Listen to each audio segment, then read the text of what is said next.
I will.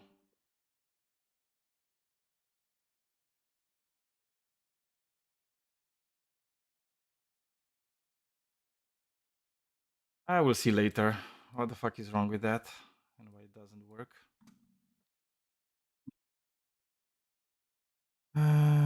But yeah, I started the stream,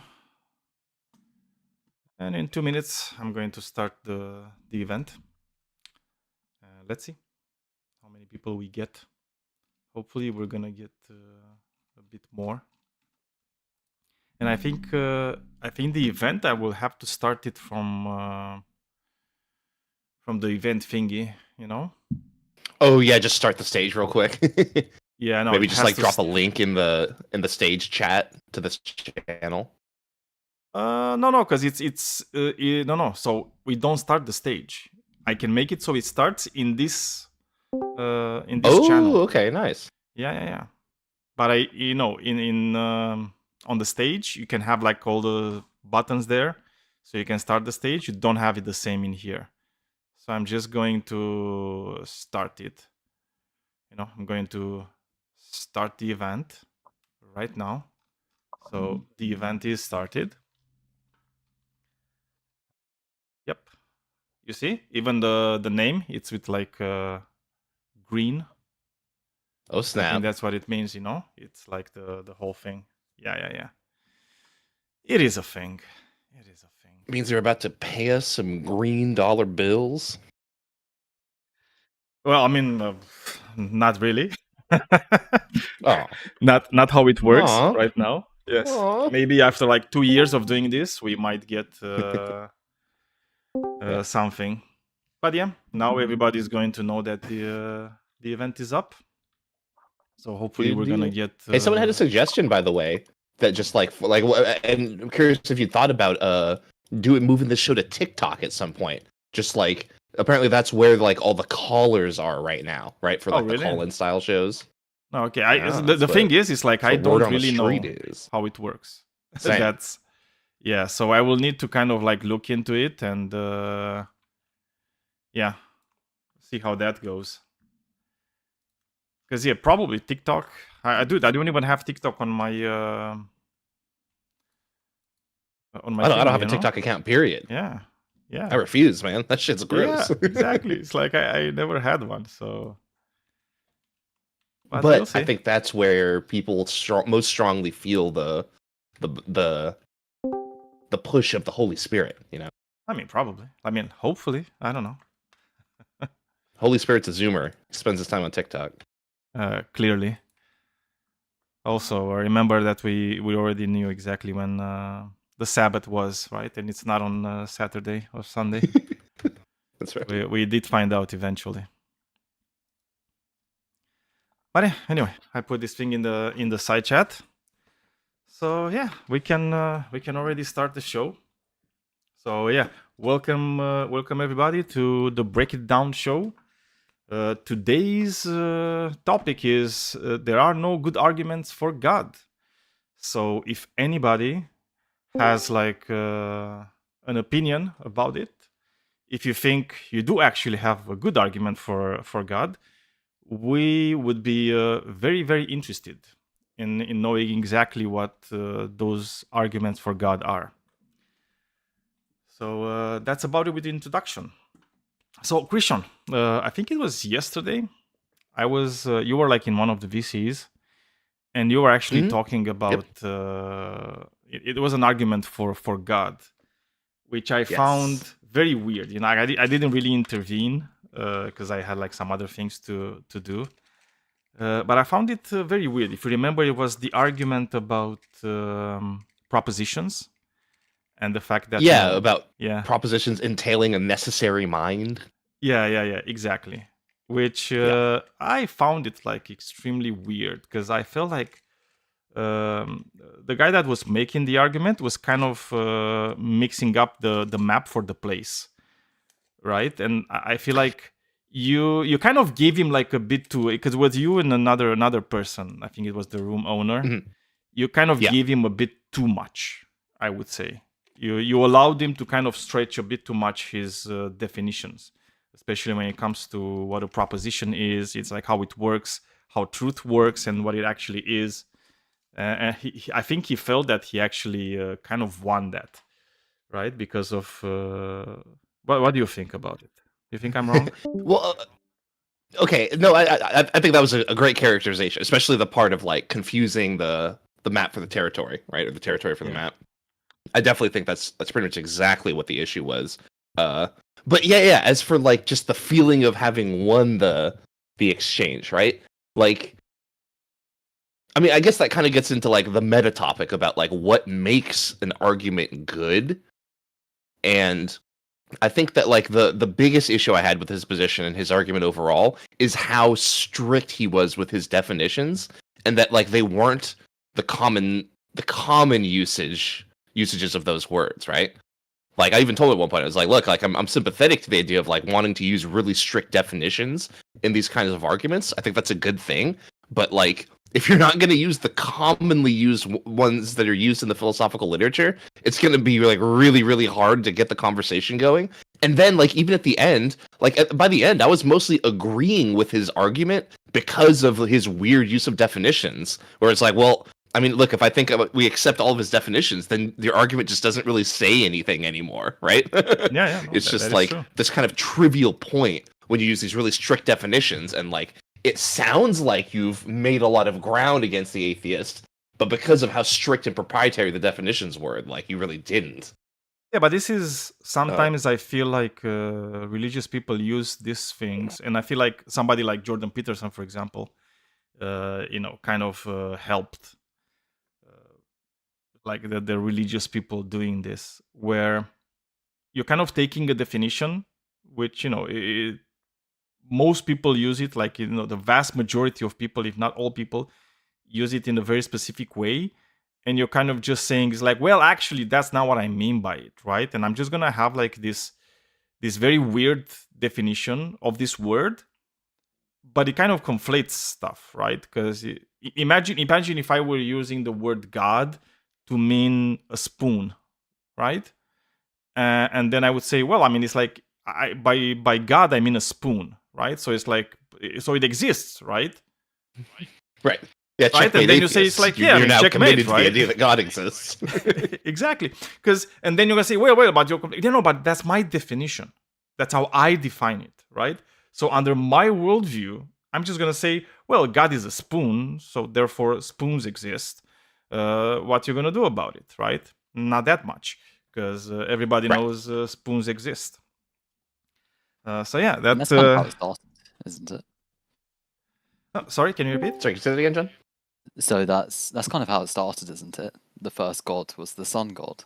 You go, that's the god. That's God. Right there. I define that as God. Yeah, because I don't know exactly who put it, but God is always at the edge of our knowledge. God is forever outside of our reach. So if you're thinking about people like 6, 7, 8, 10,000 years ago, they did not really understand the sun. And because they did not understand the sun was something that was like, oh my God, that's God. That's God, like, because the sun does everything for us. When we don't have the sun, it's night and it's cold and it's filled with dangers. Right? Yeah. So God is essentially a relationship with the intangible, with something at the edge of your understanding. That's why God becomes smaller and smaller.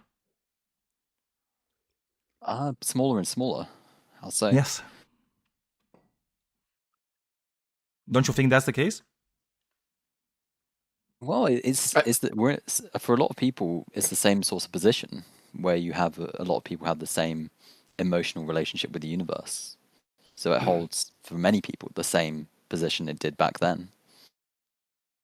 Well, yeah, but the idea is just that, like, in the past, like, what was God, right? He was the sun, he was thunder, he was the weather, he was, this and that and this and that. And then just like as we get better science and like, get better in interacting and discovering our universe, it seems like the role of God is getting smaller, right?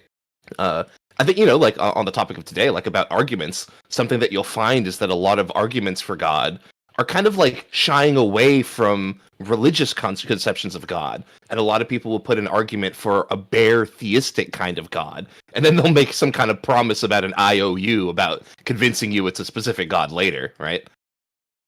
Sure, I mean, as the doctrine evolved, kind of God became more defined, and that shaped it to be different. But I think for a lot of people, it still is the same definition of there's an intangible force out there, and this is what I'm forming an emotional relationship with. But don't you think actually God does less and less today? Because, for example, What? I'm just gonna give you like an example. Back in the day, God was believed to be in charge of all like the natural things, right? So like lightning, and this is like for most of history, the things that did lightning were God, and now as soon as we understood lightning, well, it wasn't a mystery anymore, right? It's like we know how lightnings are formed. There's no gods there. There's no Thor. There's no Zeus. There's no Yahweh actually concocting, the lightning to strike buildings or people. It's a natural process. The same went for earthquakes, right? Like gods were responsible for earthquakes. Now we know exactly how earthquakes happen. So there's no God involved in the earthquakes. God was responsible for creating the planet. Well, now we kind of know how the planet was formed. So it's like we don't need a God for that. And so on and so on. And that's why when I'm saying that gods just become smaller and smaller, that's what I'm referencing. They just seem, Okay. it's like as soon as we understand the process, where usually we used to put God, now there's nothing. And God just moves on to the next thing that we don't really understand. Sure. I definitely follow you on that. I think, yeah, as the mystery in our world, in our domain, shrinks, there's less of a edge for God to be in. But I think the big questions still remain, and that's where a lot of people still follow or build an emotional relationship with the universe as they personify it to be a god. Yeah. No, I mean, So, as like, I said, obviously yeah, there's a personal yeah. thing in there, right? When it comes to gods, because I remember there was this study where they were looking at people's brains whenever they were talking about their faith, and the regions of the brain that were actually lighting up when they were talking about God and their religious beliefs were the same regions of the brain that are lighting up when you're talking about yourself, right? So that's why a lot of people feel like a very, very strong attachment to their religious beliefs, and that's why they take it so hard when you're criticizing their religion, because they feel like you're criticizing them, themselves. So yeah. Well, in a way, you are. You're criticizing their framework, their rules, their way of being, and it's hard to hear that. Yeah, but it shouldn't be that way, right? Because if I'm criticizing their religion, it's not literally their religion, right? Because they don't own it. It's something they It is. adhere to. And if I It's their criticizing the emotional God of the relationship. Bible, for example, they're not the God of the Bible. Or also they didn't write the Bible. So technically they No. shouldn't actually take it that way. And I don't think it happens in any other facet of our lives, right? Nobody is taking it personally when you're criticizing they fucked up like a math problem. No, like, it's true, but it's people sorry. have attached they attach things to certain things. They have attachments to certain things. Like I can read a Harry Potter and love it so damn much I make it my whole personality. But like that doesn't make me an idiot. Like doesn't make it illogical to do that. Well, but once you start going, like, if you start like going around telling me stories about Harry Potter and like how you've learned lessons from Harry Potter and how you like it a lot, like all that stuff's fine, right? But when you start telling us like, hey, there really is this magical castle called Hogwarts, right? Yeah, and that's you when can it go gets and get illogical. butterbeer That's in illogical. Diagon Alley, and it's like, okay, hang on, man. I mean, When it starts to get that's a real illogical, place in that's where, London. like the belief falls down for me. But like the concept of religion definitely makes sense in like a sociological kind of way. Like it makes sense to keep people in line or to keep people. Sure. And when we talk about it in academic terms like this, it's easy to think of it as a separate. We go, oh, why are they so emotionally attached? It's ridiculous. But the emotions are the whole point. It's their emotional relationship with the world. So if you criticize that, if you take that away, of course they're going to get pissed. It's silly to expect otherwise. Yeah, that is true. I mean, that's why a lot of religious people, they are going to get emotional eventually, especially in the face of kind of like undeniable evidence sometimes. But I feel there's a lot of value in actually talking about it regardless, because I used to be religious and I just kept thinking about it, and I kept talking about it, and that's how I stopped being religious. But yeah, well, not many people showing up to defend their faith, Christian. I don't know. I think the Holy Spirit is again sleeping. But since we are here, I was thinking about let's talk about like some of the arguments. Like the most used arguments. Maybe we're gonna make like a tier list of like I was thinking about that. I'd have fun with that. That would be fun. Okay, Be a good okay. one. Yeah, so let's do it. Let's do it all together. Like whoever's here. I'm assuming there's like a lot of atheists in this room. We are the majority, so we're gonna do like a tier list. And I don't know exactly. Is there like a website where you can do tier lists? Do you know if there's such a Yeah. thing? You just write in the side chat. Okay, let me see.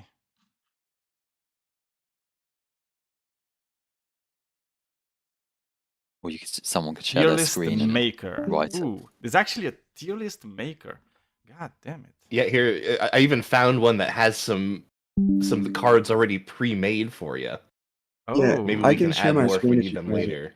yeah. I'm gonna I do can that. share I'm my gonna I'm gonna do that on the thingy. Oh my god, tier list maker. Okay, I agree.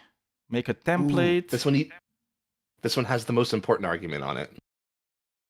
Oh, you see the one I linked can in you the side put chat, it in? Daniel? Yeah. Let me see. Yeah. Oh, there's already.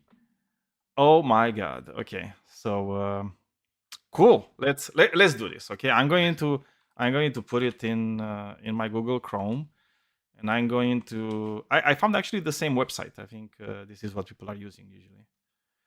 Okay, and I'm also going to stream it, so you guys can all see it. Okay.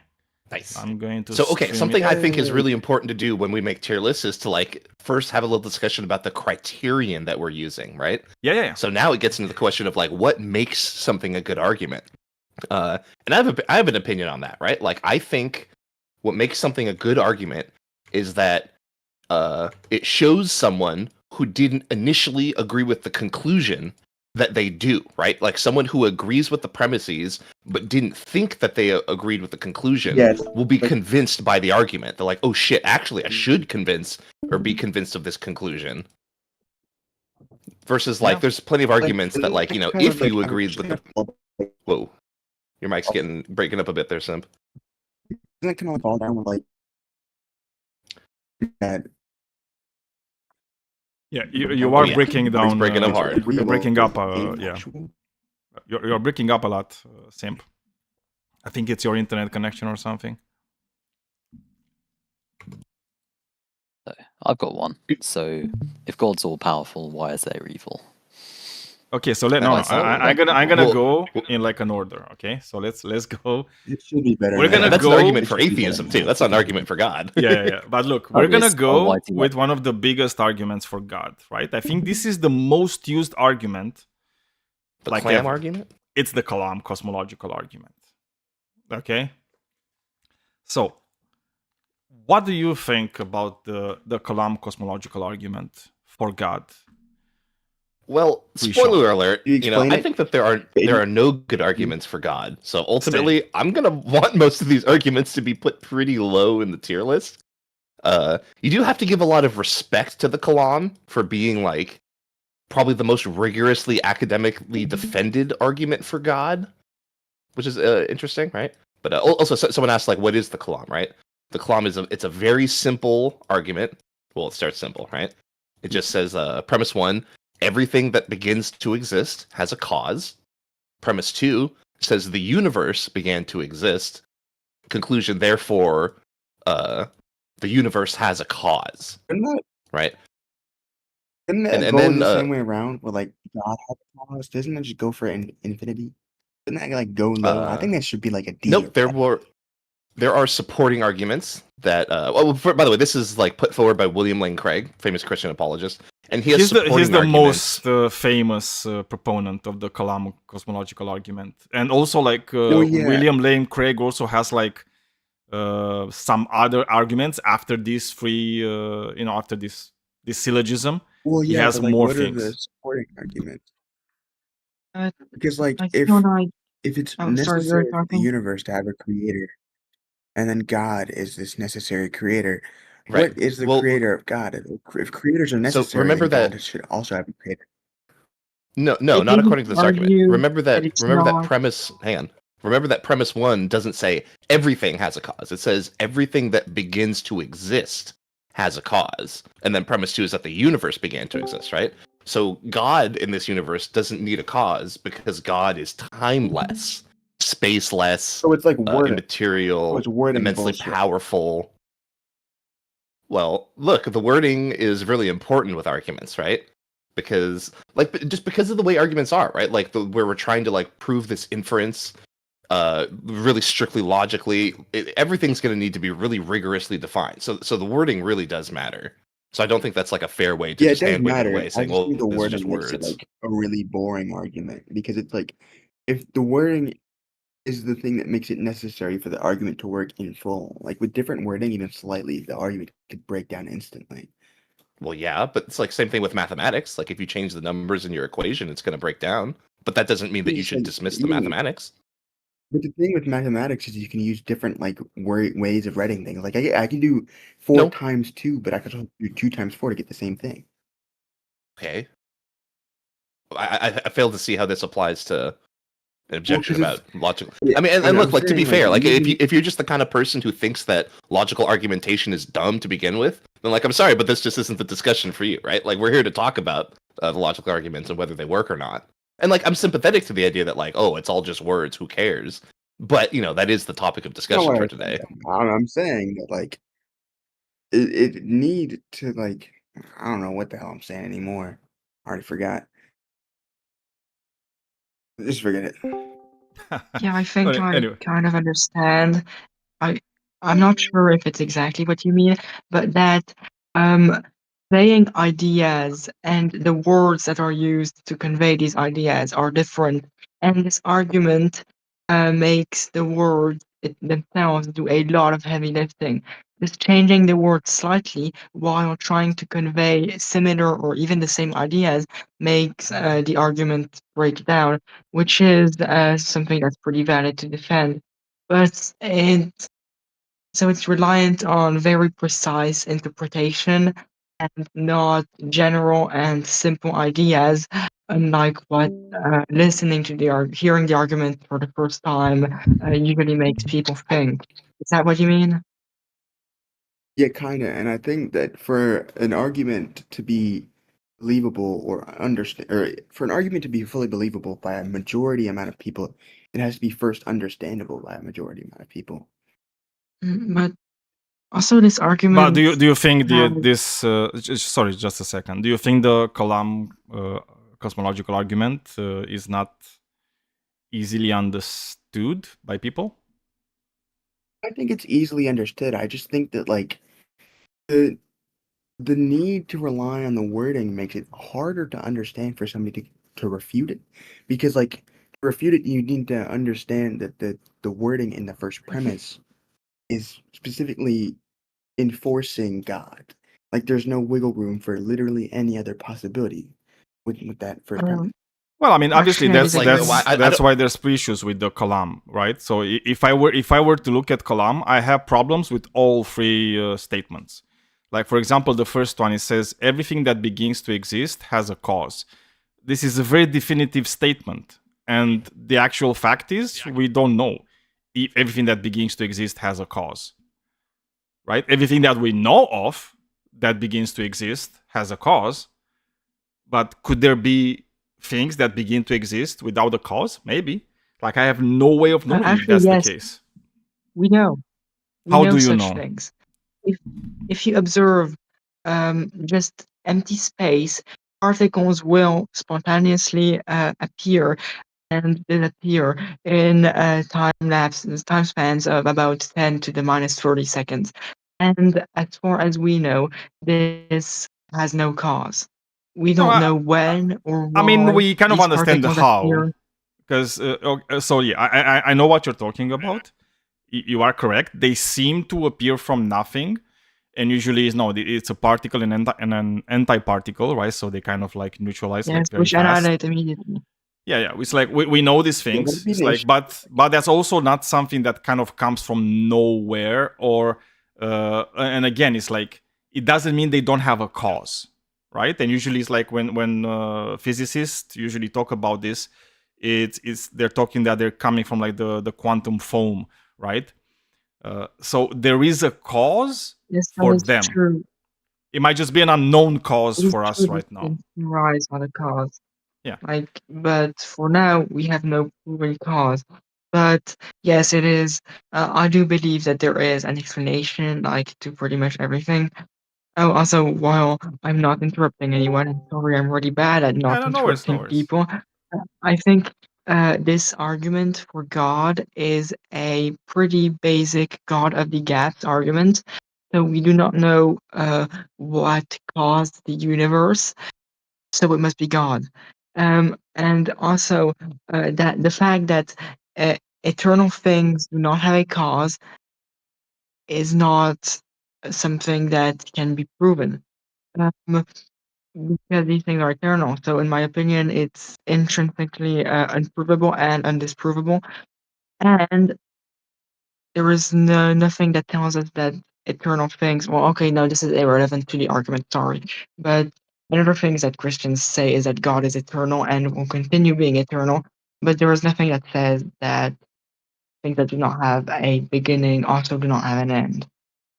Yeah, that is Something I feel like is worth pointing out is that the Kalam isn't a deductive argument, right? That endeavors to show beyond the shadow of a doubt that it is, a 100% proven fact that God exists, right? It's an inductive argument. It's trying to give us an inference to the best explanation, right? Saying that, because we have all this evidence that everything that begins to exist has a cause, that therefore you're justified in extrapolating that to saying that the universe has a cause, right? So I agree with you that the Kalam does not prove that there is a God, but I also don't think that it's actually trying to endeavor to do that, right?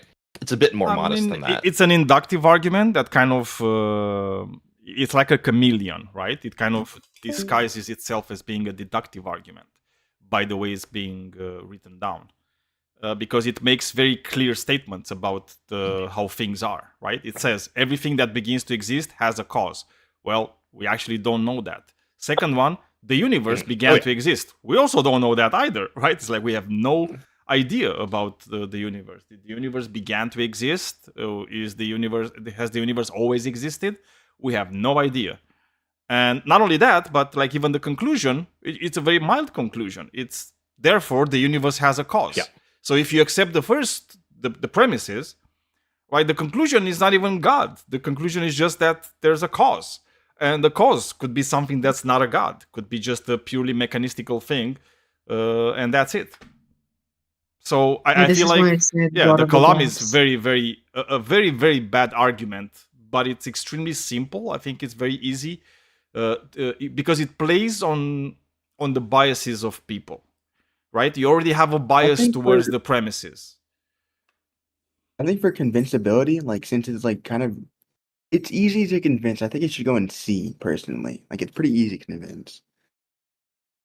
Yeah, I think for people that don't get too much into it, it seems very, very basic, right? It's like, oh yeah, that's a great argument actually. I mean, my opinion is that I don't think. Okay, I think it's a bad argument but it's a very good apologetic, right? Like Yes. when you show this argument to people who already are believers, it makes a lot of sense to them, and they're very very won over by it, right? But like I was saying earlier, like what I think is a good argument is to show it to someone who does not already agree with the conclusion, and to see if they're convinced. And I think the Kalam does a very very poor job of convincing people. Well, I think Like once the you Kalam actually get convince- interested in it and try and dig into it, and you like look at what scientists say and what like the actual philosophers say about this, like it seems like there's a lot of issues for it. And like I could get into a lot of the I mean, details too, but most people wouldn't be thinking that hard though.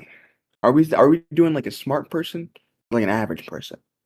Is the thing? Are we doing like a hard to convince person, or are we doing like like an average Southerner? Like, what I are we mean, talking here? as I, Hey, well, hey, I don't know why you have to throw shade that like that, right? But is I live in it the was just- South. it was just- I live in the South too, dude. I wasn't being mean, or I was being mean. I just know. not, okay. like- So he I'm can just play the kidding. southern card too. Okay, it's all good. But I feel like we need to still decide on like what tier are we going to be putting the Kalam, right? Because I feel like the Kalam is a very popular argument, right? It's a very popular argument among like apologetics. The fact that William Lane Craig, which is like a very well-known Christian apologist, and he's obviously very he's a doctor, right, in whatever he is. I forget, I think it's theology, but I might be mistaken, right? So he's not a nobody, right? He's actually a somebody, unlike a lot of other apologists. And the fact that he's using it, I think it kind of helps a lot of Christians to use this argument. So I would kind of put it at C tier, maybe a B tier. What do you guys think about it? I'm thinking agree. C for Craig tier. Yeah, that is true. That is true. Greg?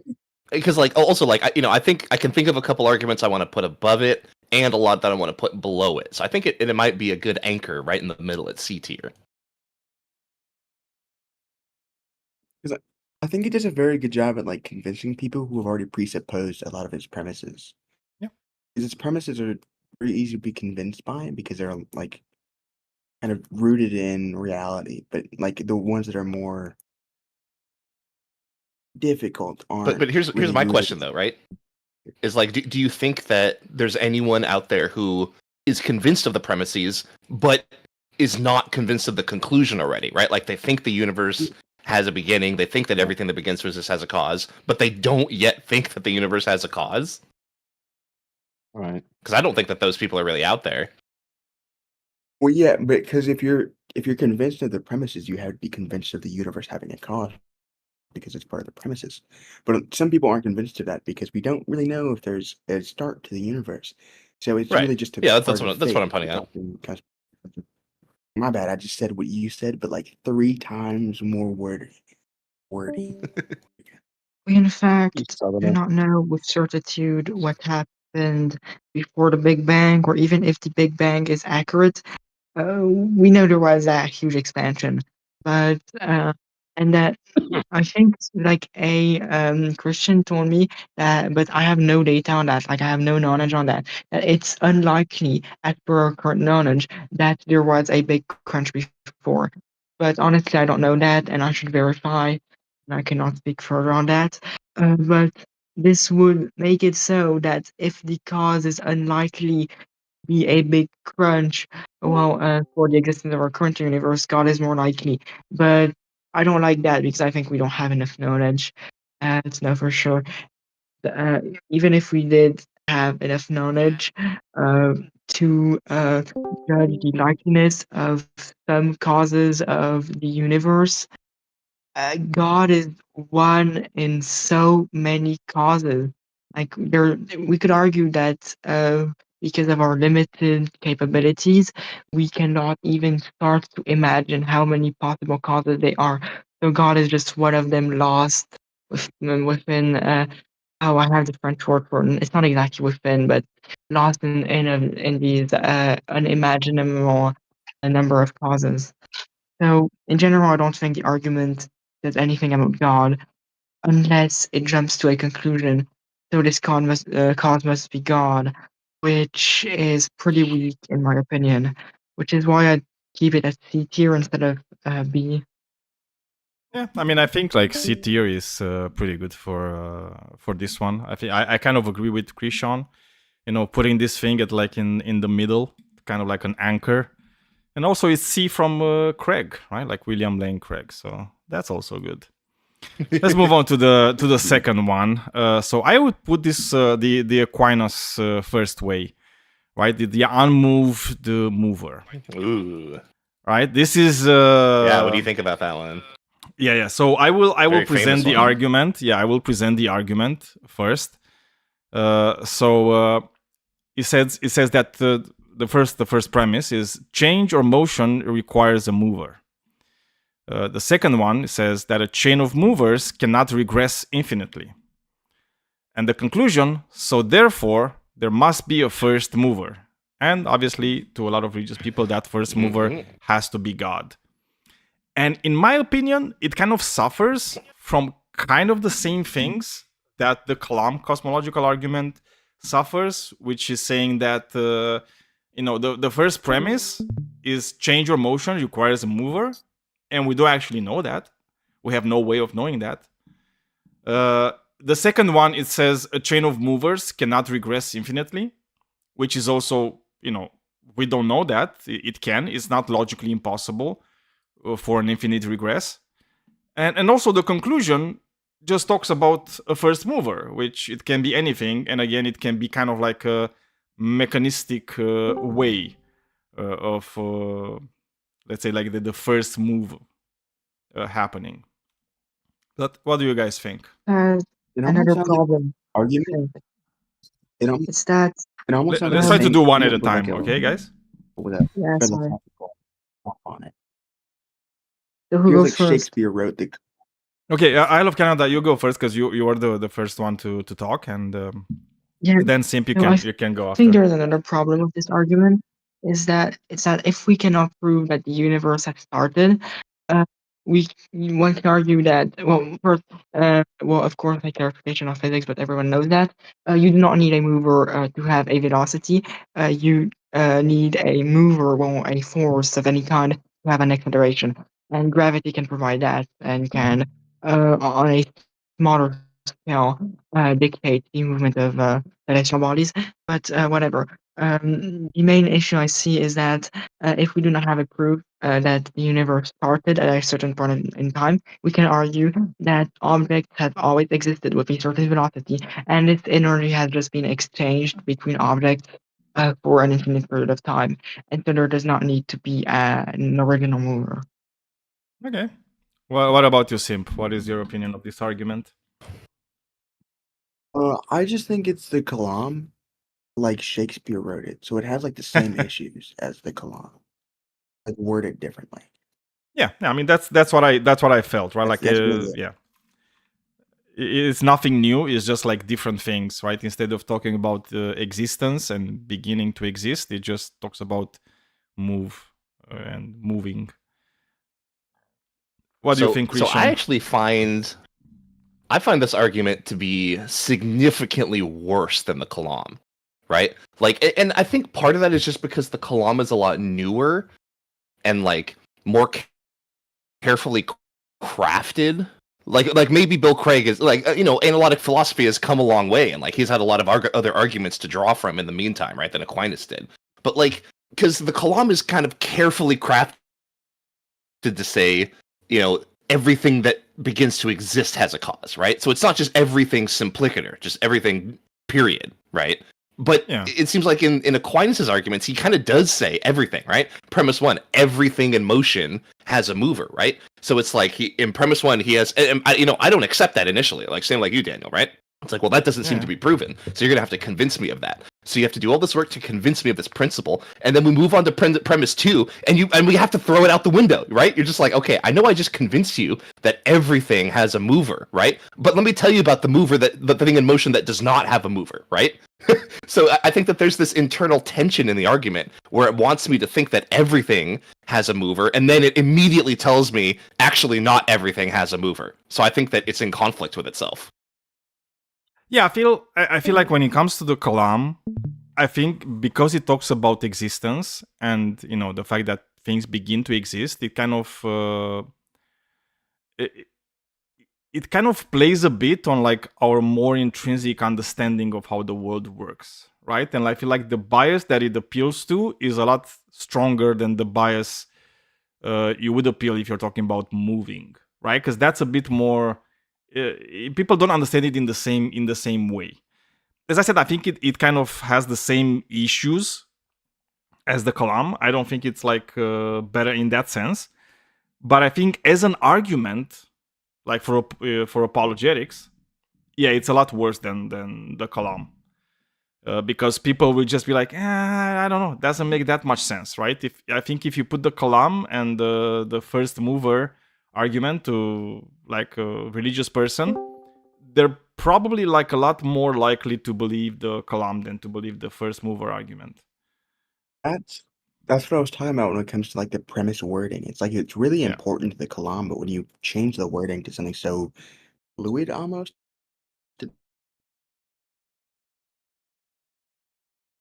Yeah, I don't know if you broke up your internet or something. Couldn't hear you. My bad. Yeah, I didn't really fine. say anything that important. Yep. But yeah, let's see. I think it's either D or F. I don't know. Personally, kind I of would like- put it in F tier. I would put it F tier too. I think it's kind of like it's also like an old argument, and it's not even that much used by people. Some people do, not that many though. I think it's not that used. It's also like pretty old. It's not really that convincing, right? So yeah. Ooh, something else to put one last nail in its coffin, right?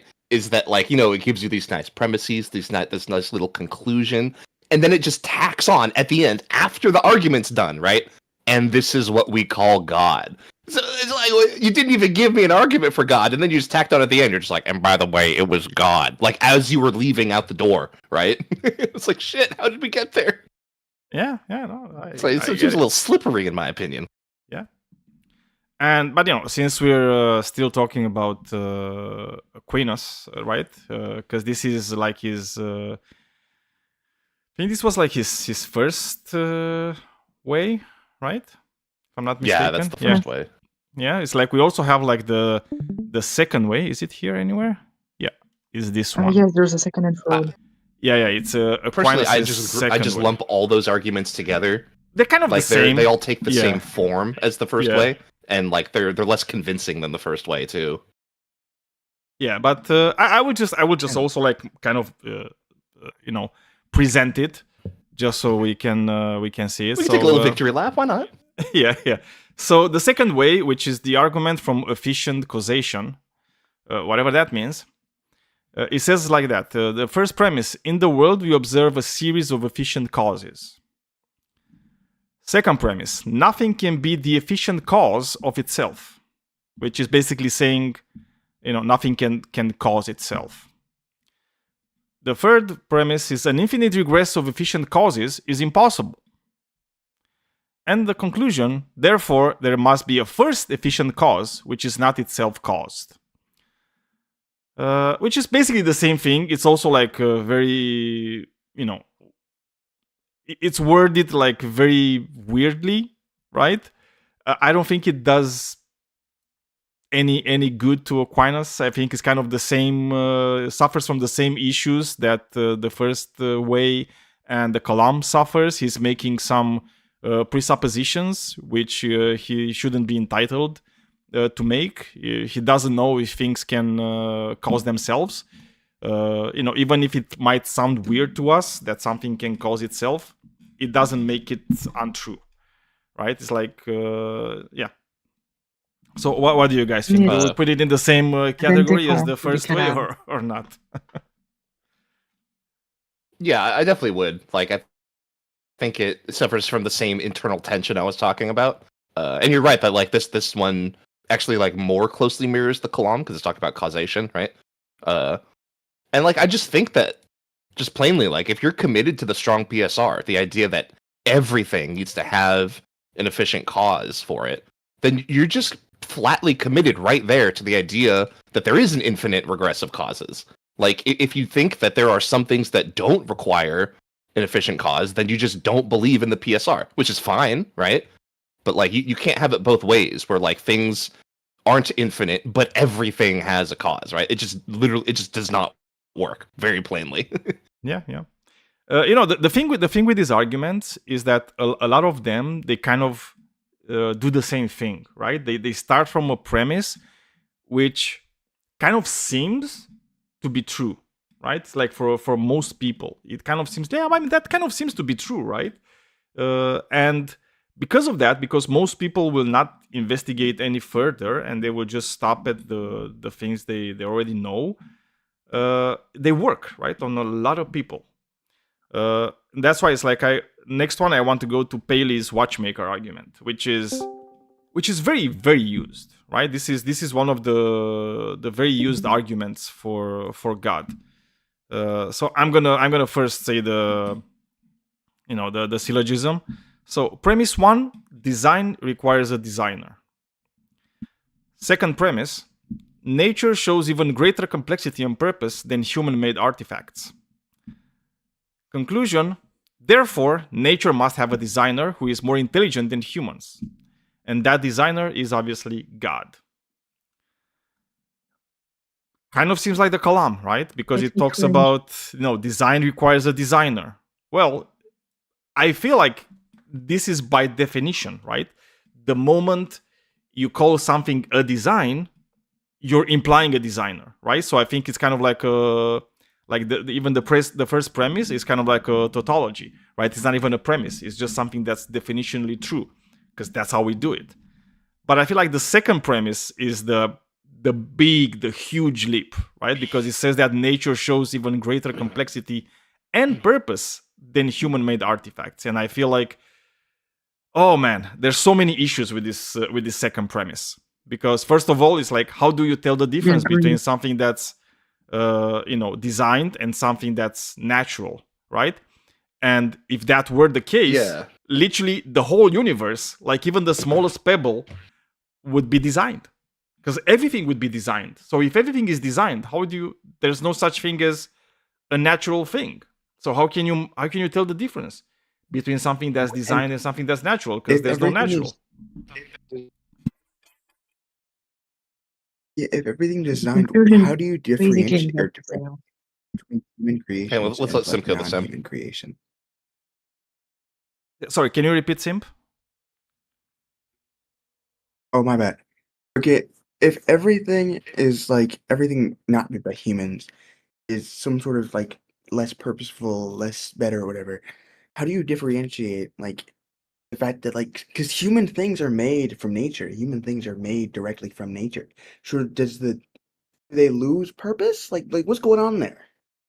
Well, that's my problem with it too, because as I said, it doesn't really tell us how we tell that something is designed. Because for example, when we're talking about something that's designed, let's take just Paley's analogy, right? Because you're working on a beach and you see a watch, right? And because you see that watch, it's like, obviously the watch is designed, so you're not gonna say, oh my god, the watch just happened to grow on the beach, right? From like a grain of sand.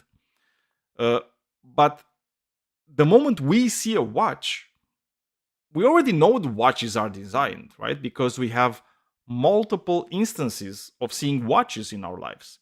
We know there are people that make watches. We can even watch them construct watches from scratch, right? So it's like we already have like so much information before we see the watch to understand that the watch is designed. But when it comes to the universe, let's say we're talking about a sun, right? We're talking about a star. According to this argument, a star would be something that's designed. But we can already look at the universe and we see star nurseries where we can literally see stars forming from them, from like these huge clouds of gas. So we see them forming. Nobody's there to actually put them together like atom by atom. So how do we know that's not natural and is actually designed? I don't think we do. We don't have any example of somebody actually making a star. So if we don't have that, how can we call it a design? To me, it doesn't really make that much I think sense. This is exactly my issue with this argument, Daniel, is that it tries to smuggle in the idea that we can tell what is and what is not designed just by looking at the object. And that's not actually what we do, right? Like, I challenge anyone to try and come up with a set of criterion that we can apply and then sort everything in the universe into designed and undesigned. You can't do it, right?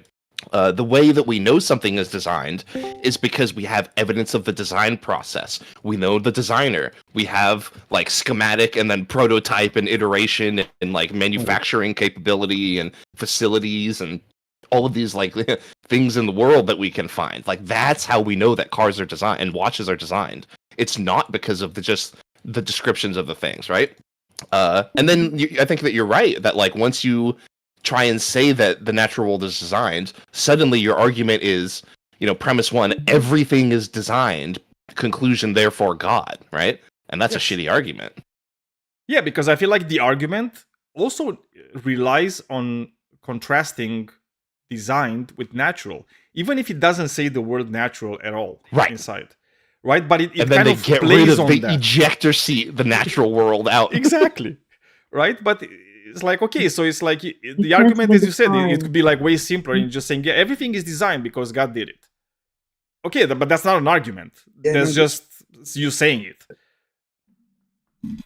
Yeah, the argument breaks itself down because also, like, what about plants that are like multiple different things, like in one? Like, I would say those are forms of designs.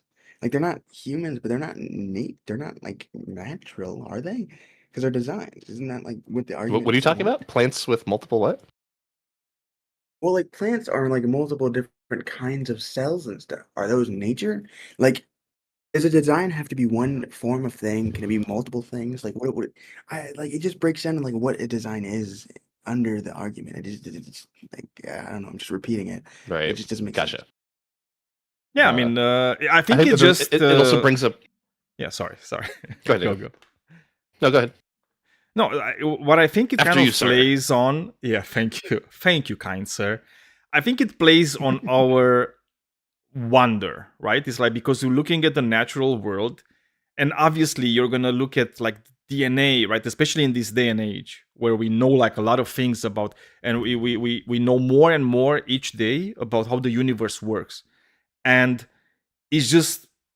Well, oh my God, right? You're just looking at how things actually work. You're looking at ecosystems, and you see how all like the plants and the flora and the fauna kind of like work together to maintain an ecosystem. You're looking at like the solar system, for example, and all the interaction in the solar system and how the planets are formed and how they work, and it's like how every planet is different. So it's like I think it kind of plays on this very deep feeling of wonder that we have when we're looking at the universe, right? And it kind of plays on that thing is like that I had when I, for example, when I stopped being, identifying myself as a Christian, I still had this thing of like, yeah, but there's still something out there, right? There's still something out there that made all these things. It's like, how could they have made themselves, right? It just seems like something had to do that, right? Because they seem too complex, too beautiful, right? Sometimes too great for them to just be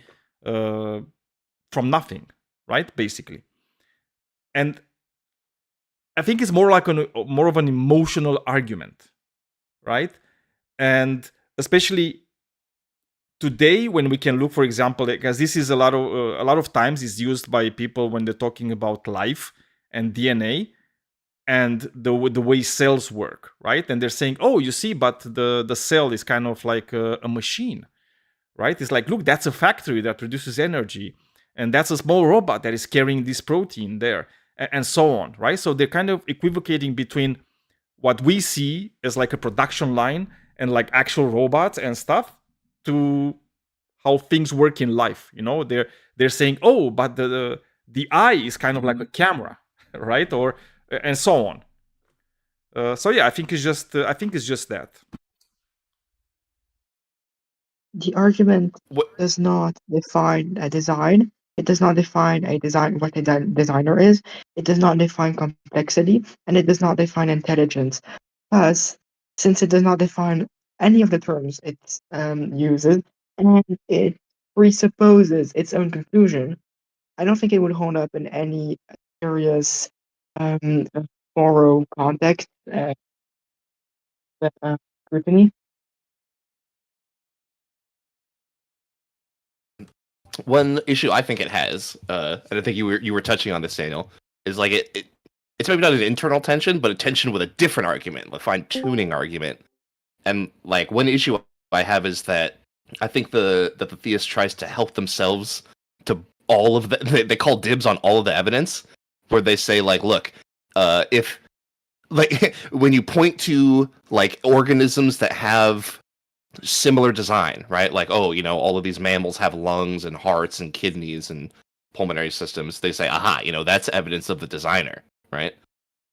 And then when you point to things that are disparately different, somehow that's also still evidence of the designer. It's like, yeah, well, I guess things could have been made that way, right? If God created them in a different way, right?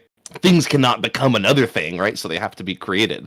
So I think that people who run this argument run the risk of calling dibs on all of the evidence when I don't think they're entitled to. Yeah, it kind of does. As I said, I feel like the argument is very, very much emotional and kind of, as I Love Canada said, it also doesn't really define itself. It doesn't really say what it means. It's like, it doesn't really say, oh, this is how we can tell what's design and what's not design. So if it doesn't do that, then it kind of leaves things a bit murky and open to anyone's interpretation, right? So if it works for you, it works for you. If it doesn't, well, it doesn't. So we just move on, right, from that. And but on the other hand, it's like this is one of the arguments that is used a lot by a lot of apologists. Sorry. So when it comes to like a tier list, I would probably also put it around like C, kind of like the column, because it's a very, very used argument, and it also plays kind of like on our understanding of the universe and of the world in general. And the more we understand about it, the more you can kind of grasp. It's like, oh, you see, this one looks like a computer. Oh, and you see, this one looks like a DVD player or whatnot.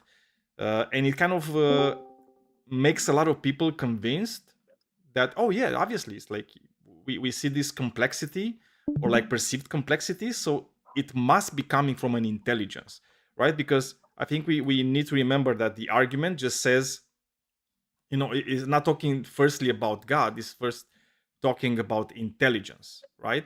It's like there needs to be some a designer that is more intelligent than humans, right?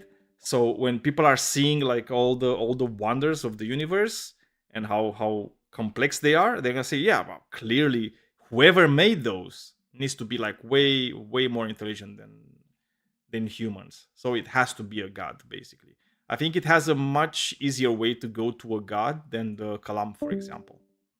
So I think, in my opinion, I would even put it at a B, just because it kind of works probably a bit more towards people. I don't think it's a good argument, but I think it works more to convince people.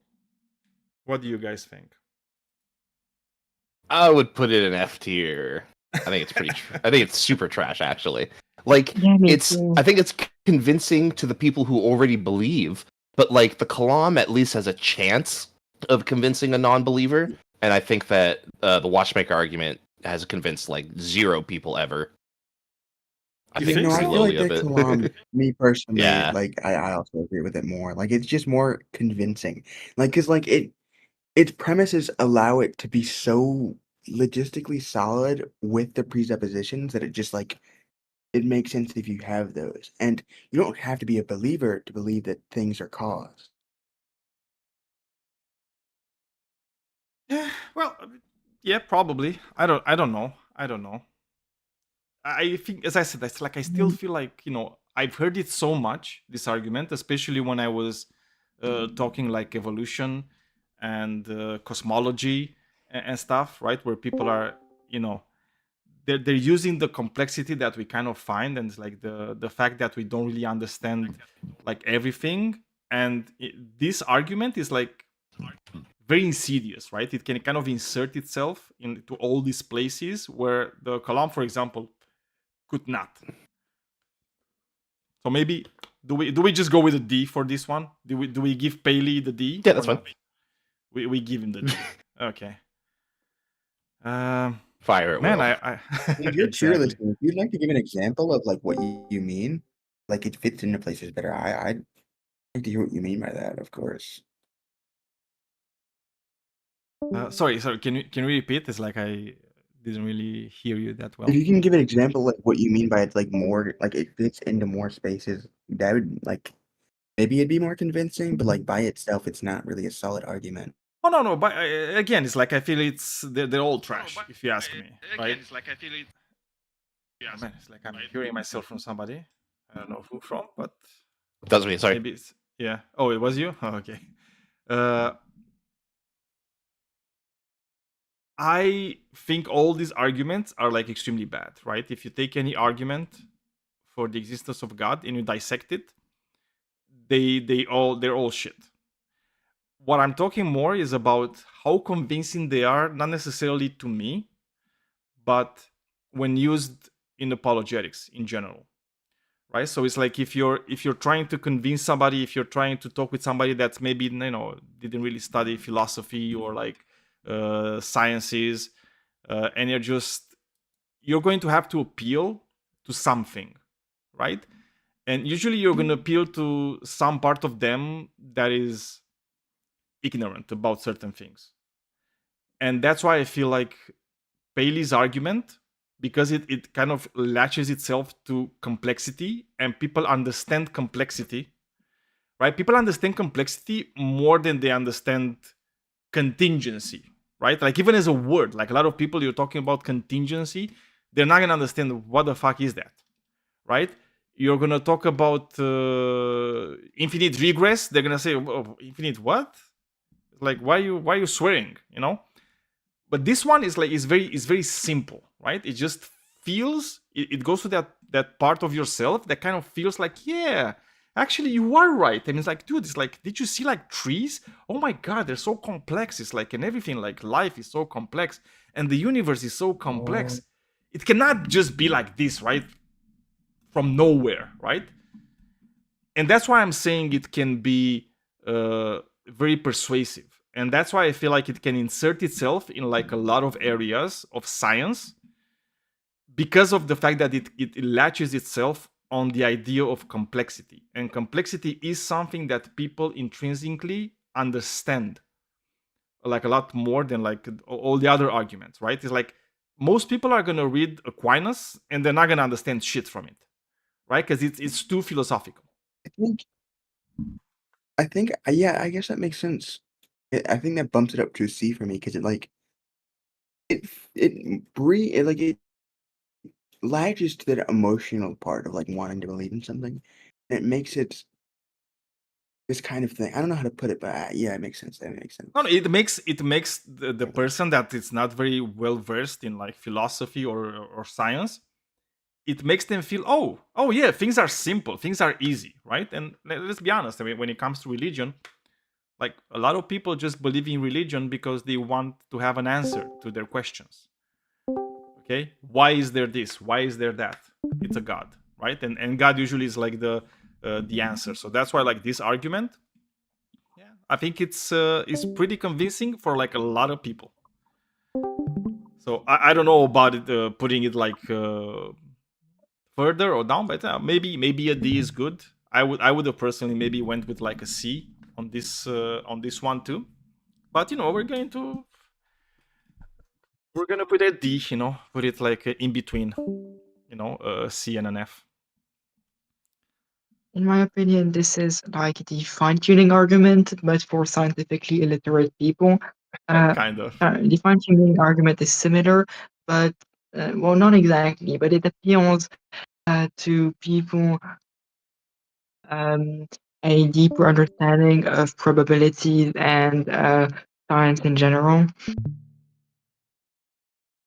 Yeah, no, I mean This one I we find can go next one to the convincing. fine tuning argument. Since we are Actually, we are the here. fine-tuning I find quite convincing, quite good in the argumentation.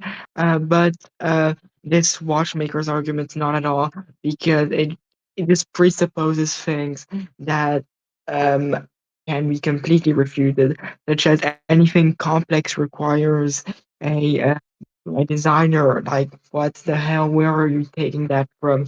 The fine-tuning argument does not make such obvious presuppositions. So, in my opinion, it's quite. For me, the only counter argument I have to it is basically that we have extremely restricted knowledge on the universe, and thus we cannot calculate these probabilities like with great certitude. We know that they're low, but another one is just survivorship bias. If we were not there, but I feel like my own counter argument is flawed. If we were not there to observe these improbable odds of the universe harboring matter, we would not be amazed at these odds because we would not exist. So if there are several universes or several time frames in which it is in which there are consistent laws of physics, and it is possible or not to have matter, well, the odds that one day there is matter and us that are able to say, oh, this is super unlikely, are actually way higher than it seems. Yeah, I mean, I'm next we not sure I made can it all talk sense. about the argument from fine tuning, because I feel like I've heard so many atheists and like even influential atheists considering this one to be kind of like the most the argument that they find most convincing. I don't know if you Yeah, ever I heard agree. about that, Krishan, but I heard it from Oh, yeah. so many atheists, right? So let's go through the I've argument. definitely heard it, but people also tend to overplay how much they actually endorse the argument. Yeah. But yeah, So- I have heard the same thing. Yeah, let's go to like the formal structure of the argument, right? So we can all hear it and talk about the same thing, right? So premise one, the universe's physical constants and initial conditions are finely tuned for the existence of life. Second premise, this fine tuning is either due to physical necessity, chance, or design. Third premise, it is not due to physical necessity because nothing in physics requires these constants. Premise 4, it is not plausibly due to chance because the odds are astronomically low. And usually they also insert like a huge number. So, it makes people, wow, that low? Yes.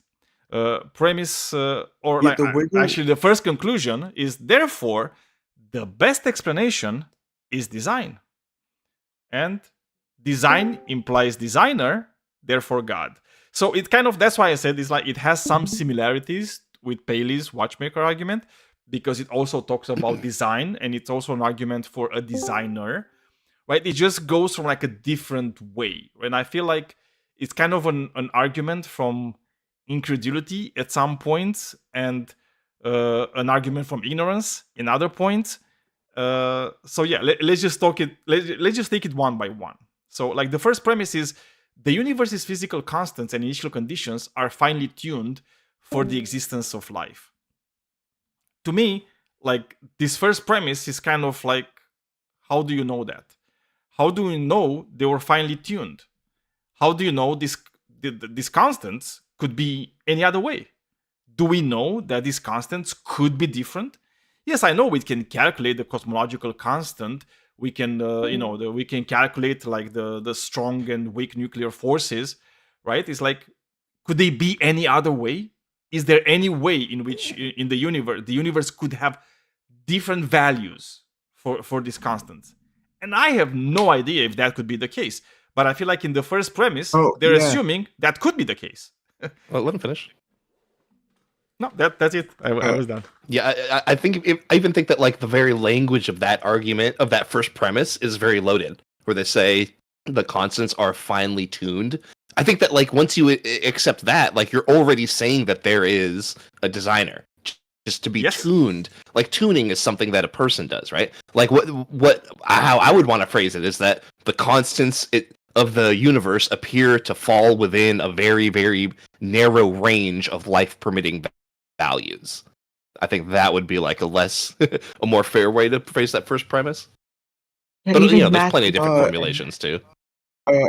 Even then, like the fine tuning argument, the fine tuning that they talk about isn't really that. It's not that fine. The line really isn't that thin. There is quite a bit of wiggle room, for the constants of the universe, and we would still be able to exist. Well, I mean, it's not even just that. So, okay, so first of all, like the constants, maybe they couldn't be any other way, right? So that's the first way we can think about it. Okay, we don't know if they could be in a different way. So if we don't know if they could be in a different way, what is the point in talking about it like there could be in a different way, right? That we have no way of saying that, like ever. But not only that, but the constants could actually be linked with each other, right? So constants could literally be, if one of them goes up, the other one has to go down, right? In some sense, right? And if they do that, you can still have life, right? Because just as you said, Simp, there's a bit of wiggle room there, right? And there might be more than we actually understand, because there might be forces we also don't know, and those forces could actually interfere, right? In whether we have like suns and galaxies and life. So it's There a are big no argument from galaxies, ignorance. dude. Sorry, can you Holy repeat? shit, this is also a god of the gaps. Like, all Yes. of these arguments are gods of the gaps. Like, Yes. is there one single thing here that's not? Oh, yeah, there are a few that are not god of the gaps, but this one as well. But I think it's the most, the most convincing out of these god of the gaps arguments, because it relies, well, to be disproven, it relies on things that we absolutely have no way of, well, for now, of course, of proving or disproving. So, but again, that God exists is not more or less likely than these constants are simply linked. We cannot know that. So, yeah, again, I can make the counter argument that that God is one possibility amongst an astronomically large number of possibilities. Yeah, and also, as I said, it's like there's so many ways in which we can think about this, and I understand why this argument is like very strong for some people, right? Because it kind of relies on all the progress we made in physics and our understanding of the universe. So when that happens, people are going to look differently at it, right? People are going to look at it and say, well, actually, this kind of makes sense, right? It makes sense that, oh, look, it's like even the physicists, they're saying, right, if the constant was different, they can calculate it, they can put it in their like mathematical equations and say, well, if that was the case, you wouldn't have a universe, or you wouldn't have like stars, or you wouldn't have galaxies, or you wouldn't have life, and so on and so forth. But the reality is like we don't know. And also, one of the critiques for this one, besides the one that I already mentioned, is that even in physics, if we believe that, for example, the multiverse is a thing, we could literally have an infinity of universes where we have all the variations, and we just happen to be in the one Yeah, this is universe where life exists, right? this is So the survivorship bias counter argument I exactly, mentioned before. exactly. That's why I wanted to mention this, because I think it's also like pretty strong, right? And we need to talk about it a bit. So yeah, it is a survivorship bias. You know, it literally just talks about Another bias is Yo, Daniel Hume. bias. I don't know if there's a name for that, but that in the present we are right about how things are. Well, historically, it's just wrong. We have never been completely right about the laws of physics and the universe. So there's no reason to believe that in 2025, suddenly we are right about everything and we have all the knowledge necessary in the universe or to explain the law of the universe. It just relies on this, which doesn't make sense.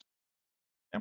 But again, I think it is actually a pretty strong argument, because it kind of relies on our understanding of physics, right? And people like to do that, right? And especially, you know, like good apologists will always go to this. Not only are they going to go to this, but they're going to be also ready with like a lot of numbers, right?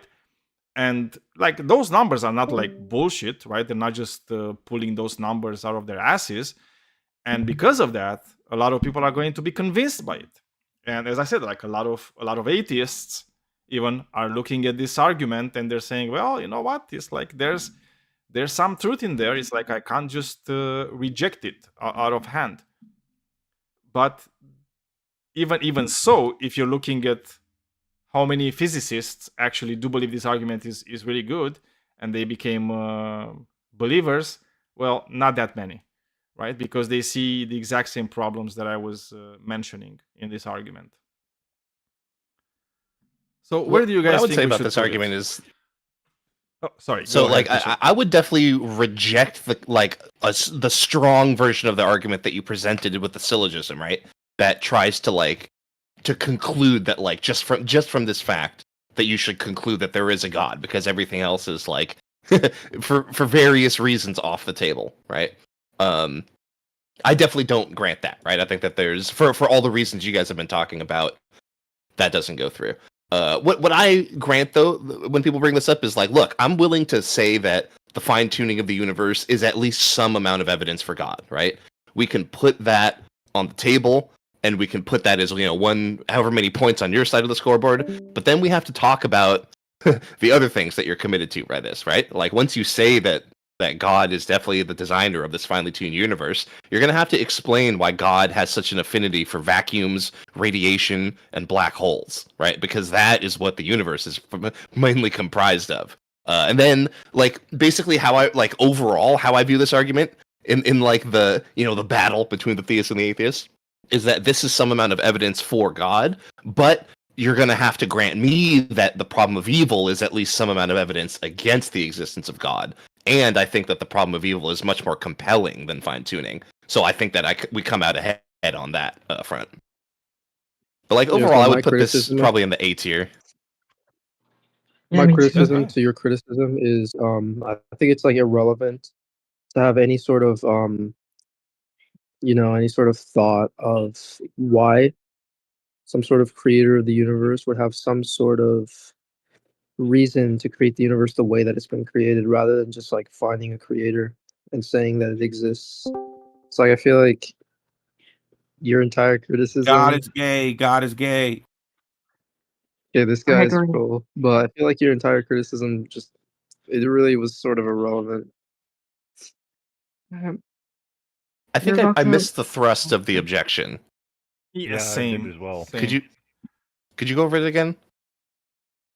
Because Krishan was saying like, oh well, now you have to figure out, well, why does God decide to make black holes? Why does that doesn't matter, because the point is you're trying to even see whether God exists or not. You're not trying to see why these things are created this way. It's like it's just sort of irrelevant in context. Okay, well, the idea is that like if we're looking at the state of the universe and trying to say like, you know, because of this, and this, we should think that there is a God. I just don't think that, like, you have to look at all of the other things too, right? It's like, okay, we look over here and we see this finely tuned cosmological constant. We look over there and we see the Earth in the correct orbital zone to be able to have the right temperature to harbor life. And then we look over there, and I point broadly at the whole fucking universe, and we see vacuum radiation and black holes, right? So I'm just saying that has to factor into the calculation of whether we're concluding that God designed this, right? Like, okay, I can see that God would design the cosmological constant to be like this. Now explain why he also made 99.999% of the universe irradiated vacuum that cannot harbor life. I mean, let's not forget that the first premise of this argument is that the physical constants and conditions are finely tuned for the existence of life, right? So it's like, what does it mean to be finely tuned for the existence of life? Because life as we know it, and probably all life, is just like 0.0000000, and you can just keep going, 1% of the universe, right? It's like it's so insignificant, right, to how big the universe is. It's unbelievable. Let's just look at in our solar system. We don't even have to go to the universe. Like in our solar system, 99.9% of the mass of the solar system is the sun, right? We are existing in the other 0.1%. And in that 0.1%, the Earth is not that big, right? Like Jupiter is way bigger than the Earth. Like a lot of the other planets are like bigger than the Earth. And even on the Earth, life doesn't exist everywhere on the Earth. It's just like on a tiny sliver of the surface. Well, but Daniel Hume, the thing is, like, what if you just generalize the statement that's made about, the conditions of the universe when you summarize them, and like someone would state that, oh well, these conditions are like fit and suited for like the purpose of life. Like, I'm not trying to say like it. I'm not even implying that there's a lot of life. I'm just implying that there is life, and if there is life, then it's true that the conditions of the universe are quote unquote tuned in a way that would suit life. So the problem that I'm seeing is that if there was a designer and this designer had, the intent of creating a universe that has life, right? So if life was the primary goal of this designer, I could think of more ways to create a universe where there's way more life, where life is extremely abundant, right? Because presumably this designer, which these people call God, can do like a lot of things, right? We can think it, right? We can think of better ways of creating a universe, of creating like solar systems and galaxies and everything that actually are more permissive to life, right? So if we can do it, right? Clearly, the designer could do it, but he didn't. Well, I'm still confused because is anyone positing that the intent of the designer is to create as much life as possible? That's the premise of the argument. Yes. So who says this? I disagree with both of you there. I don't think it's the premise of the argument.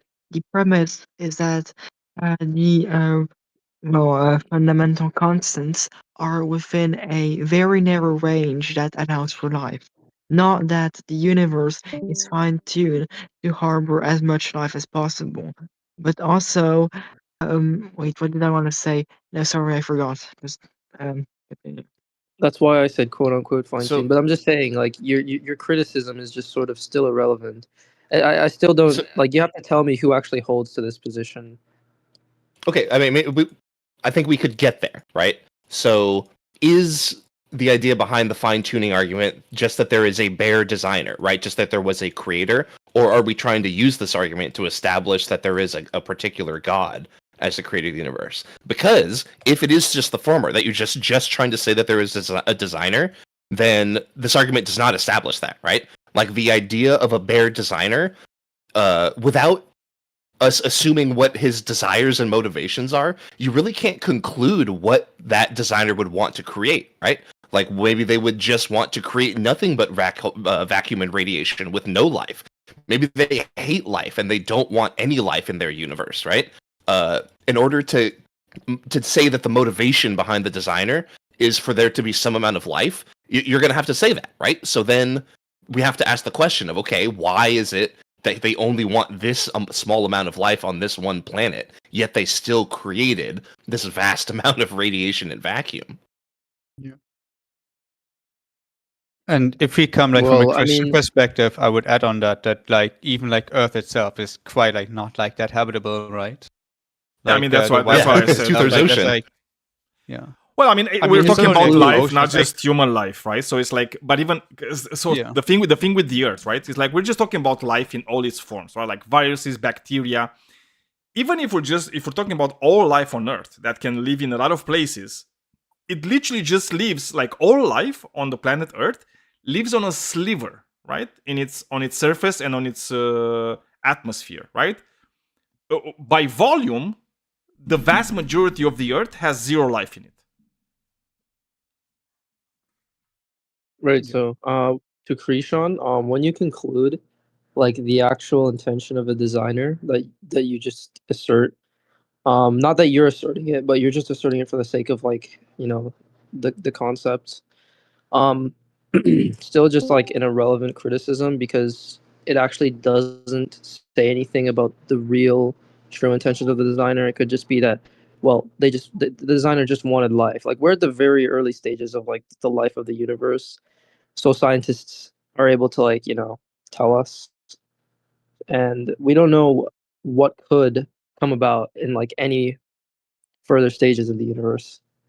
So just for us to know that within our observational scope that there is no life or no potential life besides us, that's not enough to say that, well, the intention is that, well, of the designer to be just a minimal amount of life in the universe. There's really no known intention. Sure. Right, and maybe I'll give my last thoughts on this, and then maybe we can move on to another argument, right? But like I was trying to say earlier, like I'm willing to grant that fine tuning establishes some amount of evidence for the existence of a god, right? So my objection here isn't trying to say like, you know, you can't say fine tuning at all, right? That the whole thing doesn't work. Like I'll admit, like, yeah, that gives you some amount of evidence. But what my objection is trying to do is try and limit the scope of that evidence, right? Like I'm trying to say that, sure, like we might be able to conclude that there was some kind of designer here, but because of all of these other reasons, all of these like the secondary things that he created, I think that it's not very good evidence, right? It's some amount, but it's not as much as you might want it to be. Also, like Yeah. I feel like what the Yeah. argument is trying to say, the argument, and I think this is also like a pretty good critique of this argument. The argument is trying to say that the universe was made for life, whereas in life could be just something that can appear and it kind of adapts itself to the universe. And I think that's not something that we should just take lightly, right? Because we don't know, right? And they're kind of like also like this argument is kind of relying on us again being at the limits of our knowledge of how, you know, like the ontology of reality. So that could be a thing, right? We could literally be, you know, if you're having a universe that can have like some form of complex chemistry involved in it, you might inevitably get some life in some parts of the universe. Does that mean that the universe was made purposefully to create life? Well, not really, right? Yeah. Life might just be like an afterthought, right? It might just be like, you know, imagine you're building yourself like, you know, something from wood, and you have like wood filings, right? Like piling up, right? Because you're making a cabinet, for example, right? You're going to have some wood splinters or wood filings, right? While you're doing that. And that literally could be life. Yeah, I feel like to me at least like the fine-tuning argument feels very similar to like somebody going like to a casino and then they like on a big winning streak, right? They roll like red like 12 times in a row and oh right, it's not that hard to win in a casino. That's the feeling that I get when people bring up the fine-tuning argument. It's like in hindsight, it's very easy to invoke it, right? Because like this is how it tuned out to be, like this is how it works right now. But you have to like justify why it is this way, right? So you still have like proof the creator behind the fine tuning. The fine tuning itself is not an argument for me. Like it's kind of like a nonsensical argument to me. Yeah, it is. I mean, but again, it's like the strengths of this argument are the fact that it is relying on like some level of like precision when it comes to the physics involved in how the universe actually operates. Okay, so all the apologists can actually relate to that. They can always go to like all the physical constants and talk about them and talk about how if those physical constants could be different, would be different, like everything would not exist anymore in the universe. And this again, it relies on the fact that we just don't know some things, right? And it also kind of relies on like another emotional appeal where they're talking about this fine tuning, well, like that Christian was talking about. And this fine tuning, right, it's something that's emotional. People feel like, yeah, if it's like this, and if the chances are this low for this constant to be this way, there must be some fine tuning there, right? So, and if there's a fine tuning, well, there's a fine tuner, right? Somebody that does the tuning. And yeah, it's again, very, very emotional argument, basically. So I would say, I don't know if it's an A for this one. I would put it at B, personally, because I don't think it's like that strong. Yeah, I would probably also put it at B. But, what do you think, Rishon? If other people want to put it at A, S? I would vote for A, but like I'm happy to kind of average out the votes. What do you think, Cyrus? Wait, what is A, this? B? What? Oh, we're just doing like a tier list of like the arguments for Where does God. the probability even come from? Because people like when it comes to the fine tuning argument, like a probability is just stated. But like the problem for me is like I don't know where this calculation even comes from. How does anyone come about to this calculation? I think that they look at the values of thing. Yeah. Yeah. They look at the like possible numbers, right? Sorry. So you look at constants, right? Like the cosmological constants, and then they pick the range of values that seem to be life permitting, right? And for the cosmological constant, it's just like such that matter would stick together, like not that like it would just immediately fail after the Big Bang, right? Yeah. But anyway, so you find the range of possible values that work, and then you just divide that by like infinity, basically.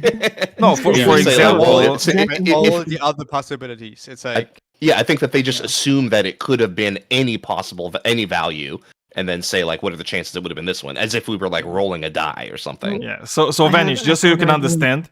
Just a second, Vanish. So you can understand. So the reason they're appealing to this this fine tuning is, for example, they're looking at the initial conditions at the Big Bang, and they're seeing, well, it's like we have this ratio between gravity and dark energy, which is like if it wasn't this ratio, either the universe would have just imploded, right? It wouldn't have expanded, or it could have expanded like so fast that you wouldn't have gotten any elements forming, right? Because like the expansion would have been so rapid that there would be no formations of atoms, right? So they're saying, oh, but because this happened, right, and because we can conceive at least of this constant, right, like gravity being stronger or dark energy being stronger, because we can conceive of these things, therefore they could be that way. They could have been that way. And if they could have been that way, why are they this way?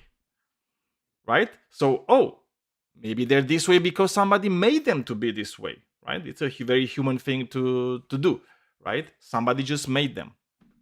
Yeah, but that doesn't follow either, because things could have not been that way if they ended up being one way. I totally agree. It's like, obviously, that's where the critiques come to this, but I'm just explaining to you why people think this, right?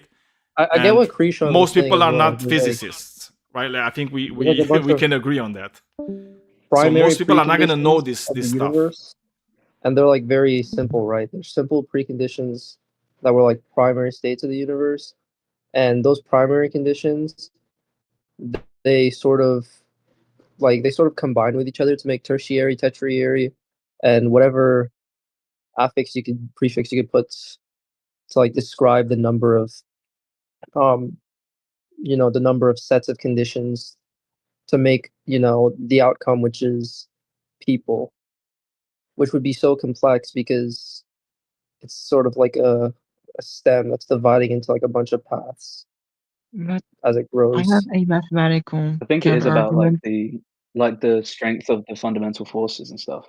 Mostly But like the this weak nuclear force, the strong nuclear force. but this doesn't work. Actually, it just doesn't work. I can argue that the odds that the constants are what they are now or in the range that permits life and anything else is exactly 1-to-1. Actually, no, I can only say it's undefined because even let's say that the ratio between two constants has to be between 1.7 and 1.71 for life to be possible. How many possibilities are there between 1.7 and 1.71? It's uncountably infinite. It's the same uncountably infinite as between 0 and infinity. Yeah. So Well, I think you can even accept that so the the chances odds are are low, and 1-to-1 still the for argument anything. doesn't work. You can't calculate the odds of 1 to 10 to the 30. Where does this 10 to the 30 come from? It should be 1 to infinite, and it should not be 1 to infinite. It should be infinite to infinite, and this is either undefined or 1, depending on whether you are a mathematician or physician or programmer. If you are the former, it's So okay, undefined. you If might you're be able one, to do that calculation, right? But we can also just look at the range and see that there is a very narrow range, right? a narrow range compared to what? Compared to infinity? It will always be Yeah. compared to infinity because we do not have enough knowledge. Right. So, So- like, I mean, it seems to me very clear that, like, between 1.1 and 1.117 or whatever, that's much more narrow than 2 and infinity, right? Like, Also, of that, there's still like a lot more infinities as well, right? So, But it's the same uncountably infinite number of possibilities. If right. you If you're have, looking at strictly at that, if you're looking at the cardinality of the infinite set, like, yes, it's the same cardinality, Yeah. right? But if we look at it a different way, if we just look at the range, it's a narrow range, right? yes, that is true, but between 0 and Yeah, I know. grand number Look, I feel like we've gone over this. Like, maybe we could just move on. Yeah, but like Yeah, if I you feel like we zero philosophize and what it Graham's means, number Disagree. saturated and 0 to 1 does not make a difference.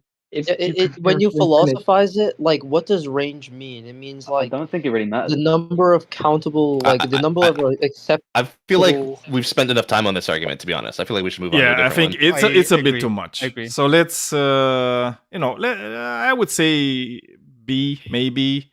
You said A. Anybody else has Yeah, I'm fine an with B. opinion? I said B. You said B. I mean, Socrates. I'd go even lower, but go B goodbye. as You go opposed to lower. A. Yeah, I mean, I would also go lower with all. I would just like Krishan said. I would just put all of them. It on, doesn't like, work F even if tier. you accept the premises. Yeah, it's not the best one, but I feel it's very very used, right? And at least it's kind of like working on this physics useful. somehow. Yeah, it's useful for like a lot of apologists, right? And it's very strong, right? And just because like a lot of like well-known atheists actually even talk about this one as being kind of like the strongest, that's why I would probably just put it on like B rather than another one. So that's my question: is this based on like how convincing it is to the broader populace, or like how sound they are? Well, I mean, if we're just gonna do how sound they are, as I said, I think they're all crap. So I mean, we are doing it by us in this Discord, right? Like we make the list, Yeah. it's not like yeah, how And other it's also people judge. It's like our judgment that we pass on. It. it's also how useful how much they're used. Like, for example, the Kalam, it's good to be there because it's like it's kind of used. It's like it's one of the more popular ones. it's not necessarily like a stupid argument, right? If we look, it's like we can go further, right? It's like this is a stupid argument. Do you guys know the I was gonna banana say, argument? I'm eager to go on because I want to know what those Uh-huh. mean. What the fuck is the banana argument? Okay, do you guys know what the banana argument is? No. Never heard of it. Because a lot of people probably Hang on. don't know Wait, what the can- banana argument is. If they don't know it, Daniel, can we watch it, or is that gonna? No, is that actually illegal? not. Because Damn it. last time, remember Okay, when that's you fine. watched the Van Damme thing? I actually Yeah, got yeah, like yeah. a strike because of that. No! Or whatever. Yes. It was worth it. But That was worth it. I'm going to give you guys the banana argument. Okay? Because it's a very strong argument. Okay? So think about the banana, right? Just visualize it in your mind. And you can see that the banana is perfectly shaped for the human hand, right? It's And extremely for the easy to human mouth. peel and other places. I know this. It's very easy to peel, right? Very easy to peel. It's like very easy to eat. It's very conveniently packaged, right? You don't need anything else. It's just a banana, right? Not only wait, that, isn't it's it so also hard very. about this? Just a This is second. like the I'm not old done. I'm not Ray- done with the what's his argument. name? Ray Just a whatever, second. dude. Just a second. We get there. Right? It's very nutritious, right? It's one of the most nutritious things you can eat, and it's also like it changes its colors based on how ripe it is, right? And not only that, but based on how ripe it is, it has different things inside, right? That can help you, as right. So this argument was actually literally called the atheist's nightmare. Okay. So what do you guys think about this argument? Do you think the banana, like the S tier. simple What's the guy banana? that think made this this goes on the argument exact same again? theory. Ray Uh, whatever, Yes. right? Yeah, the guy that was popularized this argument was I think he's from Australia, right? If I'm not mistaken. Yeah, it's an Australian apologist called Ray Comfort.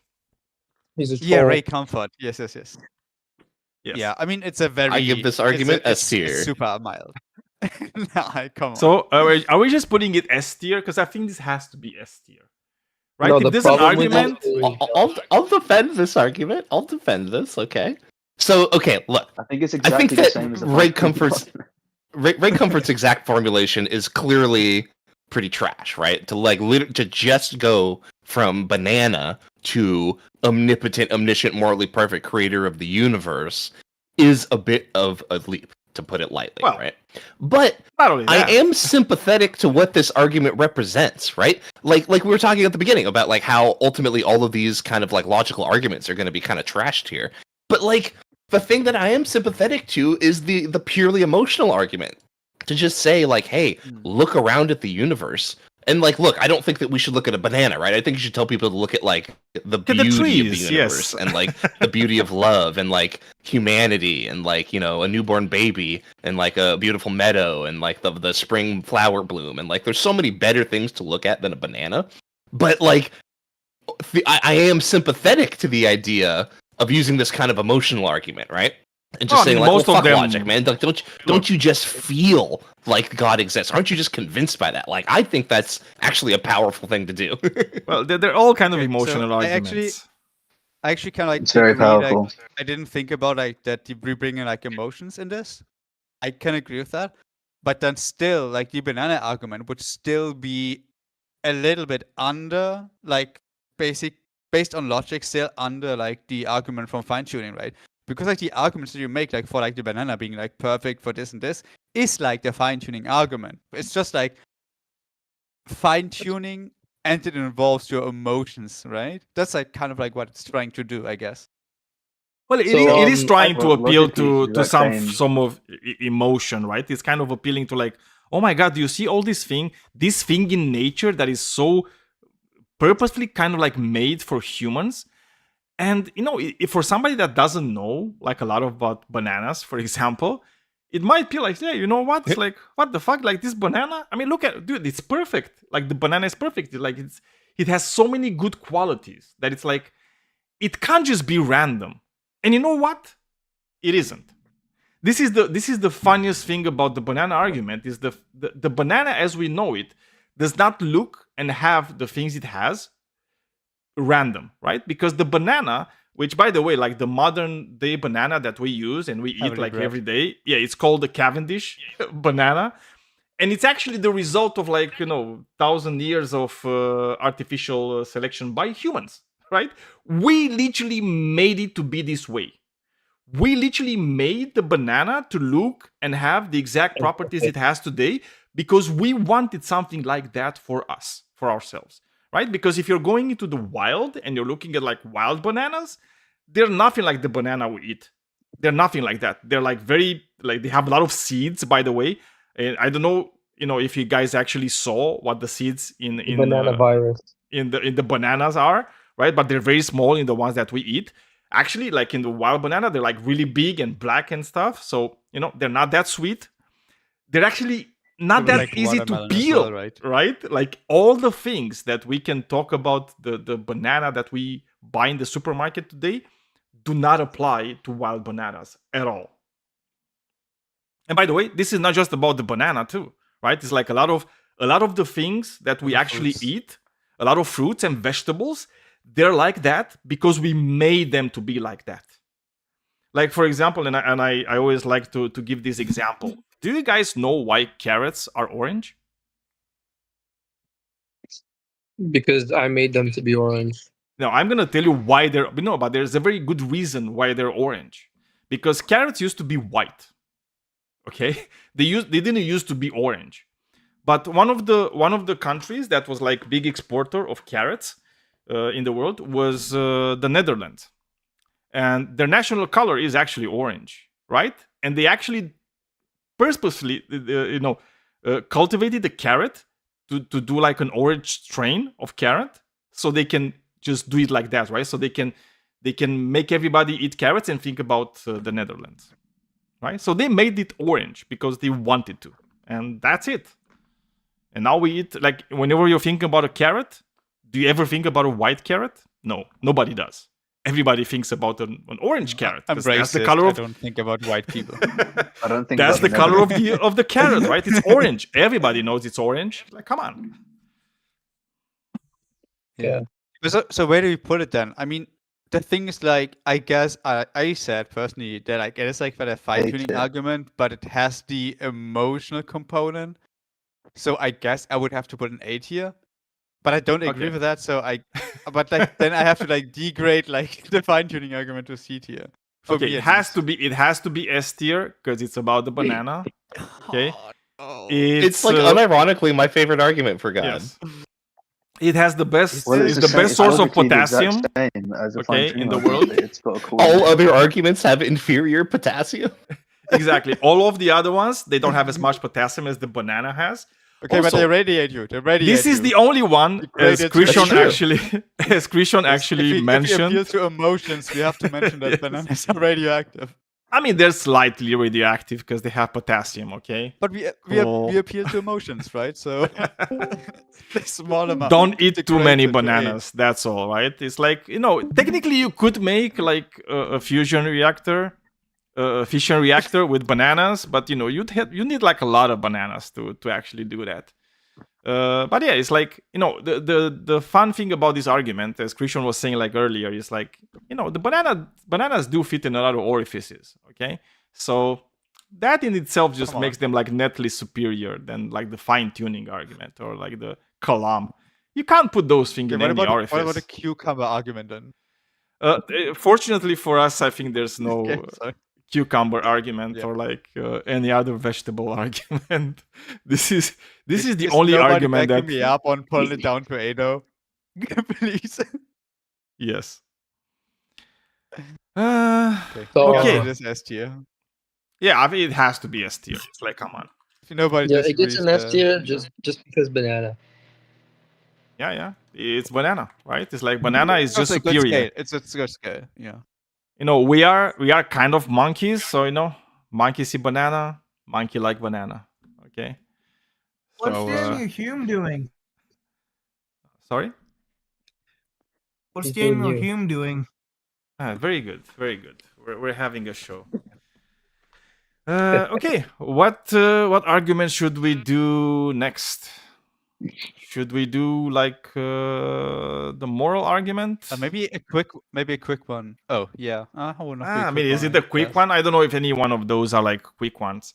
Also, I also noticed there's no Pascal's wager in these ones because it might be hidden in one of those.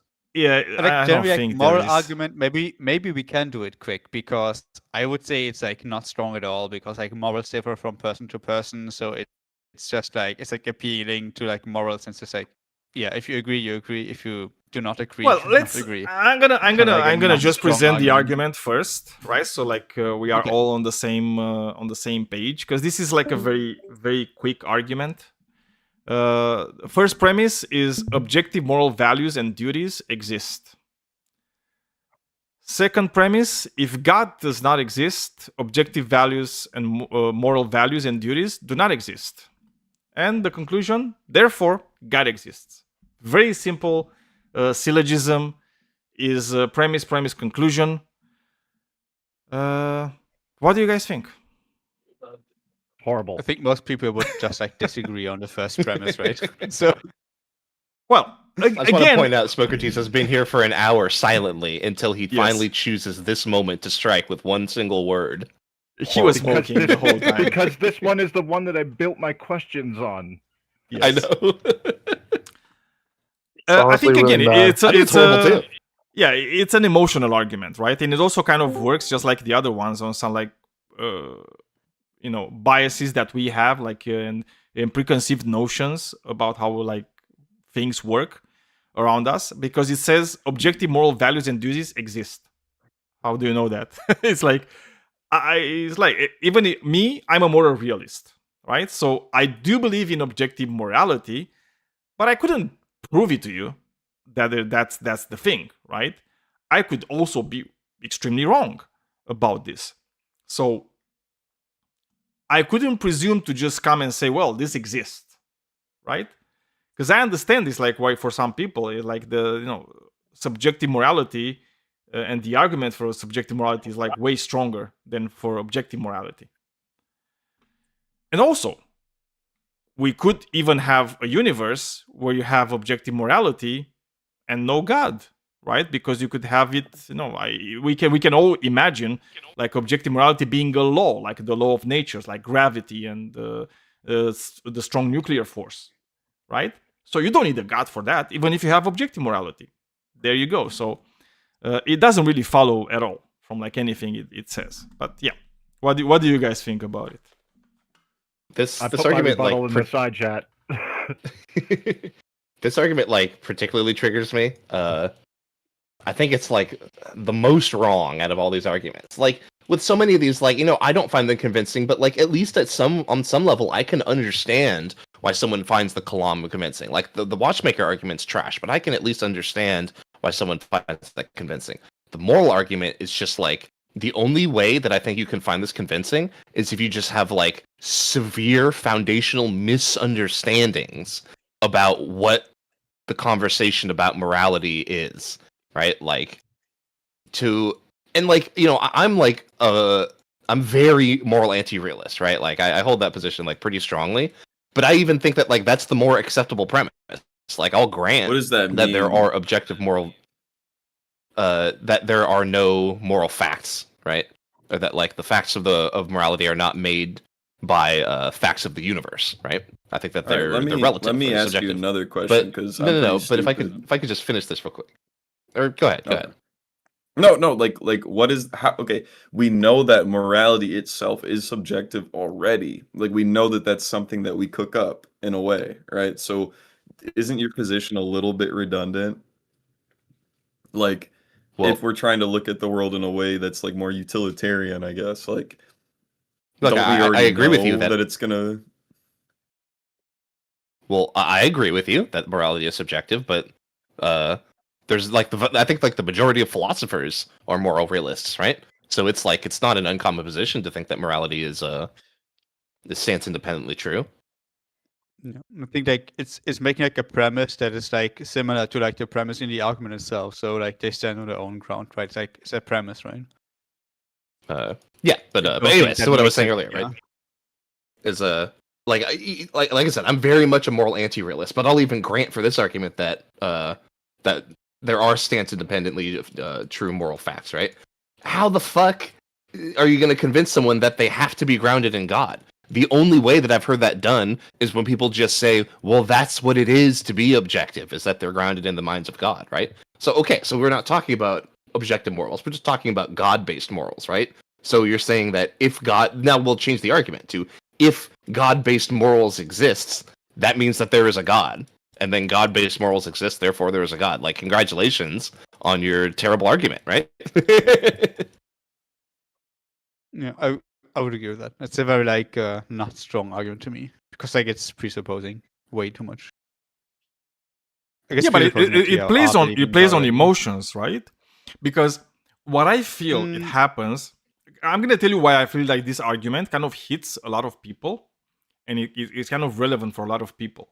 Because whenever somebody tells them, well, obviously objective morality exists, what they're talking about is like, well, murder is wrong, right? Because that's what they're always going to go to. Oh, do you think murder is wrong? It's like, yeah, but that's definitionally true, right? Like definitionally true is like because that's how we define murder, right? Like everybody defines murder as being an unjustified killing, right? It's like, and by definition, when we say murder, we say something, it's wrong, right? It's like by definition. That's why it's like, and like even if they use something besides murder, like the other common one is like, oh, baby torture or something, right? Is always bad. That's fine, right? But also now they're because just conflating the idea extremes. with a universal moral with an objective moral, right? Like because they'll point out like, but you can't find a person who doesn't think that baby torture isn't wrong, right? Well, but you're just appealing to the thoughts of agents, right? That's subjective morality you're appealing to. Yeah, but again, it's like, and even so, they're always going to the extremes, right? It's like they're never going to like the murky things, you know, like it's like, oh, it's like, is it okay to give somebody, I don't know, like chocolate, even if they're like slightly allergic to it and they're gonna sit like 20 minutes on the toilet because of it? It's like, how is that action? Is it moral or is it immoral? How do we determine the objectiveness? It's punishable. It's punishable by 20 minutes in hell. Right? An eye for an eye. Yes. There's not even universal morals though. So like you can't even give that respect.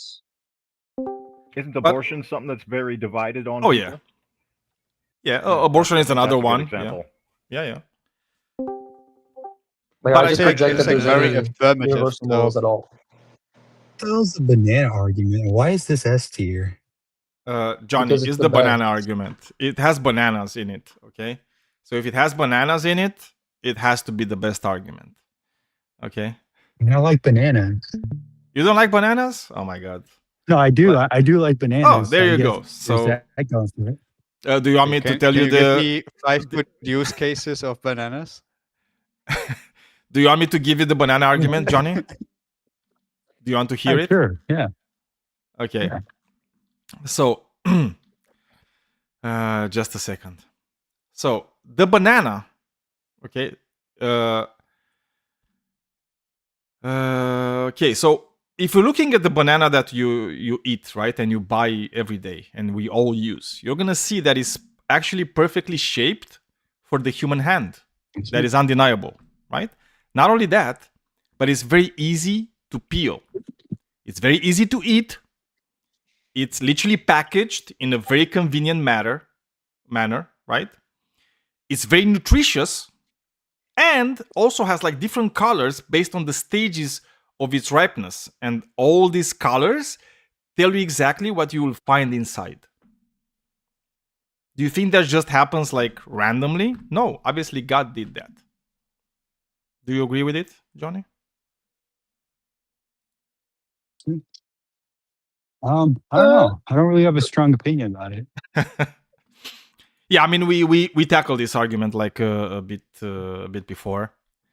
This is an argument that was popularized by an apologist from Australia called Ray Comfort, where he was saying that the banana is proof of God because it has all these attributes that I just mentioned, without actually understanding that the banana we eat today and that we have today, like in all the supermarkets, is actually the product of like 1,000 years of like human artificial selection.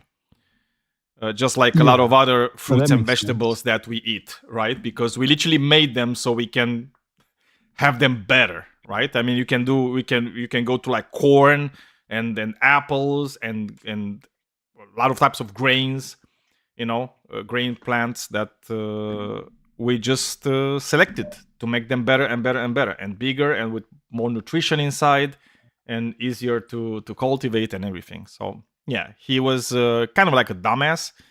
Like everybody's making fun of him for this argument that he presented. Like, I mean, it was years and years ago. So right now we were at the moral argument. Right now, do you know what the moral argument is, Johnny? It's something about like it's usually the thing where like people are like saying like everybody thinks that this is like universally bad, but it's like it's never the case because like it's just dictated by like societal virtues. Yeah, it literally says like objective moral values exist. If God does not exist, objective moral values do not exist. Therefore, God exists. It's a very simple argument. Also extremely flawed because you cannot demonstrate that objective moral values actually do exist without appealing to like a lot of presuppositions. I know one of the more done things by religious people is appealing to the fact that God exists and his nature is what makes it moral. So therefore, that's why objective morality exists, because it's in the nature of God. But yeah, I don't think this convinces like a lot of people. There's a lot of flaws in this argument. And now we were trying to see where we do put it, the moral argument, because it is also one of the most used arguments too, right? I feel like the fine-tuning, the kalam, and the moral arguments, they're kind of like the trifecta of internet debating and apologetics. Maybe we could call it the Trinity of yes, it is the Trinity of arguments, yes. Yeah. Can you imagine turning someone into a sloppy, mud-nosed pig just because they question God? Like, imagine that eternity of suffering, like not being able to breathe while needing oxygen, but you can't die. So you're just like eternally suffering with a clogged nose. I'm not sure why. I'm not sure what this has to do with the conversation, to be honest. One thing I feel like it's worth mentioning with the moral argument, right? Is that it's talking about morals being objective, right? And like one thing I think is like a very something I've come across as a very common misunderstanding from Christians is that they think that if God decides what is good or not, that means that morality is objective.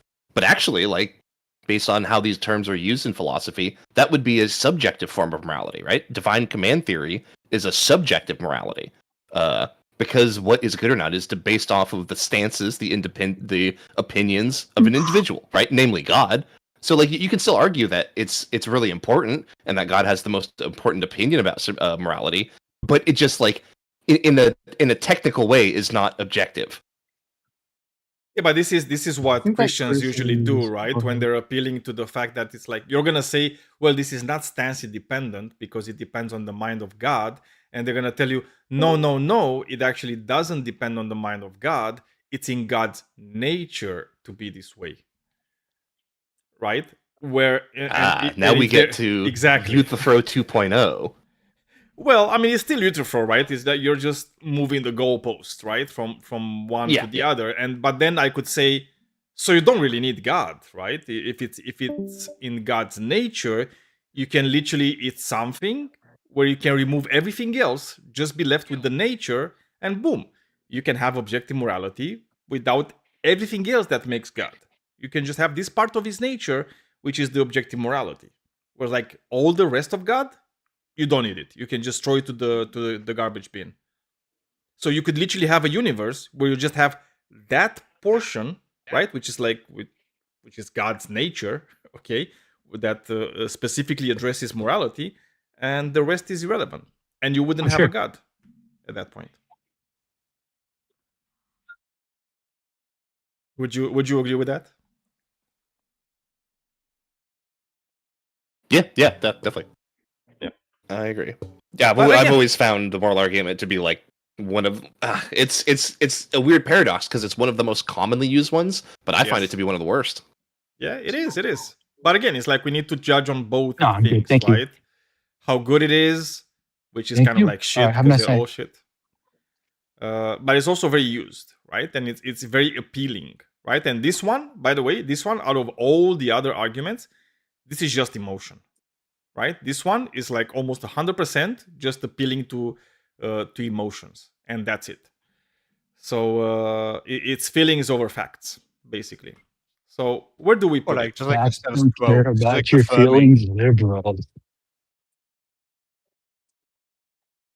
I would put that C tier because it can be very convincing if it agrees with you, but if it's not agreeing with you, it's super shit. So Yeah, I guess think C tier makes Smallcrates sense. would put it at like F or below F if he could. We're not going to appeal to Smallcrates. I would be in that totally case. fine with D. Yeah. What do you think, Rishon? What would be your Personally, your rating? I think I would put it in F. Hmm. Just because it's based on like what I see to be foundational misunderstandings of morality. I think that like morality is also like heavily defined by its core as well.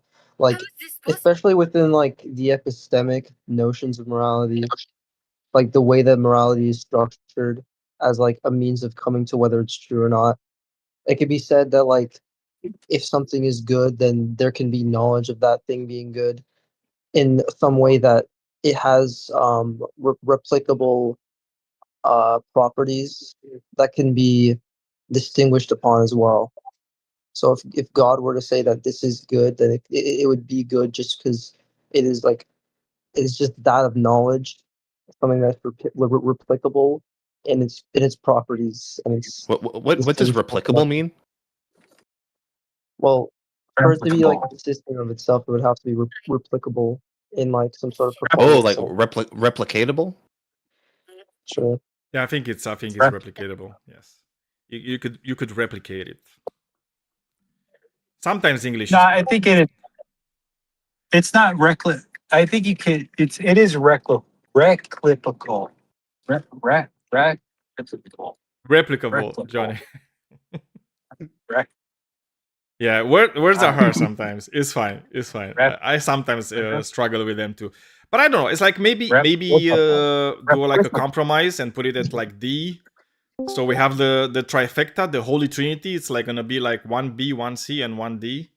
And this is the trifecta, basically. Right? With I think the more D is argument. fine. Yeah. But I feel like even taking that position, it would sort of contradict the existential feeling of morality that humans would hold. Like you would sort of question whether this sort of framework of good and bad actually has anything to do with what you're doing. I think there'd be a greater emphasis on human life if there were like deities or afterlives. The Grim Reaper, you were getting feedback You're hot from your mic. micing. Yeah. Oh, sorry. Okay. Okay, anyway, we're gonna right do to it. hell Still with getting him. it. Right to hell with him. Yeah. Okay, let's see. Next one. Which one should we do? The free thinking argument. The free thinking argument. Hey, Young Hume, guess who I muted? Sorry, can you repeat? I muted Octavian. Oh, that's great. I don't know what to tell you. Let's try and keep things relevant to the show, guys. We're streaming this live, by the way. So let's try and this keep is things live on topic, streaming, so let's talk about what's relevant here. Okay, so the free thinking argument, right? I'm gonna go to the structure of this. And by the way, Grim Reaper, you're still like hot micing. Let us know when you're not doing that anymore. Okay, so this one is about naturalism and free will. Okay, so this is gonna be interesting. So premise 1: if naturalism is true, humans do not have libertarian free will. Second premise: if humans do not have libertarian free will, they cannot think rationally. Premise 3: humans can think rationally. Therefore, humans have libertarian free will. Therefore, naturalism is false. And if naturalism is false, a non-natural source for rationality must exist. And the most reasonable one is God.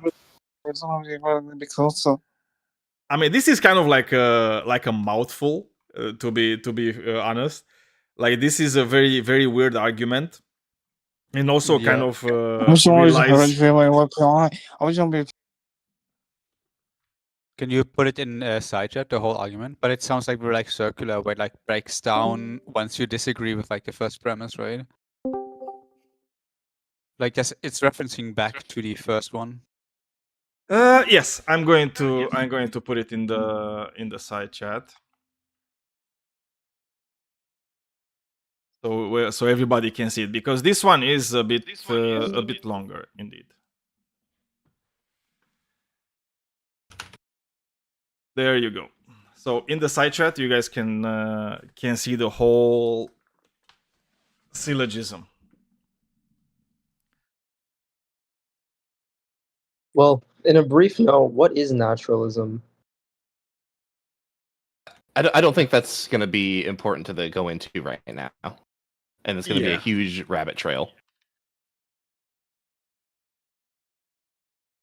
But if we're like going to define like briefly the term, so you can understand it, is just like the universe is boils down to just natural laws and natural forces, right? So there's no such a thing as no like soul, the supernatural, no magic, no mysticism. Yeah, exactly, right? So it's all like natural forces and laws.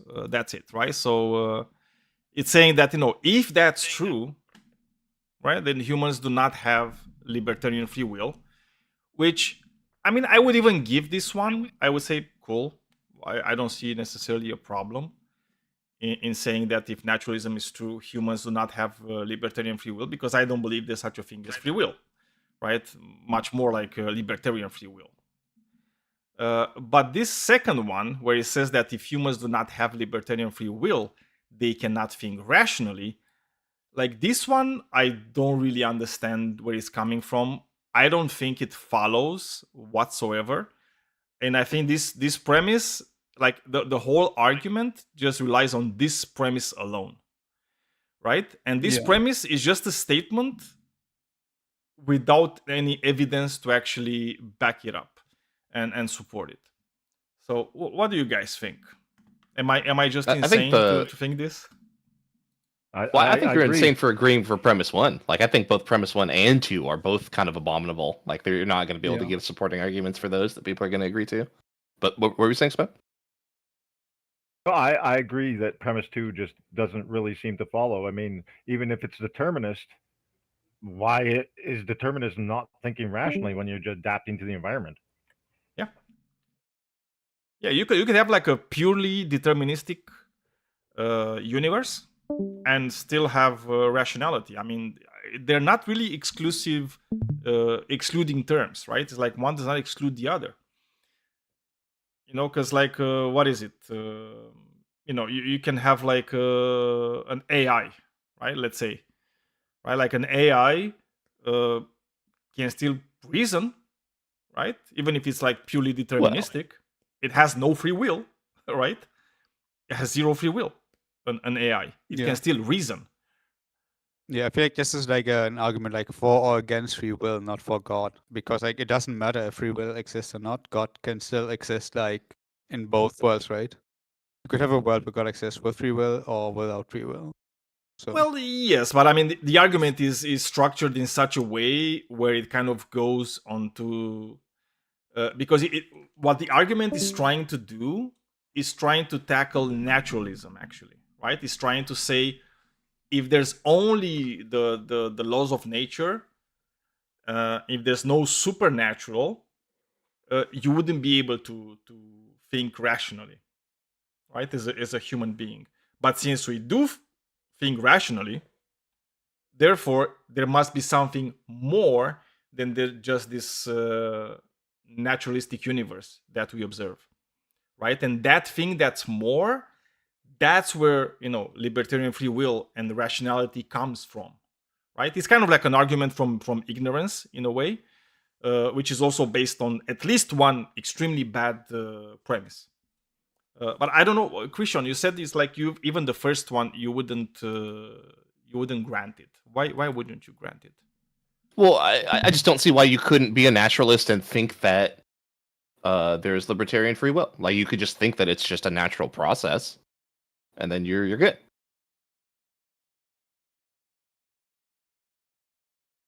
Right? Like it seems like premise one is saying that libertarian free will has to be a supernatural process, and I just don't see the motivation for that.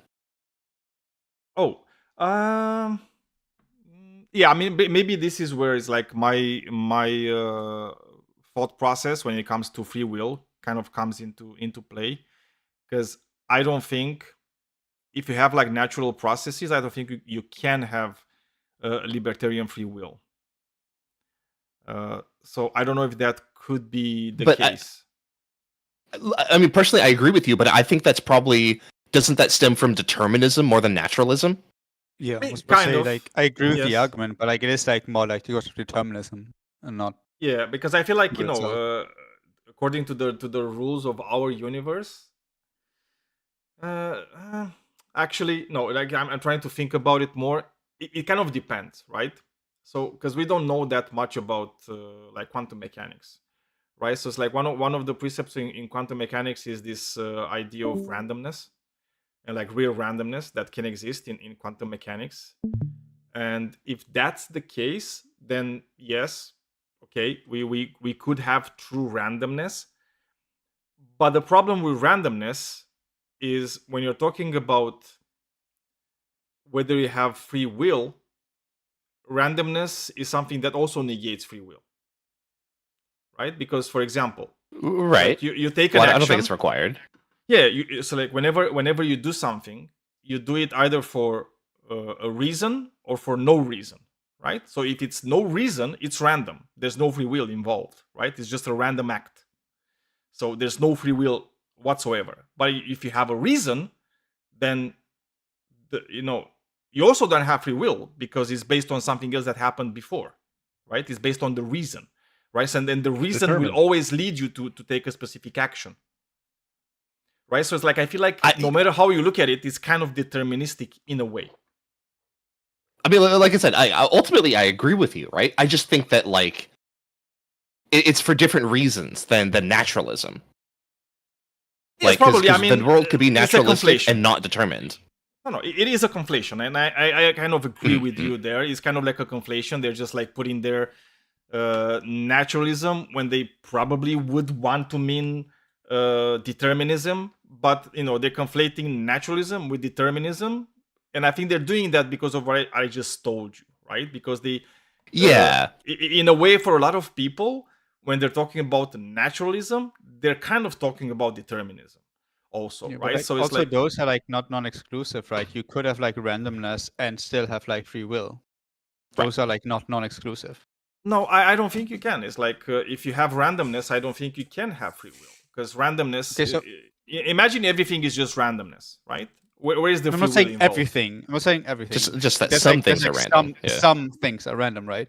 You could like be put in a position where something random happened. And then now you're in a position where you can make a choice still, right? Like just because randomness exists doesn't mean you do not have a choice afterwards. Unless you say everything is random, then kind of. But here and look, and I think the biggest problem that I have whenever it comes to arguments that do involve free will is that I don't really understand what people mean by free will. Because you can have definitions of free will that could make this thing like a lot better, right?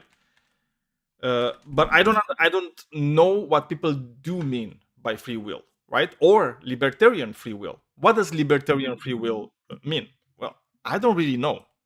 I don't really even kind of understand it, to be very frank, right? And because I don't really truly understand it, then it's like it's very hard to talk about it, right? Because the definition, it's always kind of murky, and I think kind of changes based on whoever you're talking to.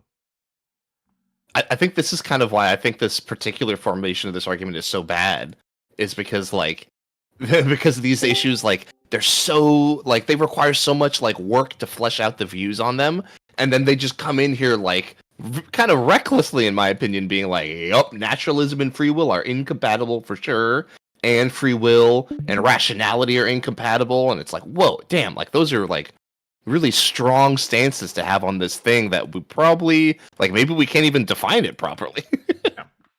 Because the way that I think about it, right, in the simplest of ways, right, when it comes to libertarian free will, because like the way that I use free will is the ability to do otherwise.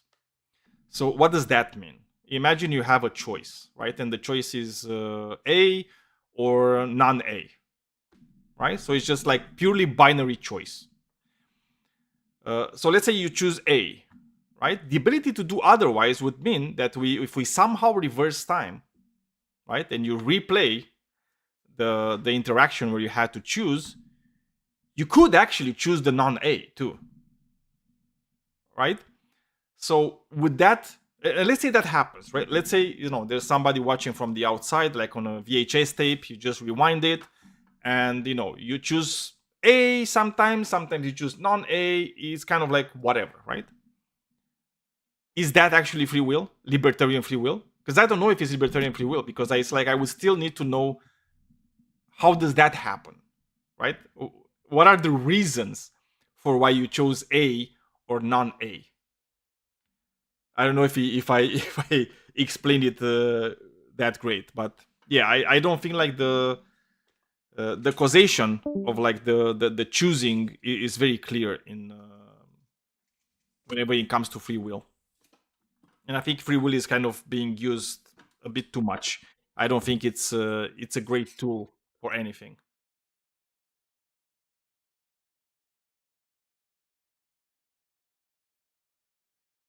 No, I agree. I think this is, like a lot of these arguments, just really meant to play on the intuition of people who haven't really looked into like the more academic way that these arguments should be used and formulated. Right? It's like they have the veneer of being academic, but then when you really dig into it, it's like, well, hang on, like what is free will? What is determinism? Then suddenly it seems like, well, maybe we shouldn't have been so so sure about that argument that we made. I mean, even when they're claiming they cannot think rationally, it's like, what? How did that come? It's like, where did that come from? It's like, what does free will have to do with rationality? Yeah, I'm actually curious. Where did you get this particular argument from? Just Google. Do you think you can think unrationally? Yeah. That's what I'm saying. It's like, I don't know. Yeah. Okay. Yeah. I mean, just like try to like make sure that I'm. If people can think, yeah, like let's say give me like a bottle of whiskey. Oh, yes. And yeah, I'll be very irrational. Because look, people can be irrational, right? But if we can see people being irrational, that means that we have something to confront it with, right? Which is the opposite, which is the rational, right? So it's like we can at least conceive it as being the case, right? So that's why like the argument is just like, not that great, not that great. It has like a lot of flaws. As you said, it's kind of like conflating naturalism with determinism. So yeah. And by the way, it's like apparently, according to Google, this is only one structure for this argument. It's called Stratton's 5-step version, and apparently there's other versions, including C.S. Lewis version. So yeah, there's more ways in talking about the free thinking argument. So what do you think about this, Krishan? Where would you put this great argument for God? We need to put a new tier on for this one. This one was particularly special. Like, I think this was the worst of the worst that we've looked at so far. Well, I mean, kind of, but it's also kind of like, F is just like the pit, right? Like the trash pit for the arguments of God. And I think this one is like it clearly kind of belongs there, because it doesn't make any kind of sense. It's just a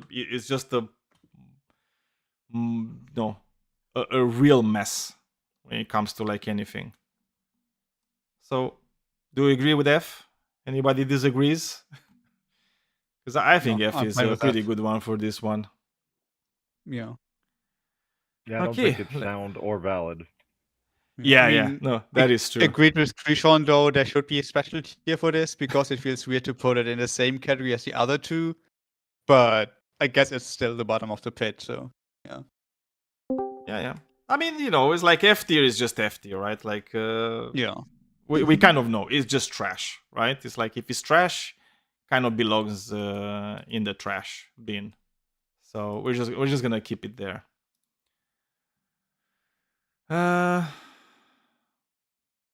I mean, the argument from moral knowledge, Personal that is, yeah, this is kind of just like the same, right? I'm trying to think. It's kind of like the moral argument. It's not that much different. The argument from personal experience. Oh man. Whoa. Oh, S tier. What do you mean? I want to Well, hear look, arguments for that. To put that in S tier or like any higher. I'm gonna give the than C. same kind of explanation as the banana argument, where it's like this is a kind of argument that's not actually giving you like logical premises and like here's the principle of sufficient reason that I'm gonna throw out 10 seconds later, or like and this is therefore we call it God. Like it's just a purely emotional appeal, and like to be honest, like the anecdotes that you hear from people, their personal religious stories are like whenever I hear those, they hit so much harder than premise one. Let me talk about free will and naturalism. Like that's just like, it's almost like revolting to hear. But like hearing people's like heartfelt emotional appeals to what they've gone through in life is moving on some level, right? Like, also, by the way, like I think that those are good arguments to convince yourself. Like if you yourself have a personal religious experience, that's a good reason to believe. But even if all of you right now had a Damascus Road experience, it would not move me at all. But I feel like this argument actually applies in so many other facets of people's lives. It's crazy, right? Because at some base level, the argument from personal experience, is like, my experience is this, therefore everybody's experience should be this, right? Yeah.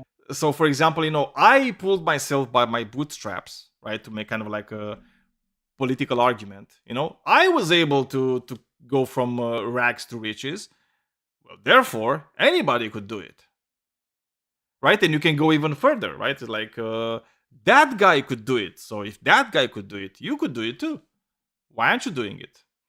So I would agree. Like it's just like it can be very strong, but also like it can be super weak, right? If like there's like an example like you like just like gave like somebody like just like disagrees, like dude, it's just like your own personal experience, like that doesn't mean anything to me, right? Well, like a logical argument might impact them like more than the personal experience. So giving it like an A tier or S tier would be too high for me. I would be fine with like B or C tier for this, but it has too many flaws to be like higher than B tier for me. Yeah, so okay. I would go back to like David Hume, right? Where he was literally talking about this thing, like personal revelation. Right? And it's like personal revelation is by definition kind of like first person, right? And nobody else can investigate it, right? So if you have, for example, Damascus Road experience, as Krishon was saying, how could you convince anybody else by your experience? You couldn't. But that experience in itself might be sufficient for you, right? Because you lived it, right? And it's like you experienced it. So if you experienced it, that's firsthand knowledge, right? Like nobody else could actually prove you wrong, right? And it's by definition kind of unfalsifiable, right? It's like nobody could prove you wrong because it was just your experience and nobody else's. So I don't know how strong this one should be, to be honest. It's like, is it A? Is it S? Because I can also kind of see how this argument can be kind of induced in people. Imagine you're going to like a church service where people are praying or whatever, and you have all these feelings from the actions that you're doing there, and people are telling you, well, it's like you're feeling like this because it's the Holy Spirit that entered you, right, and is talking through you. And if that's the case, then you're gonna be more and more convinced, right, of these things. Yeah. Are you making this list more like depending on how good it is or how strong it is? As I said, it's kind of like two-pronged, right? It's like, is this argument, for example, is it good when it comes to like if you're trying to investigate it from logical perspective? Yeah, I mean that would be not DLF, really, obviously, right? not really, But strong, right? It's a really strong bad SOA, one. so I would Exactly. be in the middle. Yeah, so it's like, but then again, it's like this is because it appeals to like very raw emotions. Then it's a really great argument for like apologetics, right? Whenever apologists want to actually talk about this, yeah, they will just do it. They will always appeal to these emotions. So I don't know. I feel like maybe a B. We kind of put it like in the middle. It's not S. It's not D, right? Because I don't think it's an F necessarily for this one. I would be fine with B. Yeah. What do you think, I Rishon? personally would put it lower, but maybe. Do you like a B for this one? Personally, I'd put it in S tier, but S tier. like I Okay, said, we look, can it's let the votes cast. them. we can put it like A, because as I said, it's like I feel like Okay. it's the emotional argument, right? And this one is actually kind of all pure emotion, right? It's just it's happened to you, right? I mean, it's kind of like Descartes, I think therefore I am. Okay, it's not even an argument if you think about it. It's kind of just like an experience, it's just relaying to us, okay, it's like you have this experience, and that's it. It's like you know it. I'm not sure how much Nobody else it can. matters, but I think like these kind of like arguments can be misused a lot as well. Which is like, at least like when I'm trying like to tier list something like this, I would take that into account. Like, can they be misused? And it can a lot. So I would put lower. But like, it's like I guess like a democracy, so we can put it higher maybe. Yeah. I don't know. I think like A is kind of like kind of in the middle. I don't know, because as I said, it's like I mean, this B one. and C is in the middle. Yeah. I know. It's I fine, said I'm kind fine of in with the A. middle. It's Kind okay. of in the middle. Okay. Like all the other arguments, it's like the argument from idealism. Is that even like a great argument? Dude, I think that one is really bad, like really bad. But it's been getting really, really popular. I've been seeing it more and more lately. Really? Wow. Yeah. I don't. Trying to think if I heard the argument from idealism, like. So the idea is that everywhere I had a formal debate that ended up being about this, even though I had no idea it was going to be that. And like it's come up so often, it's crazy. It triggers me. I mean, in a way, because like, a lot of people are idealists, right? It's the latest fad. Yeah. But the argument goes something like, okay, like we have concrete evidence for experience, right? Everyone has experience. We don't have concrete evidence for concrete things, material, right? So we can conclude that the world is idealistic, and therefore there must be some kind of mind that grounds the universe, right? Some kind of eternal mind, and that is what they're going to identify as God. And like, I think that this is a wild argument. Like, most of the other arguments seem modest compared to this. Whereas like this one is like, okay, let's solve questions in metaphysics first, right? These like unfalsifiable, unprovable, uninteractable field of metaphysics. We're going to come to a concrete conclusion and then move from there to the idea that there is a God. Like, somehow this is like the most ambitious argument. It's like the opposite of naturalism, kind of. If I got you correct. I mean, is it? I don't even know if it's like the No. The opposite of naturalism. I think it's kind of like the opposite of materialism, right? Where it's like they're just saying there's actually no matter, right? Like materialism is just like totally false, and in fact everything is just mental states, right? So imagine like everything around you, everything that you're kind of like perceiving actually doesn't really exist, right? It's just like your mind, and your mind is kind of like telling you these things, right? Although like they actually don't really exist. And even your mind, you might think that your mind is actually your brain, but it's actually not, right? Like your mind is this like some new way is this stuff, thing for sure. that you can't really define, you can't really investigate, you don't know like what the ontology of this thing is. It just exists there in some space that you don't know anything about, right? Yeah, but I it's feel there, like in the and you next need to sentence trust that there it's will be there. vibrations for sure. Yeah, I mean, it's kind of like crystal mommy thinking for religious people. Yeah. Because I don't really understand, how somebody can be an idealist, right? And it's also kind of, it's very egocentric, I think, because it thinks, oh, I think I have ideas, and it's like everything I am is just the ideas that I have, right? And the mental states that I have. Therefore, everything is mental states. And this would be kind of like the same argument. Imagine if I was watching like galaxies, right? And I use a telescope, and I would say, well, because I use a telescope to watch these galaxies, all these galaxies are just made of telescopes, actually, because I use that to watch the galaxies. So that's why idealism, I don't know how many people actually use this a lot, but yeah, I think it's very flawed, and I think there's no way like any idealist can actually demonstrate that idealism is the case. I think that in principle it is undemonstratable. Yeah.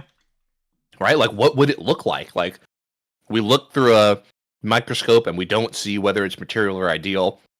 And we build a better microscope until one day we look through and we see mind. Like how does that work? Well, I mean, I would also ask, okay, let's assume they're right. Let's assume it's all mental states. How would a universe that would be materialistic actually look like? How could I tell? How could I tell the difference? So can you observe any like how do you observe a mental state, right? So like it makes no sense because like if you can observe something, everything that you observe has to be a mental state, right? So if I look like again like through a microscope, whatever, like is that a mental state that I'm observing? Like Yeah,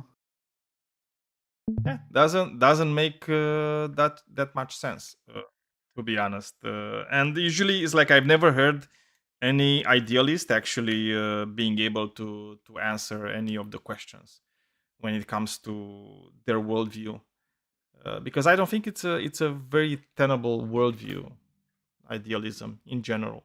Yeah. But then again, like I'm not like making a case for it, but then again, like it's more like a question like Krishan. It is like a very like emotionally based argument though. Why would you put that this low then compared to the others? Because I feel like this would be like a very strong emotional argument for a lot of people, right? Would not? Well, I don't think that that advocates for idealism want to say that the reason people believe in idealism is emotionally based, right? I would count that as a win for my position, but I think that wouldn't be a bullet that they want to bite, right? They want to say that there are good principled arguments for believing in idealism, and that this is like a good logical conclusion, is that there must be this eternal mind that grounds the universe. Okay, yeah, fair. Yeah. I mean, again, like I'm fine to put like rock bottom, like F D tier. So. And also, it's like where does God come into all of this, right? Like imagine you have a universe that is idealistic. Are your own God? Are you God? I mean, it's like yes, because that would be kind of like the natural progression. So right? It's like, well, here's the idea, right, Daniel?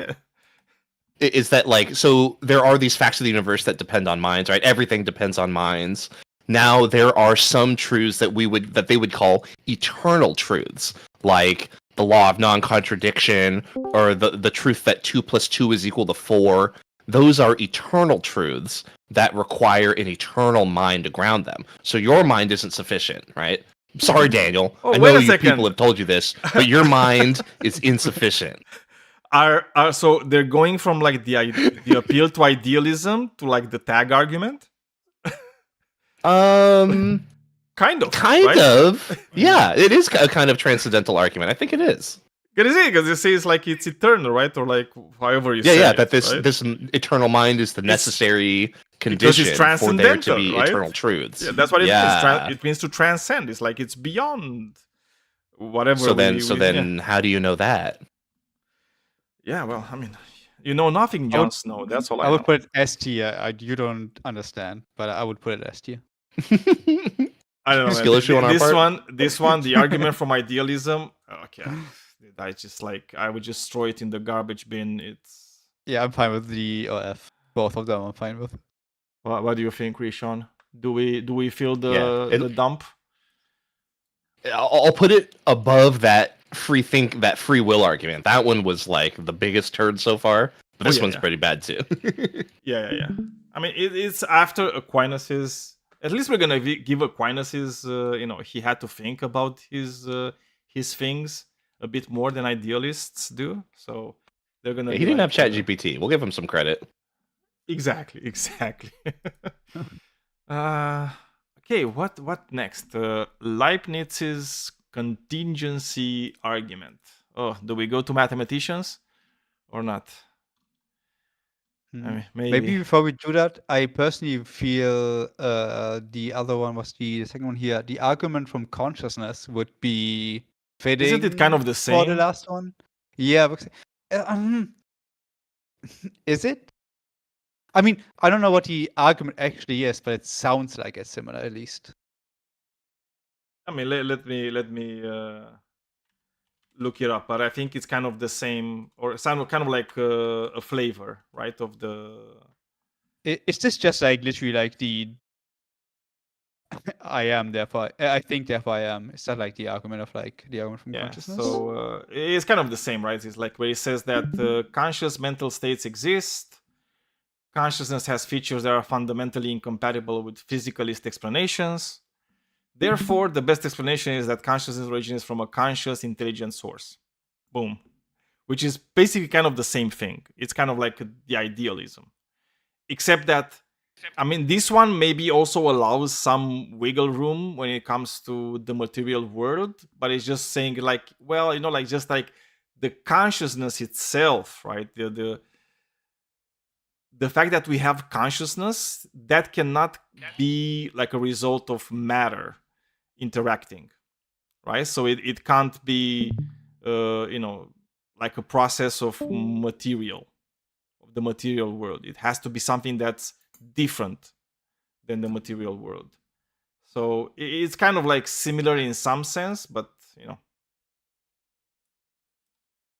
I don't know. Still doesn't look that great. I mean, maybe I would. Does put that it... argument talk all about the fact that it's actually really difficult to evolutionary explain consciousness, which is sort of what we're discussing in the chat right now? Because if it does, I'd say that makes it slightly stronger, because it is genuinely really difficult to explain how it evolved. Yeah, but it is an argument from personal incredulity or from ignorance, right? At the end of the day, because you're saying, okay, we have this thing that we call consciousness, and then we're saying, oh, so what is consciousness? And just because we can't really investigate it as we can investigate like other things, because it's really hard to investigate like qualia, for example, right? At least right now we don't have the sufficient knowledge to do it. I think, but I Does think that that's why, mean that I it's... would put it a little bit higher, right? Because it's saying like we don't know yet, but we might have like an explanation to it like in the future, right? It's like just like yeah, but this is okay. Better, so this argument is like the way that I think about it is kind of like it's a mind-body dualism, where they're saying is like, well, like the mind is very different than the body. Yeah, well, that's a good one, Christian. You're investigating qualia. Yeah, fuck qualia. Yeah, I'm a but homophobe this qualia. is the thing, right? So I find it really hard to believe that the mind is something that the brain is irrelevant to, because every science that investigates the brain, from every science that investigates the brain, from psychology to neurology to like all these sciences, they tell us if you do something to the brain, you're going to do something to the mind, right? I could literally give you things to make you unconscious, right? You could literally be on a bed, you wouldn't feel anything, you wouldn't dream anything, you just be there, right? Unconscious, right? That's how we do operations today, right? Like surgeries. Okay, it's like everybody's just out for the surgery. I could give you mushrooms where I could literally just make you see fucking dragons in the sky, right? And you can damage parts of the brain and remove certain elements of conscious experience. Exactly. Like color processing, right? Damage Exactly. a certain part of the brain. Memories. Yes, memories. Well, memories though are very fucking weird because they're not spatially distributed in the brain. Weirdly, like if you damage a specific part of the brain, we have no understanding currently of the relationship between the bit of the brain you damage and the way in which the memories are forgotten. And there seems to be some very unintuitive things that happen. But that's a different topic. And also, there's like all the things about like the corpus callosum, right? Like the corpus callosum is like this part of the brain which kind of unites like the two hemispheres. And there's been, serious investigations into patients that had like a split brain experience, where it's like you could literally even have like two distinct personalities in the same body, technically, right? Not only that, but for example, you have people with multiple personality disorder, right? How does that happen? Because they're literally different personalities in the same brain, right? And they're manifesting differently. They're like literally different people living in the same place. They can So often do different Their things. work and personal Meaningfully life. do different things. Like things like hemispheric neglect are very interesting, where a person can see things on the right side of their vision and make correct judgments based on things on the right side of their vision, but they experientially say, I can't see anything on the right, and they mean it. They're not just joking with you.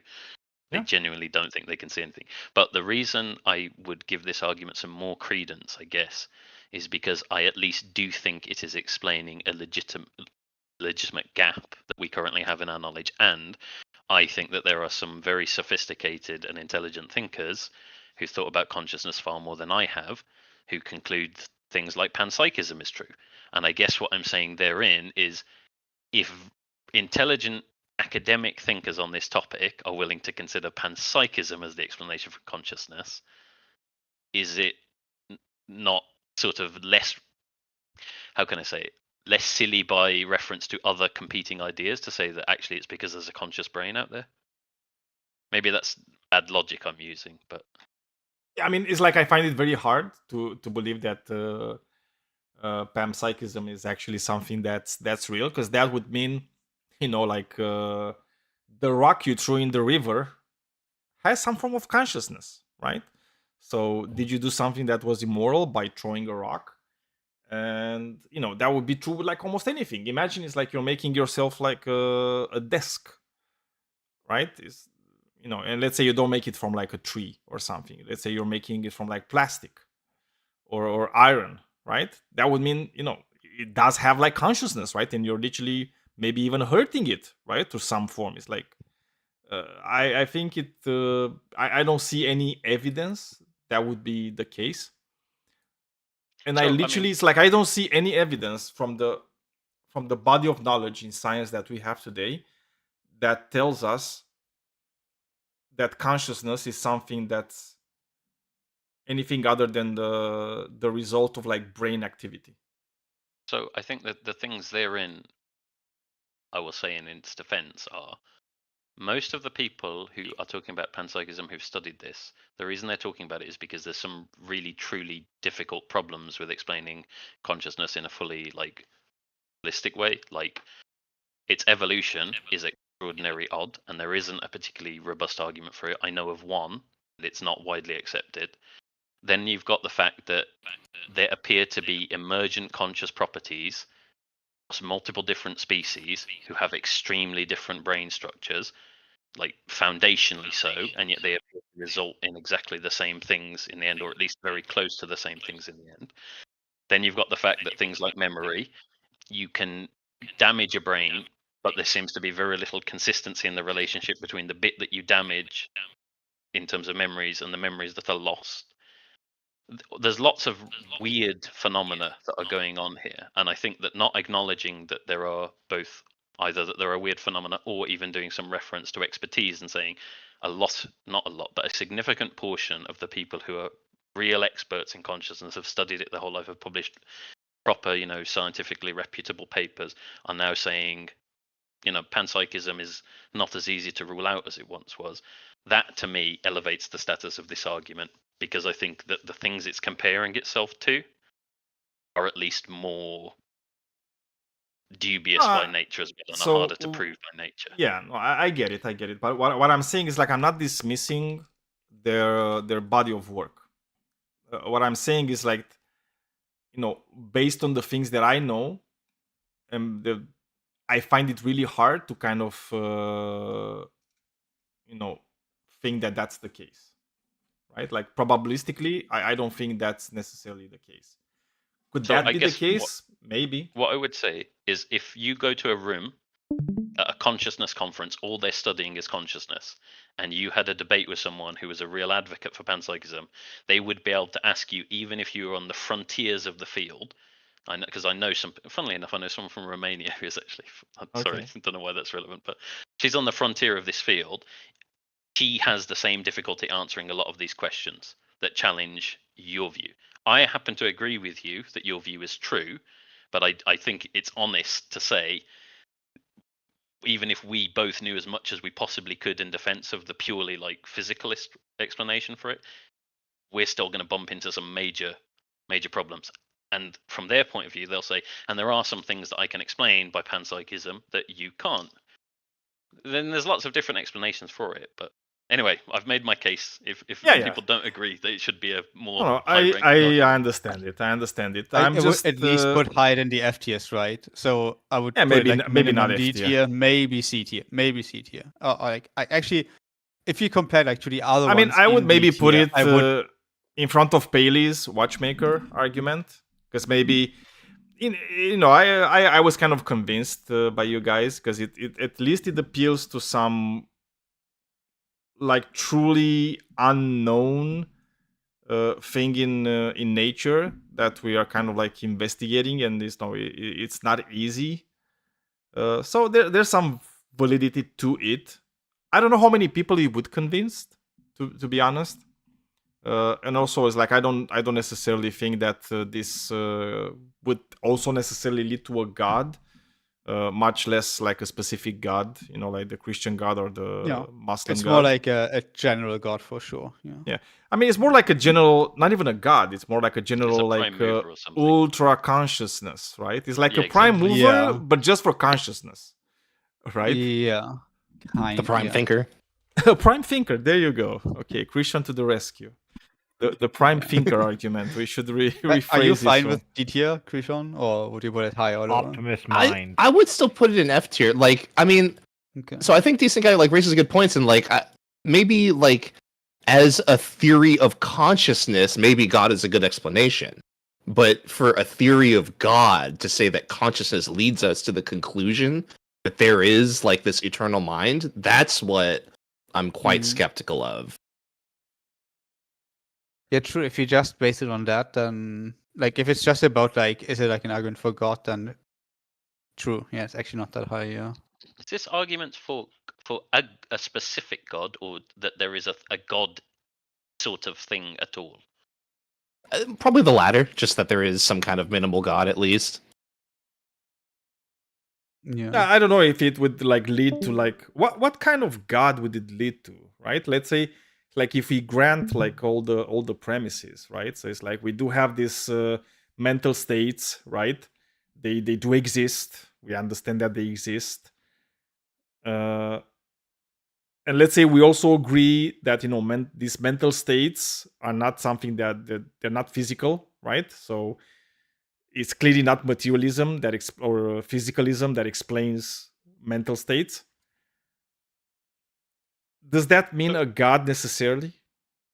I'll go for the panpsychist. What are some of the best arguments I've heard? They believe a lot of them believe that basically there is an essence or a thing of consciousness in the universe, and that there are various brain structures or biological structures that can eventually tap into it. And their explanation, in part for the reason it seems that there's such a diversity in the types of brain that can nonetheless experience in similar ways, is they say because there's various ways to tap into this thing that has always been there and is always there. When they call it, sometimes I've heard it called like direct experience. So I guess the god that you'd imagine would be this permanent form of experience. But couldn't that be like another law, like another force of nature? So imagine, because I can also think like, yeah, imagine you have like gravity, you have the nuclear forces, you have electromagnetism, and then you also have this force, right? Which only applies to like these specific cases when you have these specific formations of matter. Would that be a god though? Or would that, because I don't think I don't think we would ever call gravity as being a god. Yeah, even if the panpsychist eventually we were proven right, no one at the conference would then go, haha, God exists. They'd go, wow, exactly, fascinating that there's this other substance. Yeah, good point. Yeah. So yeah, maybe that's why it's like maybe we're just gonna demote it. We'll put the last one in D tier, is the closest to F tier as possible. I would still put in D tier, but yeah, maybe at the end. It's fine. Yeah, it's at the end of the D tier. Yeah, because it's almost trash, right? But maybe there's some good. I think I personally find compelling to some extent, but I understand why it's down there. Yeah, makes sense. Yeah. Okay. I would be interested in what is the redeem Zuma argument from Math? What is that like? Which one? About? Which one? Okay, so it's like, I'll be honest, it's like the only one that I've actually heard from these ones was like Leibniz's contingency, but yeah, maybe we can look at the other. Redeemed Zoomer argument from Matt. Well, I mean, that's a mouthful to begin with. So yeah, I have no clue what it's even about. Yeah, I know who Redeemed Zoomer is, but I don't know his argument. I'm gonna guess it's probably gonna be similar to the last one, actually, about how there is this eternal truth of mathematics, and therefore there needs to be something that grounds mathematics. That's my guess, but I don't know. Is Zoomer a person? I thought is that guy a Zoomer? Yeah, Redeemed Zoomer is a YouTuber. Ah, okay. Oh, really? Oh, okay. So that's why it wasn't. I didn't even know what the Redeemed Zoomer was. I was like, okay, it's like, is that something I've never heard? Have you seen any videos with this? Redeemed. Have you seen any videos of the format where they talk about like, here's all the 10 blanks of blank, and then it's a white background, and they'll have these cute little icons, one for each one. Okay, he kind of pioneered that format. I have no idea. So, do you know what this argument is all about? Yeah, let me try and find it real quick. Like I said, I think that's my guess. Is it's going to be something about grounding mathematics. Grounding mathematics. Let's see. Well, not to take things back, and if no one wants to do this, please don't. But seeing as it's in S tier, may I ask what the banana argument is in very short form? Dude, everybody loves the banana argument. I don't know. It's like maybe, dude, we should make like another one that's like even above the S tier, because like everybody's like, the banana argument. That seems like something I should look into. I kind of like it. Okay, so I'm gonna tell you. K tier for potassium. Yeah, K tier exactly for the. Okay, so this guy. Okay, I'm gonna tell you what the argument from the banana argument is. Okay, so if you think of the banana that you buy from the supermarket, like the simple banana that you buy from the supermarket, you're gonna see something, right, which are like really interesting in that banana. You're gonna see that the banana is perfectly shaped for the human hand, and not only, The banana is also like extremely easy to peel.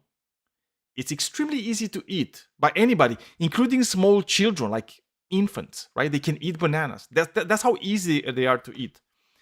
Not only that, but the packaging, the natural packaging of the banana is extremely convenient, right? It's easy to transport. It's like you don't need like special bags for it. It's just the banana, right? Not only that, but it's extremely, extremely nutritious. The banana has almost anything you need, right, to survive.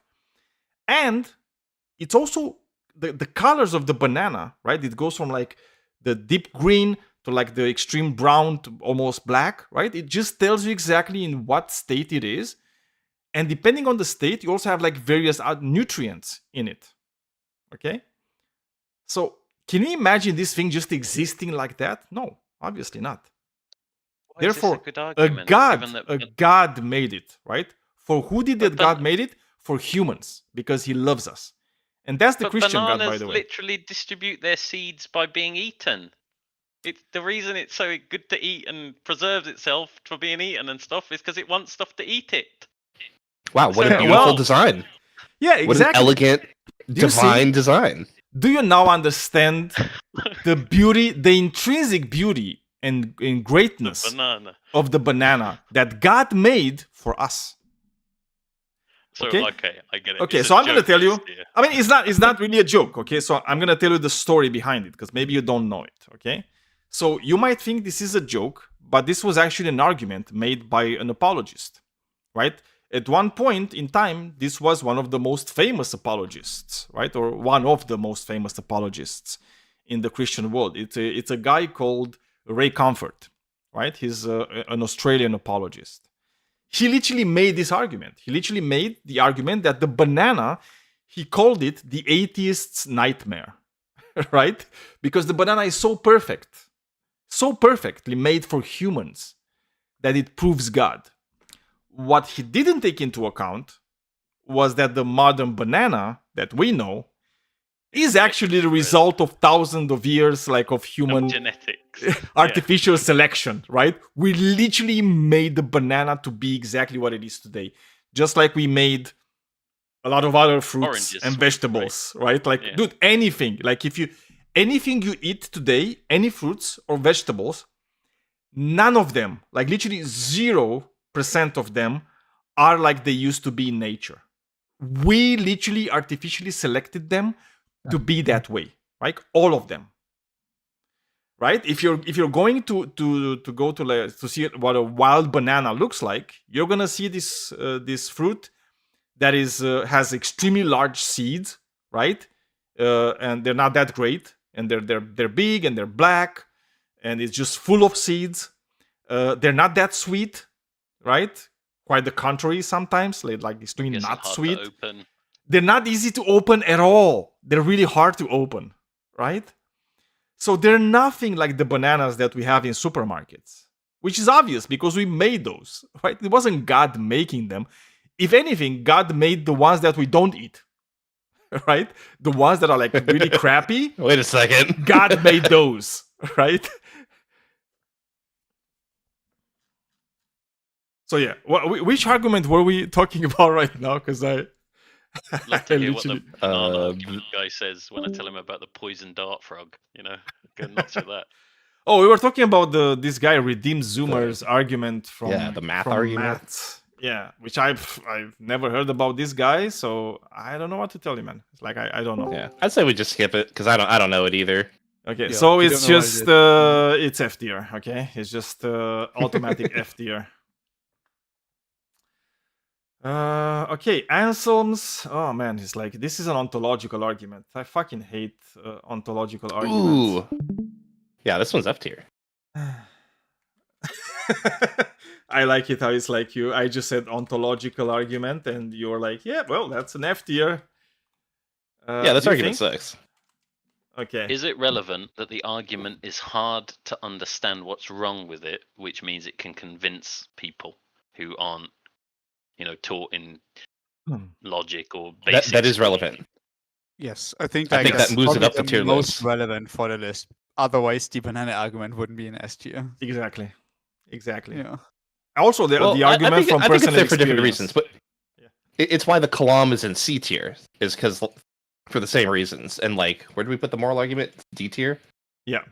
Same reasons. But then we can like immediately put like what's the one like Leibniz contingency argument. We can put that in the same tier as like we can put it in the same as like the cosmological argument, right? It is like the same in the end of the day. Maybe a little bit better, but yeah. Yeah. So yeah, let's talk about this. Yeah, this the Anselm's, ontological argument. Ontological argument. So this is an ontological argument, which again, I feel like it's extremely hard to demonstrate. But we can look at like Saint Anselm's. What is hard about Kripkean S5 modal logic? Nothing. Yeah, it's extremely easy. I don't know why they made him a saint, to be honest with you. I think just because he wrote this, he should have been deemed a demon. But let's just go through it, okay? Let's just go through Saint Anselm's formulation of the ontological argument. So, first one, God exists in the mind. Great. Stage 2, right? Premise 2. Existence in reality is greater than existence only in the mind. Oh, wow. Great. Therefore, God must exist in reality. Well, I mean, I'm telling you what Anselm said, okay? He had probably no idea of idealism, right? He wasn't a panpsychist. Okay. I feel like any idealist seeing that argument would just have a fit. I know. Fortunately for them, Anselm's is long gone. Okay, he died a long time ago, so he can't hurt you. He cannot hurt you, right? So only in the mind. God is necessarily exists. So basically, Anselm went from God exists in the mind to the conclusion that not only does God exist, it's necessary to exist because you can think about it. Therefore, I'm going to tell you guys, you know what I thought about? And I thought about it like a long time ago. It's a pink leprechaun that shits galaxies. Yeah, it's so like, I thought about it. Spaghetti monster. I did think about it. So if I did think about it, you know what it happened? It's like literally it happens in reality, right? So there actually is a pink leprechaun that shits galaxies that exists in the universe. And every galaxy you ever saw is actually, he shat it, right? So we are living in the Milky Way galaxy. Right, so we are living in shit, basically. Did someone else have the greatest element? Because I thought that was a part of it too. Was the argument is that you can't explain anything with it. You can only explain something that is the greatest version of the thing, because it's only for the greatest version that it would necessarily exist. No, this is Anselm's ontological argument. So this is like his formulation. Yeah. This like with the greatest one is like in the modern formulation of the ontological argument. Anselm's is like an older form than the argument from idealism, though, because it kind of is that one. I mean, like what makes it higher than that? I don't know. Is anything that makes it higher than that one? Like, I mean, because I feel like, okay. If it's in your mind, it exists, right? It's kind of like what idealism is doing. So yeah, well, I agree with Anselm that God exists in the mind. The only difference between me and him is that I believe that God only exists in the mind. But what he says, he goes further, right? And I feel like the second premise is where like the argument kind of breaks down. Because he says existence in reality is greater than existence only in the mind. And here the word is great. I mean, the word greater does all the heavy lifting, because I don't know what that means, and I don't know why it has to be greater. Nothing says that it has to be greater, right? It's like, because if that's the case, anything we can think of, anything we can imagine, right? Anything could be greater if it exists in reality. So by his conclusion, right, and by his way of his logic, we should conclude that everything that you can think of must by necessity exist in reality, which doesn't really follow. So I think it's an extremely crap argument, however you look at it. One thing I always wonder with this sort of stuff is, do we know that the guy who said this thought it was a good argument? Like, do we know he went and talked to others and told everyone it's a good, or did someone record it say, you won't believe what Anselm just said, and now we all believe that he was a massive advocate for quite a daft idea? Yeah, I mean, probably people talked about it. I mean, the modern variation of the ontological argument is from Anselm's initial formulation of the ontological argument. So he was kind of like the initiator of this thing, right? Because okay, so what is I'm trying to think like what the modern variation, right? So they're saying, okay, God exists in the mind. If God actually would exist in reality, he would be greater. So if God existed only in the mind, if God only existed in the mind, just a second. So it's like you could think in the mind, you can think over what is the greatest actually, because I need to reformulate it because now I think about it more. So it's like God exists in the mind. When you're thinking of God, you're thinking of the greatest conceivable being, right? Because that's where you started from, right? That's where you ask me, right? It's like, what is God? Well, God is the greatest conceivable being.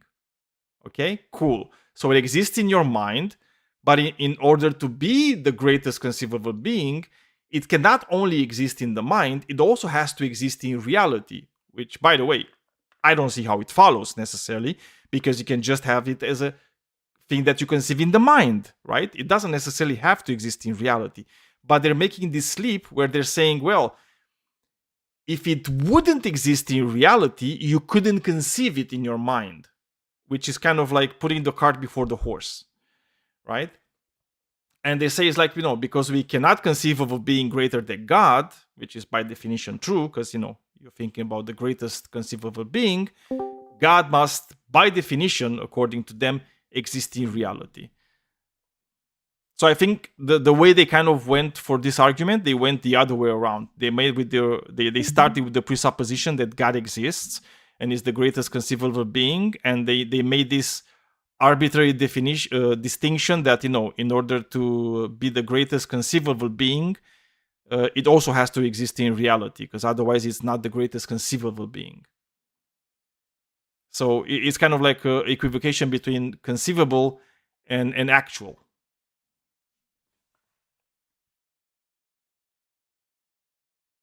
Wait, I mean, if that's the argument, we can immediately put in like this God's trademark argument in here as well, because that is the same argument.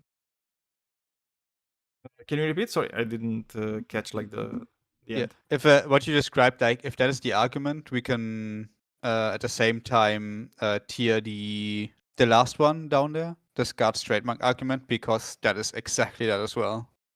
It's the idea of if it exists like in your mind, like if you can imagine a perfect being, that's like that means that a perfect being has to exist, because you cannot imagine a perfect being without it being real. Like that's kind of like the argument. Yeah, I mean, it's like, again, it's like it doesn't follow logically. I think it's just I think in order to make this argument, you have to start from the conclusion, and at that point, it's like it's no longer like a valid structure for the syllogism. So it kind of breaks. So it's kind of crap. Maybe it's like better than the free thinking argument, because that one was like a big pile of steaming crap. But yeah, not the best. Yeah, I think I'd agree with that. Towards the bottom. Towards the bottom. The argument from desire. I never heard this argument. I need to look it up. The argument. Yeah, me either. I honestly like looking at most of these. I've only heard of a couple. I know I've heard of psychophysical harmony, and then the modal ontological argument. Should we do the last one in the list first? Because that one, again, like it is like the same as the one before. Which one? Sure, I've never heard of this one. Yeah, discuss trademark argument. That is like it's like the same idea again. Like it is if you can like imagine like a perfect being, that necessitates that a perfect being exists. As far as I understand the argument, Yeah. You mean Descartes? Okay. I mean, yeah, Yes. but okay. I already pulled up the argument from Desire. By the way, this will be a doozy because this is from C.S. Lewis, apparently. It's from Mere Christianity. I read it a long time ago. I don't remember this one, but it says like this, right? So premise 1: every natural innate desire corresponds to some real object that can satisfy it. Oh yeah, I remember it right now. Yeah. Oh my god, this is such I got that. Yeah, I know. I remembered it now. Okay, humans experience a deep innate desire that no earthly object fully satisfies. Like, yeah. I mean, man. Therefore, there must exist something beyond the natural world that can satisfy this desire. Conclusion: this desire is evidence for the supernatural. So it's not even like evidence for a god. It's just evidence for like the supernatural, which could, again, the supernatural could just be devoid of a god, right? Which you can literally have the supernatural that has zero gods in it, right? Because there's no reason, right? It's not illogical to think it. But even so, right? So premise 1, let's study it closely. Every natural innate desire corresponds to some real object that can satisfy it. Is that true? What if somebody has I can explain it to you. So he's talking about, for example, thirst. If you feel thirsty, then it implies that there's such a thing that can quench your thirst. If you feel like you need air or like you need to breathe in, it implies that there's such a thing as oxygen. If you need God, it implies that there is such a thing as God. Yeah, but it doesn't If you follow. feel lonely doesn't mean that there's necessarily people out there who can, make it a bait. It's just you feel that because evolution makes you have certain feelings to orient towards certain stimuli, right? Also, some people never feel lonely, right? Because maybe like their the way their genes express, it doesn't allow for them. Here's some other things I desire, right? I desire the Starship Enterprise. I desire time travel. I desire transporters and replicators. So that means that these things exist. I also desire a world with no God. That exists. Yeah, but I wanted to bring up the same. Like you can desire that like a God doesn't exist, right? Like it might like free you if you feel like there's like no God that judges you, whatever, like no creator like soaking upon you. So, like, I'll try a steel man for fun. So, when I think about like human societies and the desires that we express consciously, I think that a lot of those are going to be a product of language and evolution. But when you think about the basic ones, the ones we orient towards, what you see throughout all of human societies, we build societies that have good access to water and systems to carry it, and have good game access to hunt and tools to do so. And even on the emotional level, things like comfort, right, and warmth and shelter. Again, we seem to have created things to help us access all of these things. And so I'm splitting between the desires that Krishan talks about, where he's watched Star Trek, can imagine a thing, and these sort of more foundational desires that even non-speaking humans appeared to have generated certain systems for. Now, amongst those humans who we don't think had language, they did appear to have some forms of religious iconography, or things that they, our best guess is, worshipped or exchanged as religious idols. So maybe that's a stronger form of the argument, is to say that there does appear to have been throughout human history some equivalent basic want for items of worship as for items that help you curry water.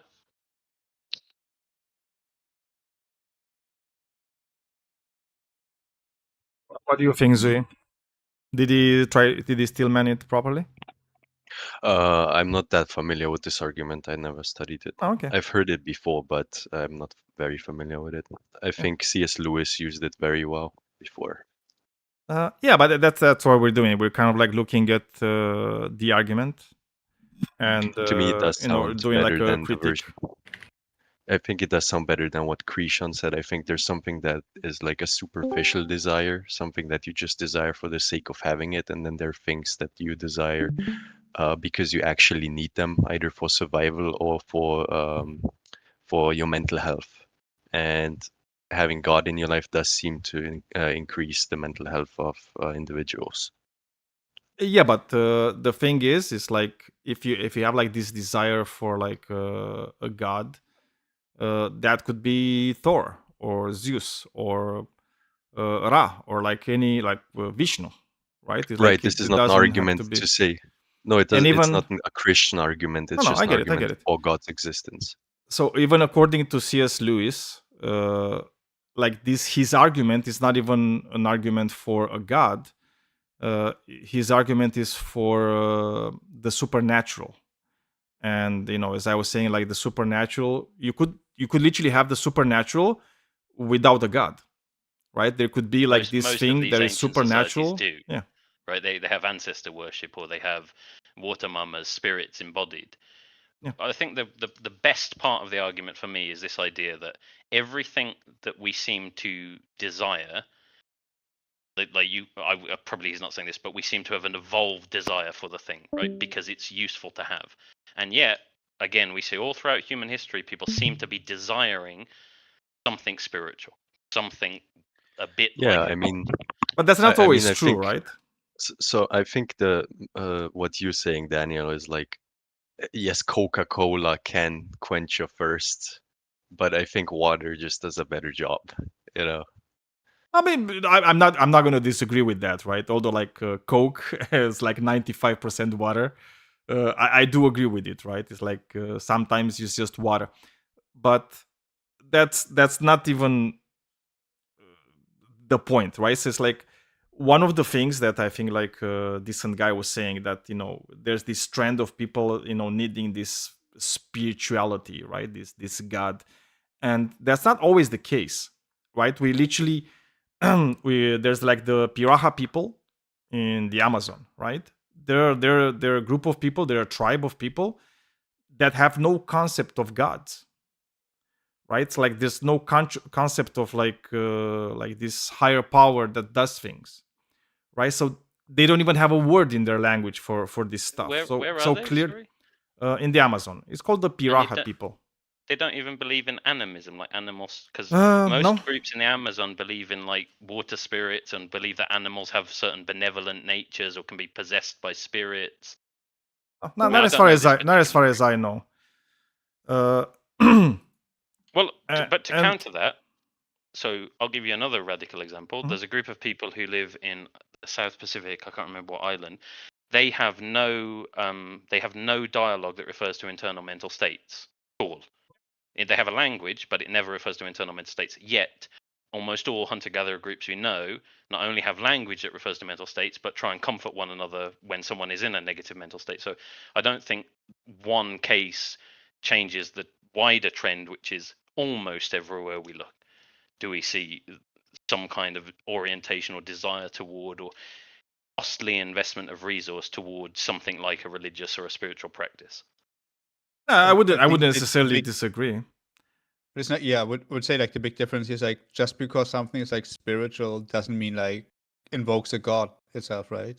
Yeah, I think it's more to do, if we're trying to talk about like innate, and I think this is kind of like an evolutionary thing. We have this idea of like we want to know, right? It's like we don't really like the unknown, right? So it's like if you're talking about a desire that we might have, it's probably a desire for an explanation for things, right? So why does it rain? Right? It's like for most of our history, what does it rain? Well, it's the rain god. Right? Now we know why it rains, right? Because we can investigate those things, right? So now nobody thinks today that it rains because of the rain god. Right? And the same goes with like every phenomenon that we constantly explored, right? It's like we understand more and more and more. And you are not here in the beginning, but one of the arguments that I made in the beginning was that God kind of becomes smaller and smaller because we can investigate more and more, and we know more and more about the natural world, right? It's like when it comes to rain, when it comes to thunder, when it comes to lightning, when it comes to how the planets are orbiting the sun, and so on, right? Like the more we know, the less we need a god to kind of explain the mystery. So my challenge, though, would be something to the effect of cultural evolution. We've seen work in all sorts of contexts, and I don't mean as in tree one knows that tree two is its brother. I mean the phenomenon of that different cultures have different ways of teaching and can inherit knowledge, and it's now widely vindicated in non-human animals like whales, like cheetahs.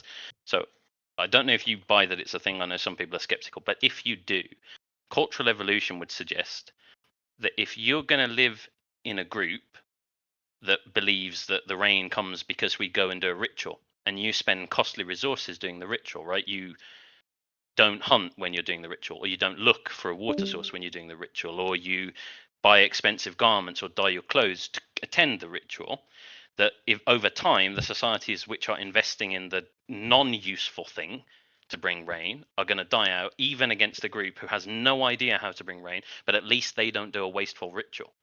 And yet what we actually seem to find in the historical record is that these durable societies tend to have religion. Now you can go on that and say that's because religion serves other unifying, functions of groups or something like that, and I buy that argument. But I just want to say, like, it is a bit tricky to just say, well, we want to invoke an explanation for the rain, because you've got to go further and say, why the fuck aren't the groups who have this delusional explanation dying out?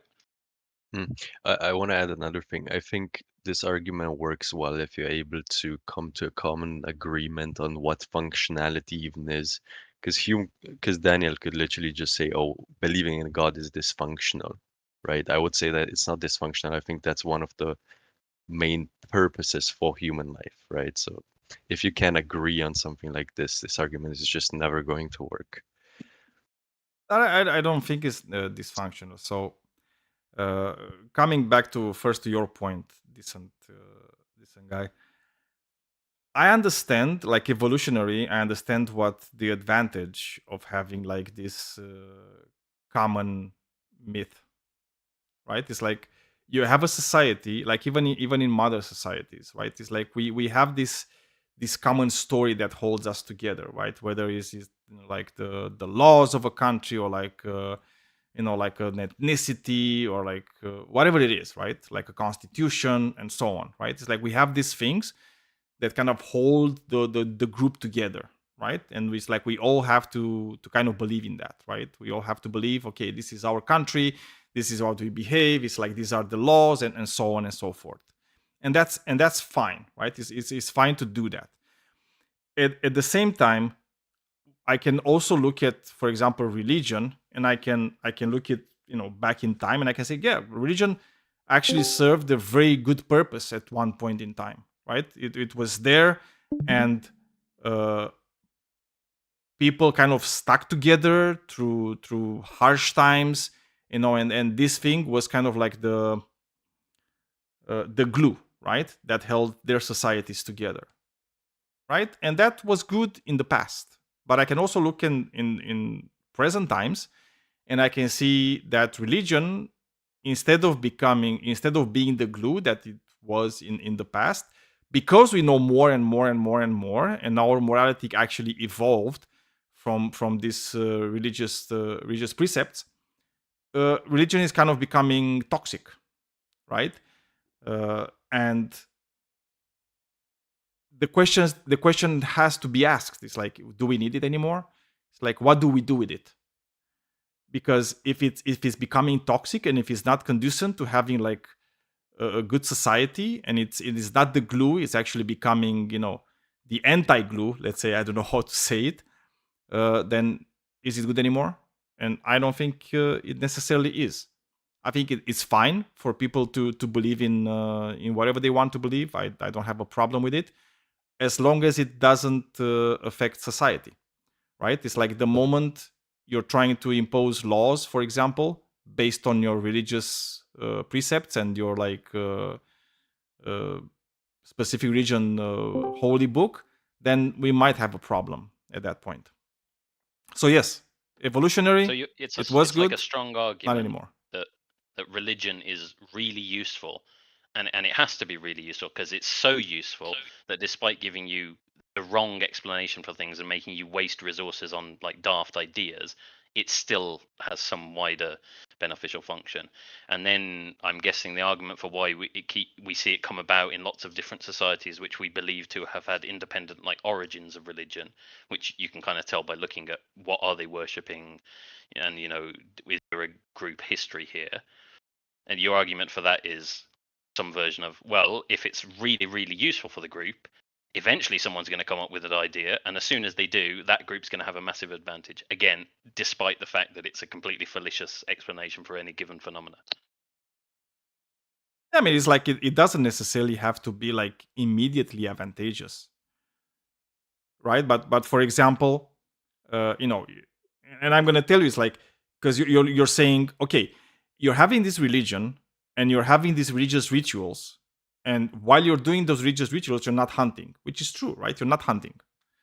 Does that mean that it's actually disadvantageous to do the religious ritual? Well, not necessarily, because what the religious ritual could do, it would actually increase the cohesion of the people that go hunting, right?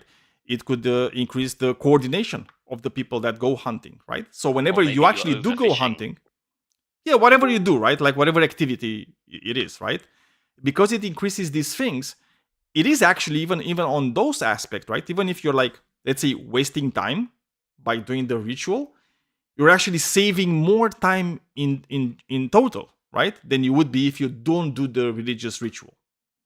So that's why it's like I understand why this could have been beneficial.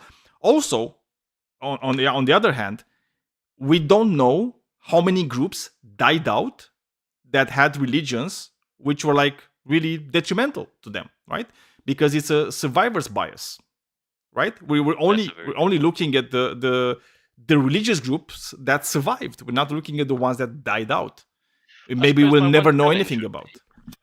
If these collective rituals are so useful that they help us survive, and and we see some evidence of this, right? Almost all human societies have dance and song. We already appear to have some social like functions that are built into us, these things that keep reoccurring in societies. So there is still nonetheless an interesting question of where these rituals exist that are useful, do they so often end up having a spiritual component to them rather than just we all like to sing together sort of.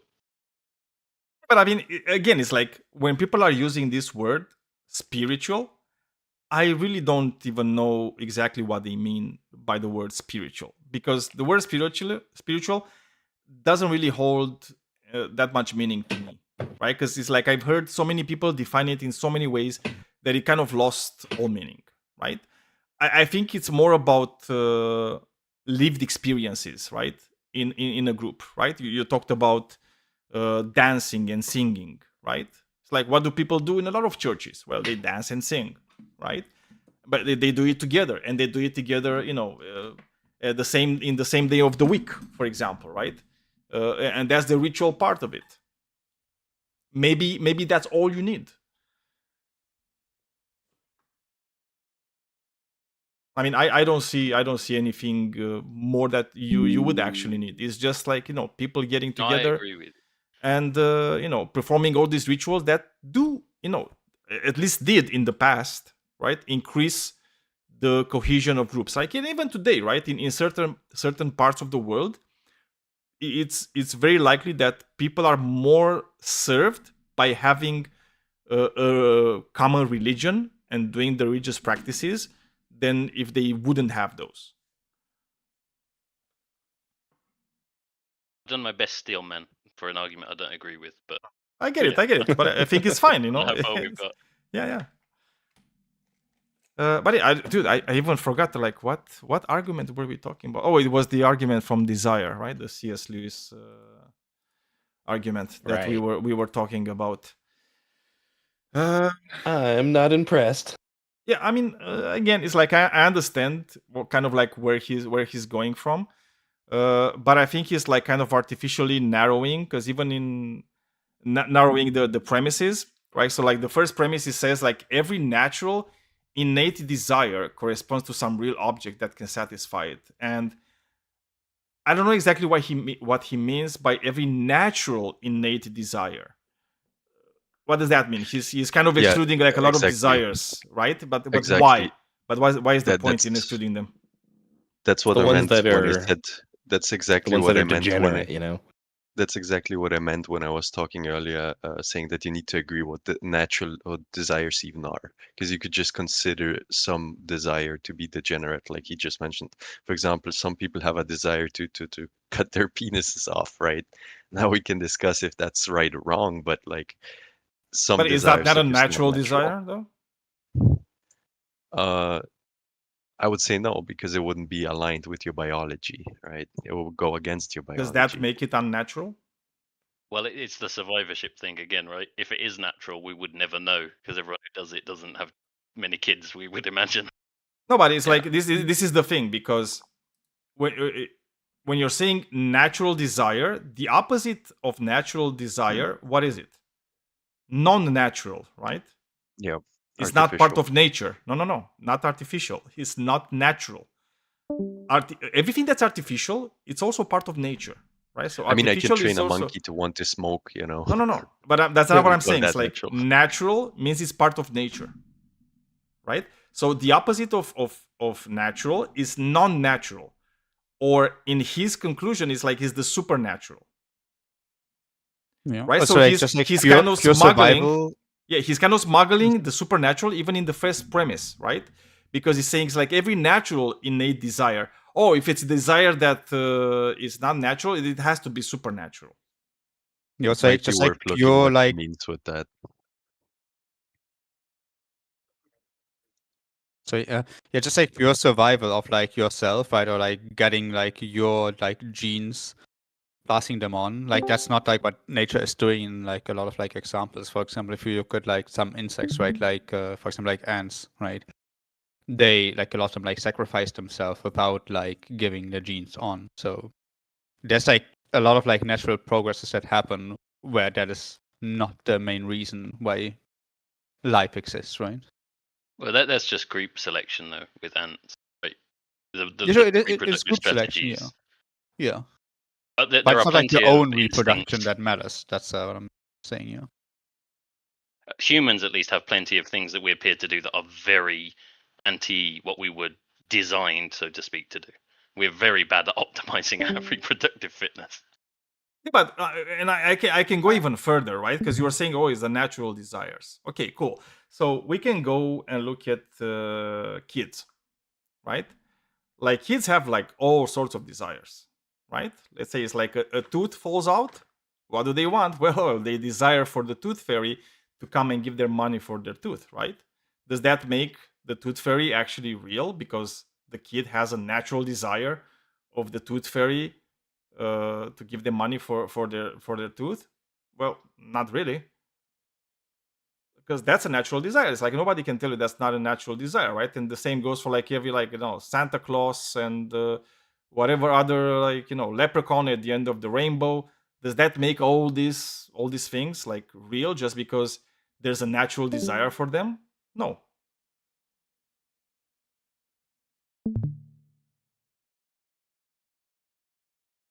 So yeah, I don't know. I don't.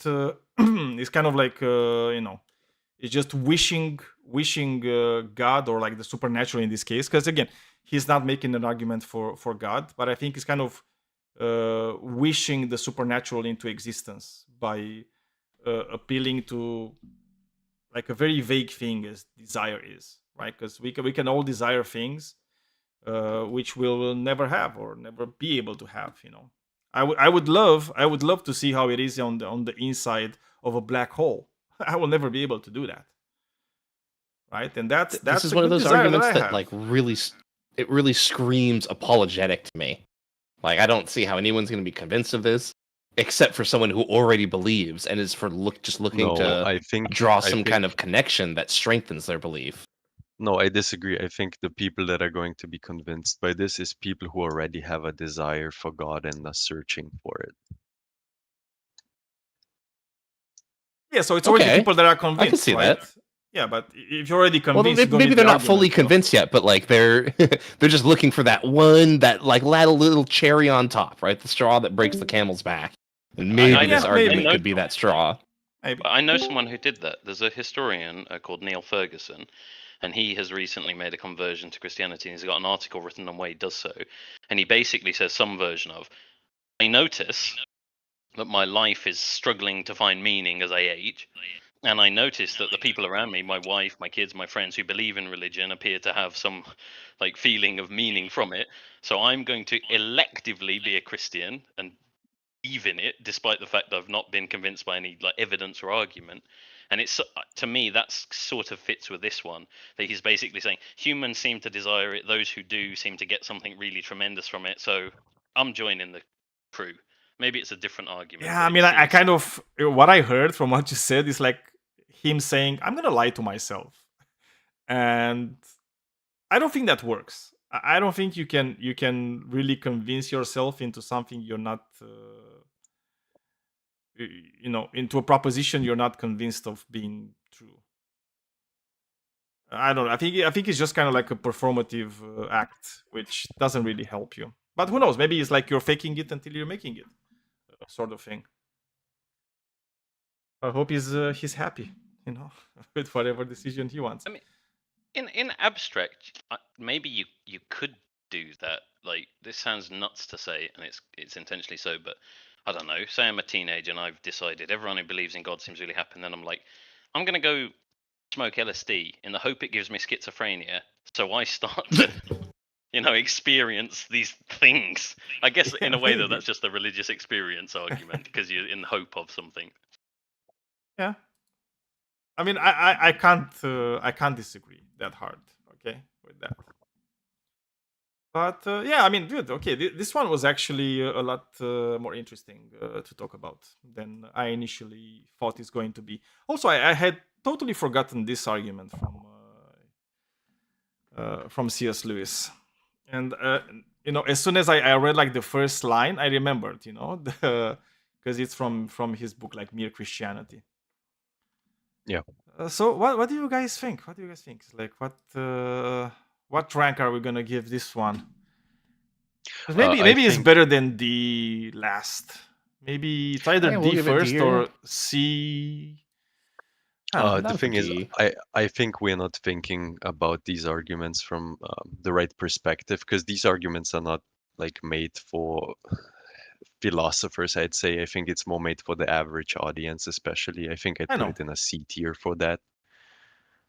It's not Yeah, as but the rigorous thing as some is, others. okay, so one of the reasons I wouldn't put it in the C tier is because, first of all, like the Kalam I is just very think is it's very effective. simple. The Kalam is very simple, and I think the Kalam is like way more effective, right? Because it's just like a very simple argument. It kind of relies on like inherent biases and like preconceived notions about how the universe operates. So it's like a lot easier, right? And even from like an apologist level, it's easier to use the Kalam than to use the argument from desire. Even though, like, I understand, like C.S. Lewis is like very, very big in apologetics, right? No, But as I Christian think said, it kind of screams apologetics, right? no, does. yeah, but like I would say that more people converted from this argument than from the Kalam, for sure. I don't think you can even Yeah, I mean, it is the compare the emotional two. thing, right? It is the emotional thing, and it kind of like appeals to emotions. So maybe that makes it harder. I don't know. I'm kind of struggling. So it's if like at best I would probably put it like on C tier, but after the Kalam. I don't know if you can put it on C tier, because Krishan's like first thing that he said, that I desire X, but I don't have it. Yeah. That seems like a very rudimentary thought for someone to think and go, well, hold on. Yeah, this immediately falls apart. You have to bend over backwards to even get beyond that initial like. And this face is where I reaction. kind of agree with Zui, right? Because it's like he said, it's like this is not an argument for somebody that's coming in, right? This is kind of like a even if it's like an argument from emotions, it's kind of like a late stage argument, right? Where it's like you need just like that tiny push, right? It's just like boof. You just need to hop a bit, right, and get to the end line. So I feel like being an emotional argument kind of like maybe puts it like a bit higher, because you don't need like high philosophical thinking about it, right? It's like, and I think it's for apologists, it's probably pretty good, right? And you can also use this one in conjunction with like a lot of like C.S. Lewis arguments, because he had like a lot of them, right? So I don't know. I'm pretty torn. I think it's, in my opinion, it's either C, but after Kalam, or like the first one in D tier. But let's see. Let's go like one by one. Let's see where we. I think I would go D tier. Okay, what do you think, decent guy? Or Sid, whoever wants to. I think that the gut reaction of someone thinking about it is it's untrue, and I don't have any religious experience that's sincere to say what would persuade me if I already wanted to.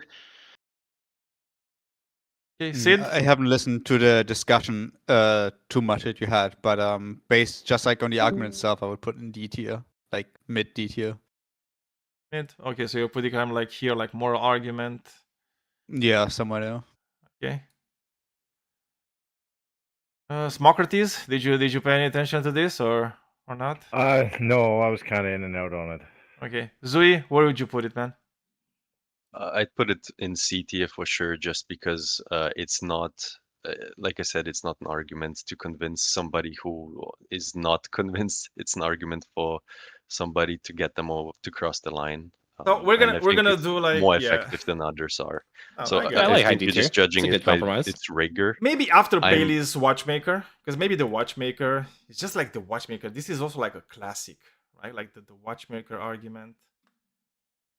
And this is kind of like a good compromise. It's like in D tier, but high in D tier. It's not like low D tier or mid. It's above mid D tier, somewhere like there. Kind of looks right. Kind of looks okay. But for the next argument, Daniel, we actually, Zui pointed out, and I had noticed it too, that there's a good one that's not on this list here, which is the transcendental argument for God. Oh, tag. I mean, we had one that was kind of tag. Kind of similar, yeah. Yeah, it kind of was. But Zui's also a big proponent of tag, so that'd be a fun one. Because I said it's like even Pascal's wager. I mean, dude, I'll be honest. Okay, it's like Pascal's wager, and I understand it's a crap argument, like one of the shittiest arguments. But it's like it's so used. It's unbelievable, and like literally a lot of people are wager is just misunderstood. It's not a bad. I think it's a really good argument, actually. Just it depends. It depends on the formulation and how you look at it. I still think it's a bad argument regardless, because I looked at like all the formulations of Pascal's wager, but it is not a great argument regardless. It's like no matter how you look at it, it's like it has like a shit ton of flaws. But the most common thing is just, again, it's emotional appeal. It's like, oh, do you want to burn forever? No, then just believe in God. Ah, cool. Okay, I'm doing it. But that's where we differ. I don't think that Pascal's wager is an argument for God at all. I think it's an argument against rationalism. Well, then to be fair, it would not be on this tier list at all. Yeah. Because this is the argument for God tier list. But I think it's even if I wouldn't necessarily disagree with you, Zui, the reality of how it's being used, it is being used as an argument to believe in God. Yeah, I understand. That's why I say that it's misunderstood. Because I don't disagree with you, right?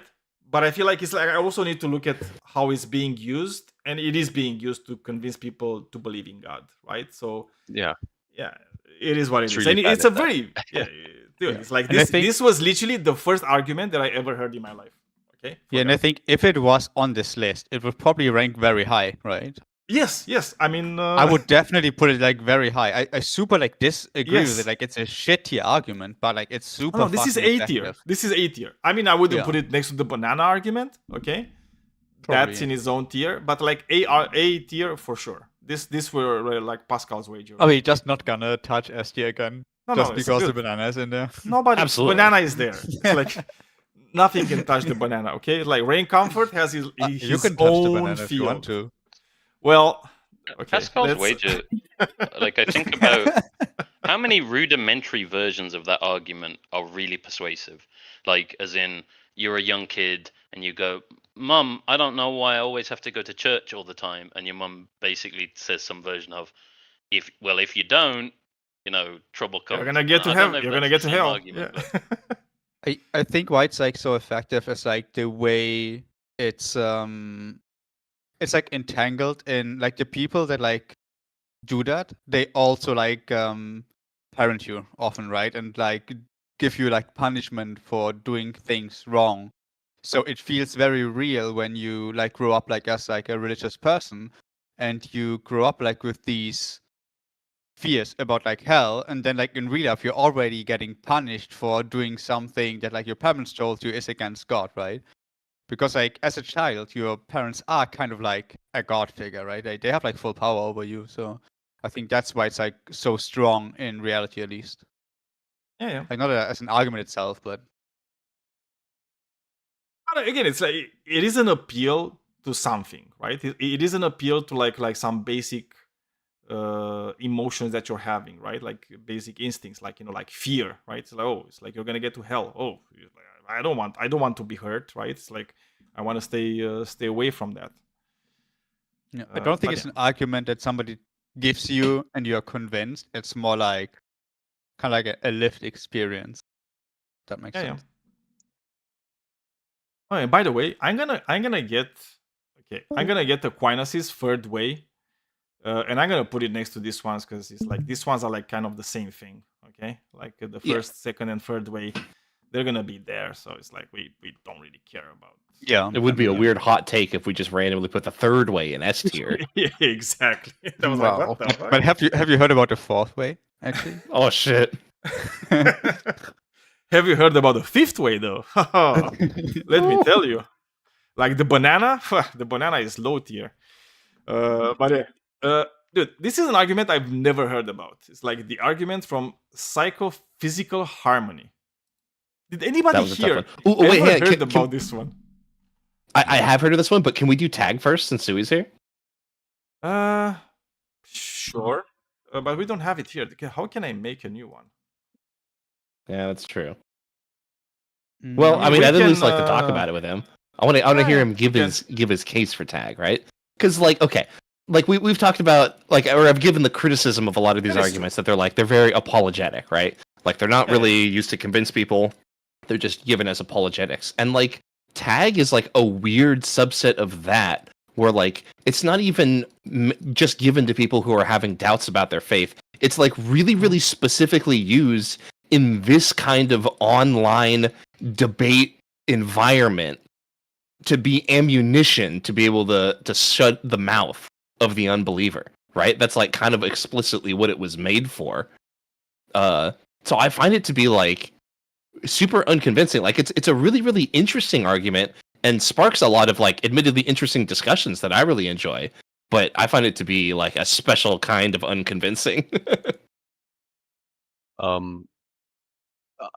I had to hear it like 20 times at least in different formulations to even understand it. But when I understood it, I think it's a really, really powerful argument. I think most people, when they hear it the first 20 times, just like me, they think that you're basically presupposing God. But what the argument actually is saying is that you have to presuppose God. That is the conclusion. I think most people just misunderstand and then they stop engaging. And then you could you give me your cycle of. So what would be your formulation? Yeah. Can you like formulate it or like give me like what's like the difference between presupposing and you have to presuppose it? Like what's the difference? Well, let's just get his formulation of the argument first. I think that's the most important. I put the one in the side chat. I like the one about knowledge. I think it's more intuitive than others. But basically humans. So, in premise 1, you accept that knowledge exists, that it has ontology, right? If you say knowledge doesn't exist, well then that's a knowledge claim. So you're in a performative contradiction. So you have to say knowledge exists. If you say that, so we got premise 1 covered. So let's just because this is a show, let's also like sorry. Let's read the first premise, right? So your premise 1 is humans possess second order knowledge, right? Knowledge about our knowledge. That's what you mean by second order knowledge.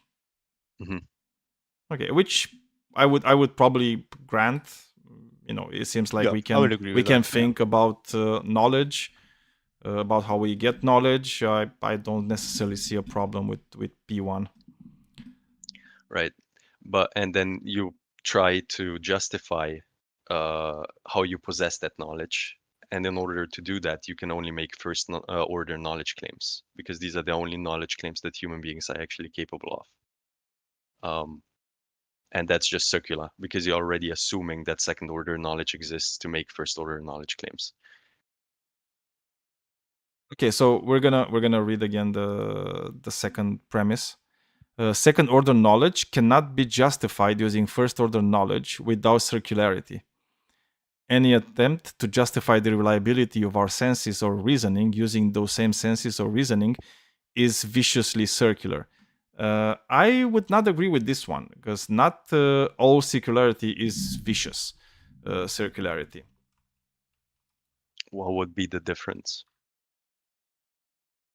So the thing is, it's like we do not have any other way of looking at the world without our senses, right? And our reasoning, for example, enters the same thing, right? Yeah, but here comes the first premise, right? You're accepting that you have knowledge. Well, Yeah. if you have knowledge, where is it from? That's P2. You try to justify it.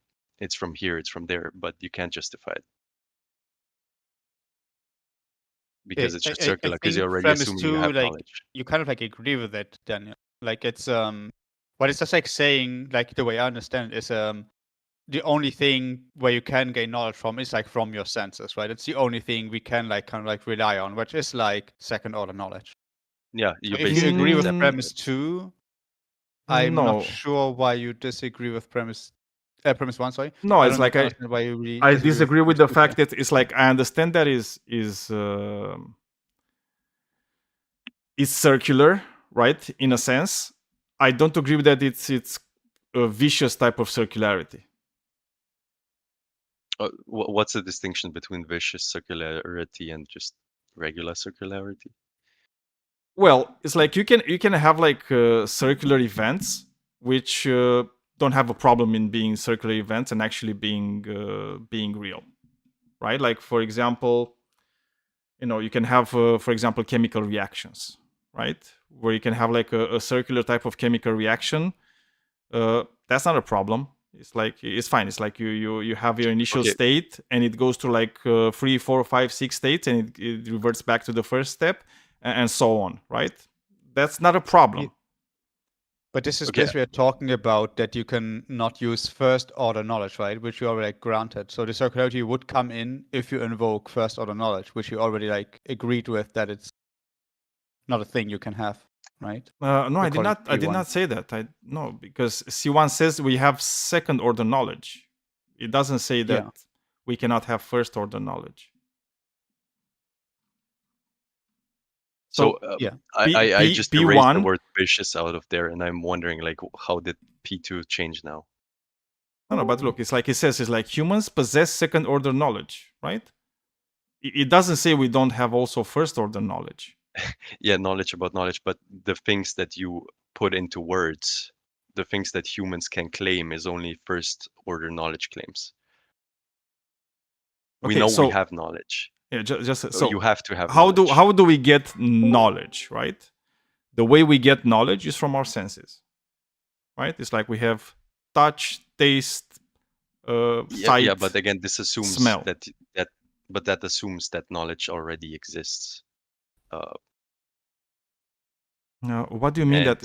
Okay, so just a second. Like knowledge is not something that's like a platonic object, right? That's what we in call premise 1 that we possess knowledge, and not only knowledge but second order knowledge, right? Yes. Hold on a minute. So it's weird to be throwing it out. Yeah. I think. Hold on. And look, if I could just comment overall about this argument is like, like looking at our tier list, right? Like the two highest arguments that we have are purely emotional arguments that really don't try and use logic, right? And like the highest rated of like the logical tier list or the arguments that we have is I guess what fine tuning and the Kalam, right? Both of which have like really, really simple formulations, right? They have really simple premises that make it really clear the conclusion that they're drawing, right? And like this formulation of tag that you've given, I've never seen this one before, right? This is like a very unique formulation of tag. Yeah. And also, like, no, I would also overly complicated. Like, yeah, the I would terms in it also are, like, there's a lot of like, hang on, like, if I can finish, there's a lot of like sorry. technical terms that are being used that you like have to expand upon in these like. Like, okay, at the end of all the premises, you like rephrase it in a different way in parentheses, which like makes it more unclear to me what's being said instead of like trying to say it like really simply. I was trying to make it more clear.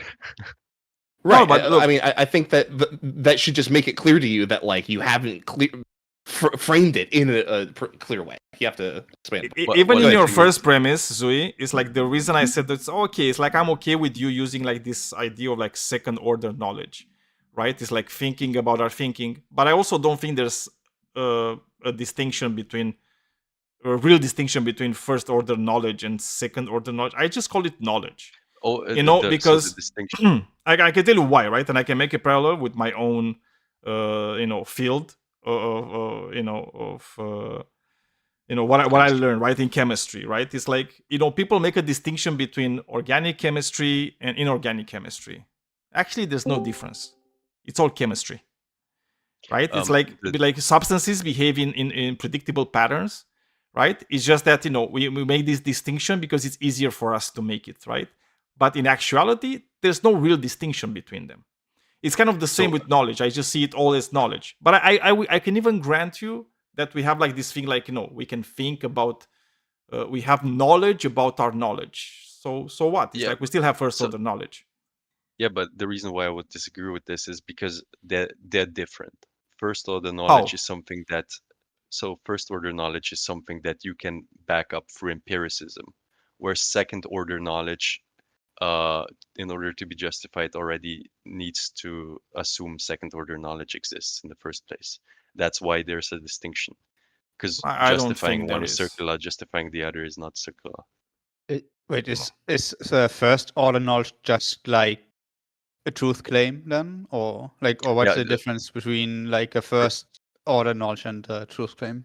First order knowledge is a general truth claim. For example, it's sunny outside today, or it's free in the morning right now. That's a first order knowledge claim. A second order knowledge claim would be knowledge exists. Because this is circular, because it already assumes that knowledge exists when you say that. Because of course you're assuming that you know. Also, that's what you mean by second order knowledge. Yes. Yeah, but these things are not circular; they're tautologies, right? And this is the problem with like definitions. You're gonna get to there at some point, right? Like eventually, all definitions are circular because they're made by us, right? And again, definitions are not prescriptive; they're just descriptive. We're just describing the way we see reality. And obviously, language is not perfect, so we're gonna end up in the situations where it's like you kind of have to define something that's like, oh, it is because it is like that, because by its nature, like language just describes what we see in reality, and that's all. It's like we understand, we get this feedback through our senses from reality, and we just give it a name. That's knowledge. And then when you're saying knowledge exists, well, it's by definition it exists because we defined it as being the things we're getting from reality. So there's no circularity there. It's just like an appeal to the definition that we have in our language. I mean, I don't understand. I think you kind of changed what you were saying. In the beginning, you just accepted that some things are going to be circular, and then at the end... No, I said this like... You went away from it. No, that's not what I did. I said that eventually, like even if you go into definitions, right? It's like you can... There's no such thing that can be defined without appealing to other things, right? So it's like if you're going with definitions, of everything you have, eventually you're going to get back to the first word, right? So that's why like definitions are inherently circular. But when it comes to knowledge, and that's why it's like I didn't understand, like when you said second order knowledge, I thought that you're saying we can think about the knowledge we have already, right? I didn't understand that what you meant by second order knowledge is kind of a proposition that says knowledge exists, right? If that's what you mean by second order knowledge, again, I just demonstrated it. That's just us saying the definition of what we mean by knowledge. And I don't see how that second order knowledge is just knowledge. So I'm really not understanding. I think like the distinction that we make is only theoretical because one can be justified without circularity, the other can't. I'm not No, saying okay. that. So this is an inherent issue with language, right? Language is something we make up in order to describe reality.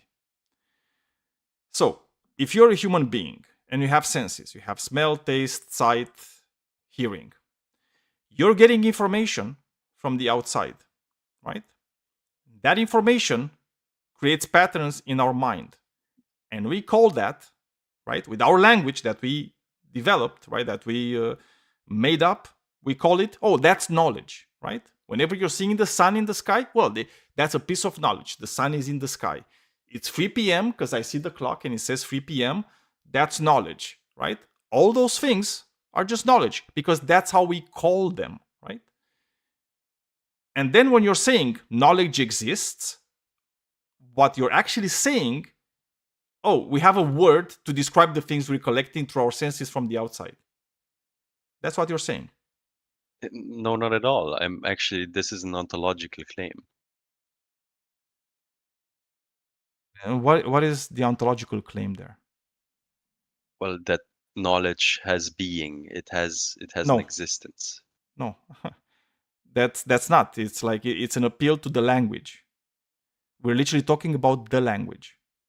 So because if you were to talk about knowledge as having existence, as being something, that's why initially I said knowledge is not a Platonic thing, right? It's not something that exists in reality as we can go and take a kilo of knowledge. That's not the case ever, right? Of course not. Knowledge does not Because exist. Knowledge is the name we give specific things. Like, for example, the information we collect through our senses from the outside reality. That thing we call knowledge. And more, not just that, but that too. Yeah, I just have to disagree because what you're left with is saying knowledge does not exist. What do you mean? How would that follow logically? Well, in order to have existence, you have. Can you give me a definition of knowledge? What is knowledge? Knowledge is a justified true belief. Okay.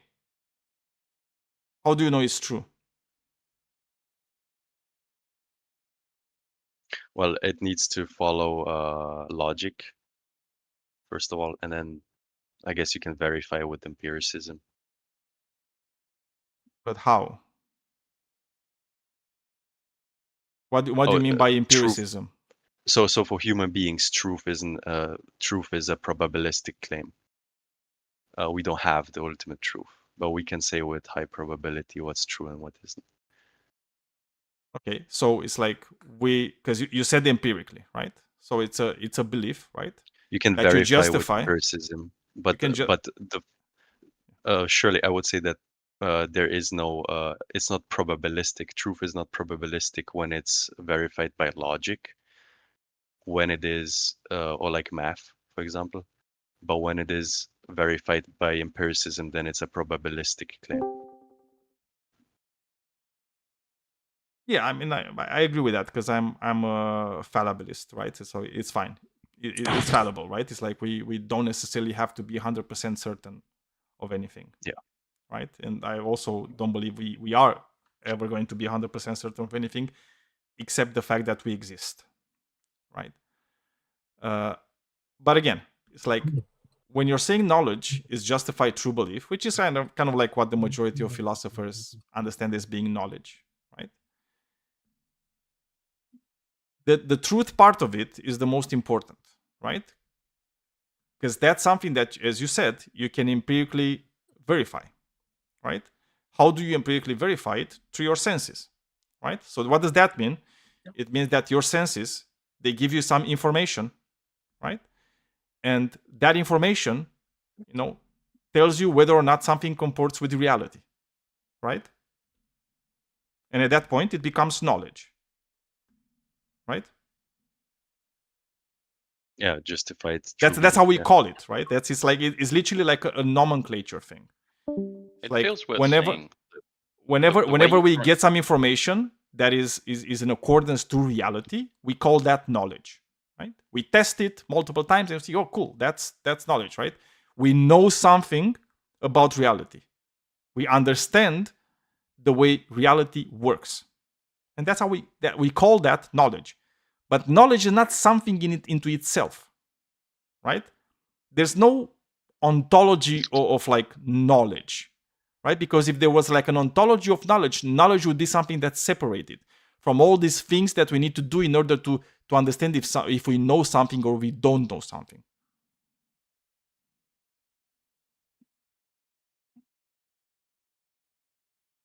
But what's weird to me is the way that you guys are talking about senses is so liberal that I would say there is no difference between an interoceptive, like feeling something that you logically process in your own head is right, aka knowledge about knowledge, is any different than knowledge that what your eyes saw confirms a belief that also only exists in one head. Oh, but that's what I said earlier. It's all sense data to me. Like as a psychologist, it's just some senses are directed internally and others are externally. That's what I said earlier. I said that for me, I granted the second order knowledge for the sake of the argument, but intrinsically, I don't think there's like a big difference between them. I think it's all just knowledge. There's no, in my mind, I don't see knowledge as being broken down into like different types of knowledge. Hold on, no. Like again, I said this is just a distinction that's made for the argument because one first order knowledge is knowledge that can be justified. You can verify if it's true or not. Whereas second order knowledge you can't verify if it's true or not because it's circular. Because but you need to give me an example. And if you're just gonna say an example of second order knowledge is the statement knowledge exists, then in that case, all you're doing when you're saying that, you're not making like a knowledge claim, you're appealing to the definition, right? Because no, that is a knowledge claim. What we call knowledge is justified true belief. So what you're saying is justified true belief is a thing, exists. Cool. I don't see where the vicious circularity is in there. Like, it is what it is. It's a definition. Definitions, as I said, is like all definitions. If you're trying to define everything, you're going to have like a big freaking circle, right? Because that's how language works. Unfortunately, we don't have anything better than that. By that conception, to me, second order logic just sounds like confirmed knowledge. Like it's first order knowledge that turned out to be true.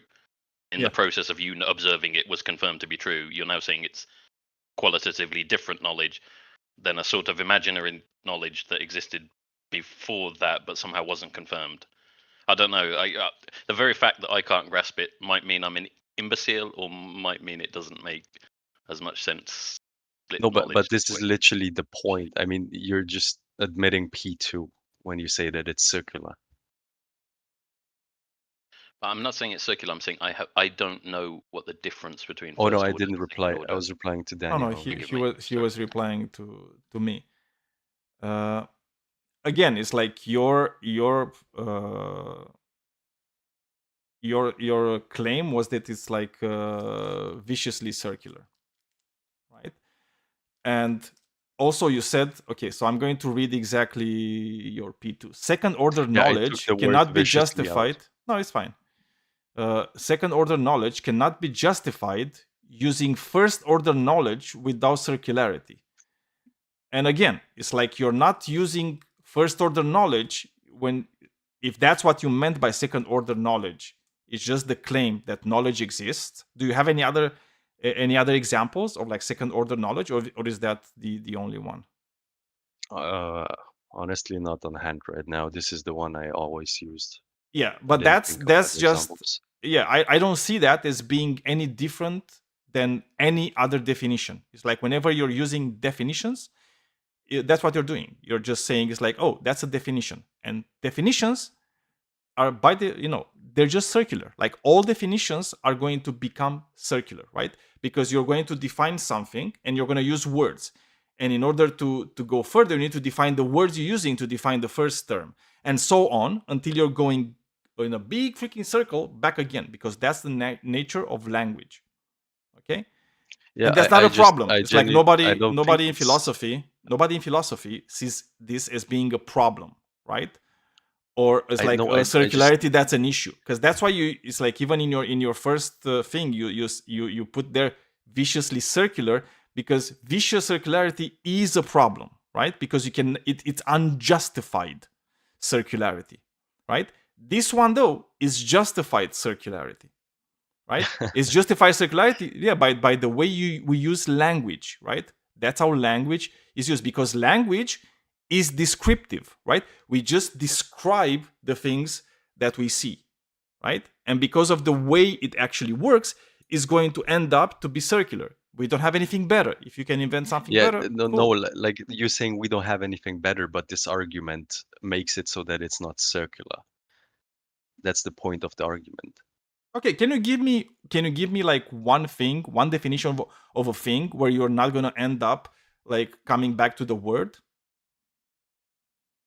What the definition of the square of a square? Okay, what is a square? Has 4 sides, 4 corners, What is a side? What is a and the corner? degree angles. What is degree? What is an angle? A Because side I is can a guarantee you, line between 2 points. yeah, but this is the thing. You're gonna get to a point where you're gonna have a circularity in this, right? I just Because don't this think I is will.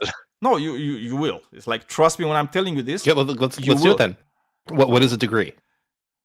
Right, what's an angle?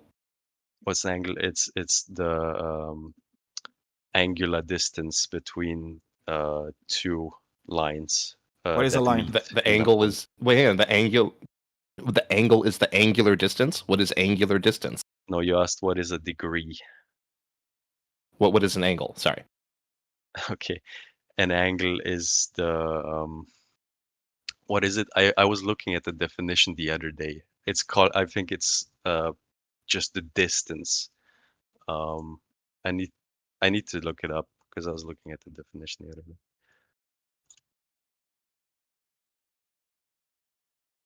It's like the distance between 2 lines that meet in a point or something like that.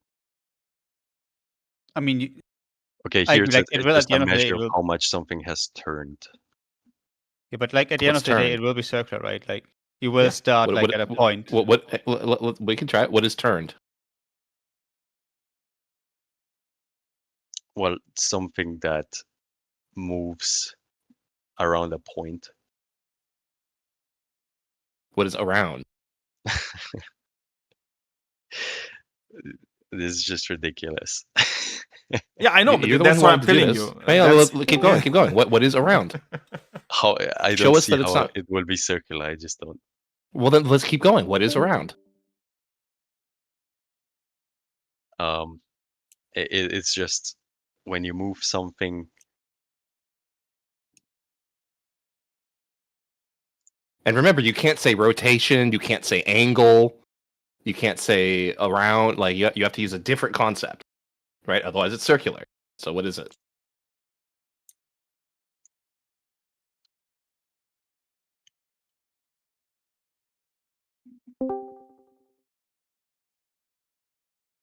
All right, I think we found that maybe it is going to be circular, right?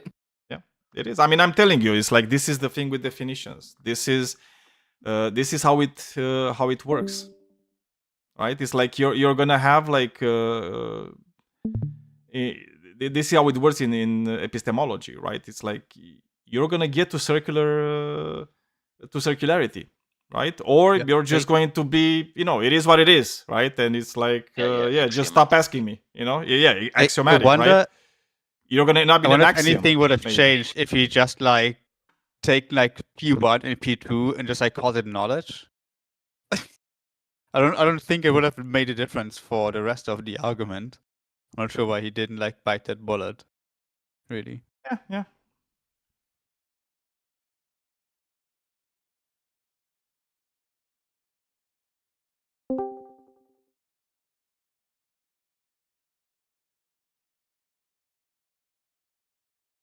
So, Zoe.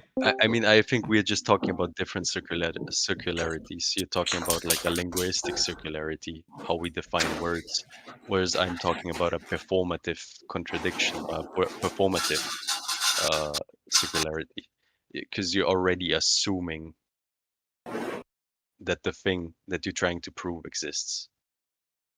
That's just a fallacy. No, but this is the thing. So because we have to use language for this, and keep in mind, language is not a prescriptive thing. Language is not the thing it describes, right? Language is the map, right? The map is not the place, right? So because the map is not the place, it's never going to be like the place, right? The place is the place. The map is just the way we describe the place. That's how language is. So when you're saying knowledge exists, what you're doing, you're just saying, oh, there's a map that we made. You don't say anything about the place. You don't say anything about it's like how what knowledge actually is. You're just saying, oh, knowledge exists because we just drew this map, and because you drew this map, now the map exists in some sort of way.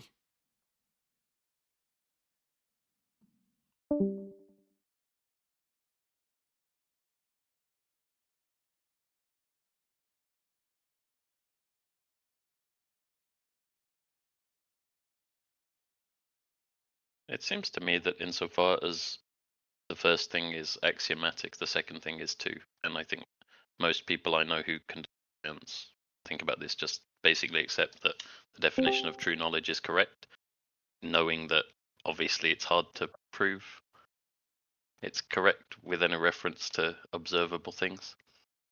I don't know, maybe. I believe you were ranking the arguments. I mean, okay. When I look at this argument, I think there's just like such a basic issue with it, which is that it's just wordy and hard to understand.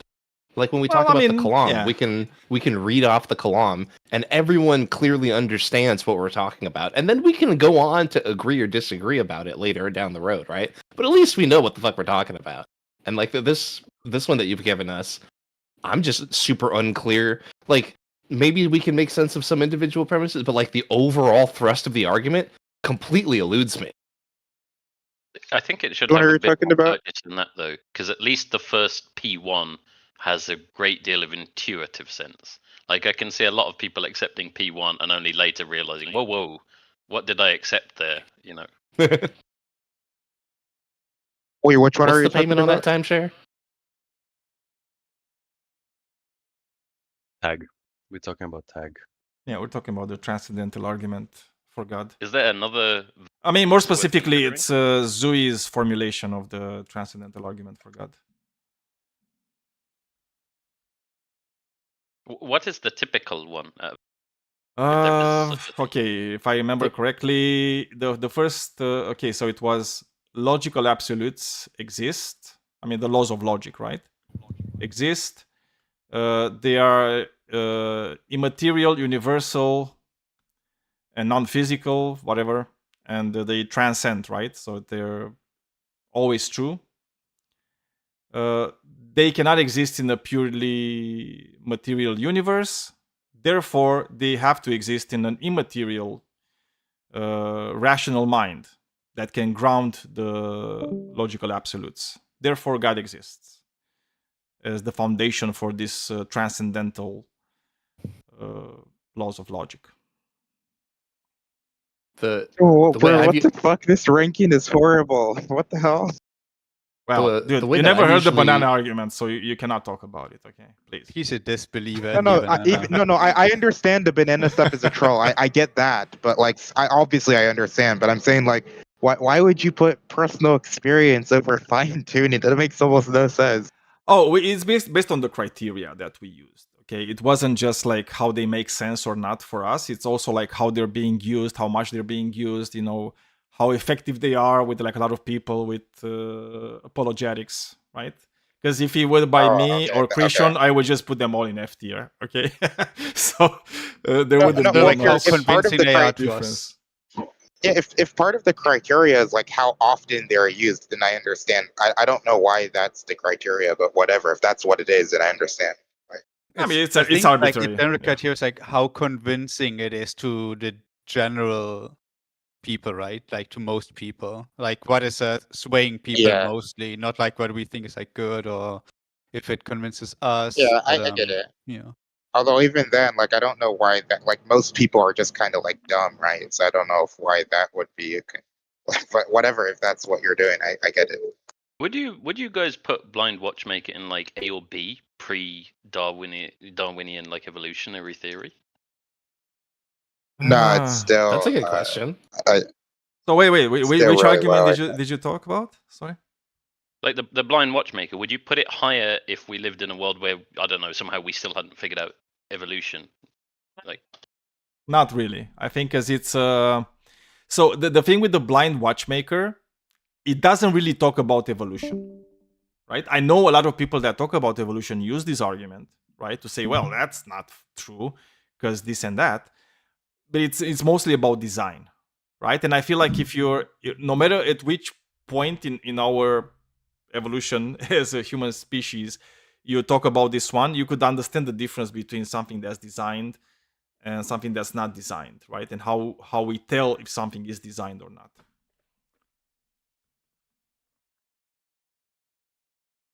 Okay, I just want to say a thing. I really don't understand your counter. Because for what? You kept just talking about linguistic circularity. Yes. But P2 just talks about epistemic circularity. And I think you just didn't address that at all. You just ignored it. Yeah, but there's no epistemic circularity there. That's what I was trying to tell you. Because the only example is justifying knowledge using knowledge. No, I'm not justifying anything. So when you're saying knowledge exists, well, you're talking about the definition of what we call knowledge. What do we call knowledge? Is justified true belief. Yeah. So you're P2 saying is not addressing justified linguistics. But it is. It's like, how is it not addressing linguistics? It's not. It's epistemics. How? Could I selfishly confirm, Daniel? Do you believe that there is a thing first order knowledge and a thing second order knowledge? No. Right. So isn't that basically the problem? Yeah, obviously it is the problem. It's like, and I try to tell him that, right? It's like, because it's just how we describe the things that exist in reality, right? And every time we're getting some information from reality through our senses, right? Some of the pieces of information we said, oh, this is knowledge, right? But now we know more about reality. Now we can make a better model of how reality actually behaves and what reality actually is, right? And we call that knowledge. So when he's saying that knowledge exists, is not in the same sense that you're saying a horse exists, right? Because it's like a horse is like it's a material entity that you can go and touch. Obviously, you cannot touch knowledge because knowledge is not something you can touch. Knowledge is a description. That's why I said just a second in the beginning. That's why I said it's like knowledge is like us creating a map, right? A map of what? A map of what exists in the universe that is actually justified through belief, right? Okay, so you just when you're saying that P1. Well, I mean, initially I said it is like I didn't see a problem because initially I said when I said second order knowledge, I wasn't talking about the thing you were talking. I was talking about something totally different. And that's why it was like when I said second order knowledge, in my mind, I was thinking like yeah, it's like knowledge about our knowledge in the sense that yeah, we can think about the things we know. Oh, cool. Yeah, obviously. But then you said, well, no. Actually, second order knowledge means the statement knowledge exists. And by the way, this is the only thing. This is the only thing you can say about second order knowledge, right? It's not the only thing. It's just the only one I usually use. Well, get more in that case because it's like It's that another one. claim. No, I'm telling you why. It's like it's not a diss or anything, right? Because that to me, again, it just screams of you appealing to a definition of a word. Yeah, no, it's not. It's not. Look, again, it's an epistemic claim. Saying I don't see how it is an no- epistemic claim. Hold on, I will explain it to you right now. Okay, saying knowledge exists already presupposes that you have knowledge of knowledge existing. So you presuppose what your statement is concluding. That's why it's circular. This is an epistemic problem, not a linguistic but problem. okay, I see where your confusion is with this, and I'm going to try to explain it. So, if it was an epistemic knowledge, let's say we have two statements which are very similar, right? One of them is horses exist, and the other one is knowledge exists, right? Hold on. One of them. Okay, can I rephrase it maybe? Okay, go ahead. Okay, so the problem is that you're trying to justify the reliability of your own cognitive faculties using those same very faculties.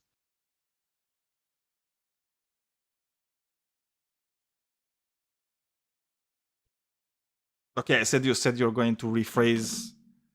I didn't know exactly what you meant by rephrase. Right, Sorry. this way, now you can't call it a linguistic problem anymore. I'm just demonstrating the exact epistemic problem here. Okay, can you? Well, it can you sounds like repeat the it? 'Cause problem maybe- is what you're asking for, right? Because like, if what you want for when you ask for a justification is you want something that's reasonable, right? I'm gonna have to use my cognitive abilities to give you something that's reasonable, right? So then, if you say, "Aha," you blow the whistle and you say you can't do that, you broke the rules. Like, well, I mean, what exactly are you asking for then? If not, No, that. but I still want to address the fact that you said this is an epistemic claim, and I want to demonstrate how that's actually not an epistemic claim. Because if I have two statements which are very similar, horses exist, and knowledge exists. How do I go about, right? So horses exist. Horses, it's a word, right? What is the word describing? Well, it describes an animal that exists on land. It has 4 legs, and we can go and investigate. Does it exist? Yes. We can touch it, feel it, measure it, pet it, ride it. Cool. Knowledge. Is knowledge in the same category as horses? No, because knowledge is not something you can touch, taste, feel, ride, fuck. Right? Knowledge is just a word we use to describe something else. What does it describe? Well, it describes justified true beliefs, right? And then, Again, just a second, like- I'm trying to explain it. It's like if you're going to interrupt me, you're not going to let me explain it. No, I 'Cause I think understand it's- exactly what you're saying. Yeah, but everybody And- else is and not I've going to addressed this understand. already like 4 times. It's just I understand that you don't accept that knowledge has a ontology. I understand that you don't accept that. But No, in but the that it beginning, you has an literally said ontology. You're gonna accept P1. No, but it has If an you accept- ontology. Zui. P1 is an ontological claim. No, Zui, it has an ontology. And this is what I'm Okay. trying to describe to you. The ontology of knowledge, that's why I asked you earlier, what do you mean by knowledge? And you said justified true belief. So when I say knowledge exists, what does knowledge mean? Knowledge is just a word we used in order to not say justified true belief all the time, right? Instead of saying justified true belief, we say knowledge, right? Because it's easier, it's faster, right? And people understand it and can use it a lot easier, right? So what does it mean to have a justified true belief? Then we have to go through all those words and understand exactly what they are. And when you're saying that, again, you're just working by definitions. And at the base of it all, the justified true belief means the information we are getting from reality through our senses and that we process it with our minds. Period. Right? So that's what I'm telling you. When I'm telling you that you're confusing the map for the place, That's what it is. Okay, honestly, I'm tuning out because we both repeated ourselves so many times that I'm just tired of listening That's to it. fine. We should move on from this argument because we have so many others to work through. Yeah, I don't think agreed. we're gonna Like get to the mostly bottom of this. about like defining words right now. Yeah. Oh, I've done that's this why hundreds I of went to times, by the horses. way, so I know we are Because not I getting to the wanted to bottom make of it. this. Yeah, I wanted to make it very clear how like one of them is an epistemic thing, right, and the other one is a definitional thing. I'm about to pop off, but I just think I want to say before I go, I think I intuitively agree with Daniel. I will also say I think I've heard a series of different arguments from him rather than a repeating of himself. That doesn't necessarily give any more credence to it, but I really don't feel like I've been hearing repetition. I've heard multiple variations of trying to explain the same thing. So maybe it's just because I already know what I think he's trying to say. Maybe. But again, it's like this is not a competition or anything. Okay, this show is a place where everybody can have a voice. It's and we all can about the express banana. ourselves. It's all Yeah, about the honestly, banana like- at the base of Honestly, it all. like I've used tags so many times, and it's just I didn't ever get a single person to go beyond P2, so I just put it in the F tier. Fuck this argument, like seriously. Yeah, see, that's my big problem. Is like, it's just so contentious. It's trying to do so much. You know. Okay, You that got it was straight the away, funniest Krishan. thing. That was the funniest thing. So I was like, you caught me so off guard. It's unbelievable. It's like, oh my god. Okay, you really got me there, man. Okay, let's go. Okay, which argument? We have 7 more arguments left. I can't even fucking. It's 4:30 a.m. for me. 4 more here. hours. That's 4 more hours. Yeah, no, I'd say so we can get through it. No, dude, it's like fuck the rest of them. no. I feel like we all did of all the them- ones I was okay. interested in. Okay, talking about. let's do like a shotgun. Lightning thing, round? Okay. Okay, lightning Yeah. lightning round. Okay, so the argument from psychophysical harmony. I don't even know what the fuck this actually means. It just seems like bullshit from start to finish. Okay, this is beyond F tier. I'm sorry we don't have like another one. Sounds It's like beyond. new age I stuff. watched a whole video about it. It's silly. Evolution Yeah. explains the things that it says that it doesn't that they can't explain. The argument from the intrinsic value of humans. We're shit. F tier. Boom. Oh, there F. we go. Evolutionary argument against naturalism. No. Quickly, I would put that a lot higher. If you go by the It's stance that we had. before the redeemed Zoomer argument from Matt because I didn't see No, it. like CT or whatever. Like if you go by like how many people like use it and how people are persuaded, I think a lot of people actually like are valuing humans a lot more than animals. Well, obviously we they are probably won't say it humans, out right? loud. We are humans, so obviously we're gonna have a bias towards humans. Duh. I mean, how is that an argument? Yeah. You know what? Cats. I don't think it's cats the argument will is prefer like- cats. I'm just saying. The argument is trying to explain why we have value, right? And it's trying to say, well, the reason why we act like humans have value is because God gives us value, right? That's why we have value, is God. No, it's because Not we because of we respect give or a- human okay. dignity or Ah, look, empathy. just for Sid, we're gonna put it in the last one in D tier. Okay, just so Thank you're you. happy. Okay. We give humans the D. Okay, all of them. Yeah, okay. It's fine. Why don't we Evolutionary just do the D? argument against naturalism. What the fuck is even this? It's like if I were to quote the meme, right? It's stupid. It's like I think what?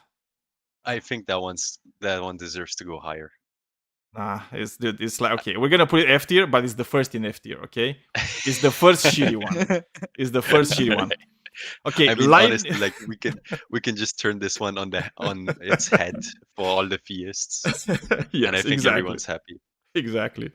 Okay, Leibniz contingency argument. Okay, I'm not even gonna go through the argument, but it's Leibniz. I fucking love Leibniz. Okay, the guy was pretty good, pretty genius. Somewhere like mid D tier. It's still kind of crap, but it's Leibniz. Okay, it's better than Aquinas. So how is it different than Aquinas's?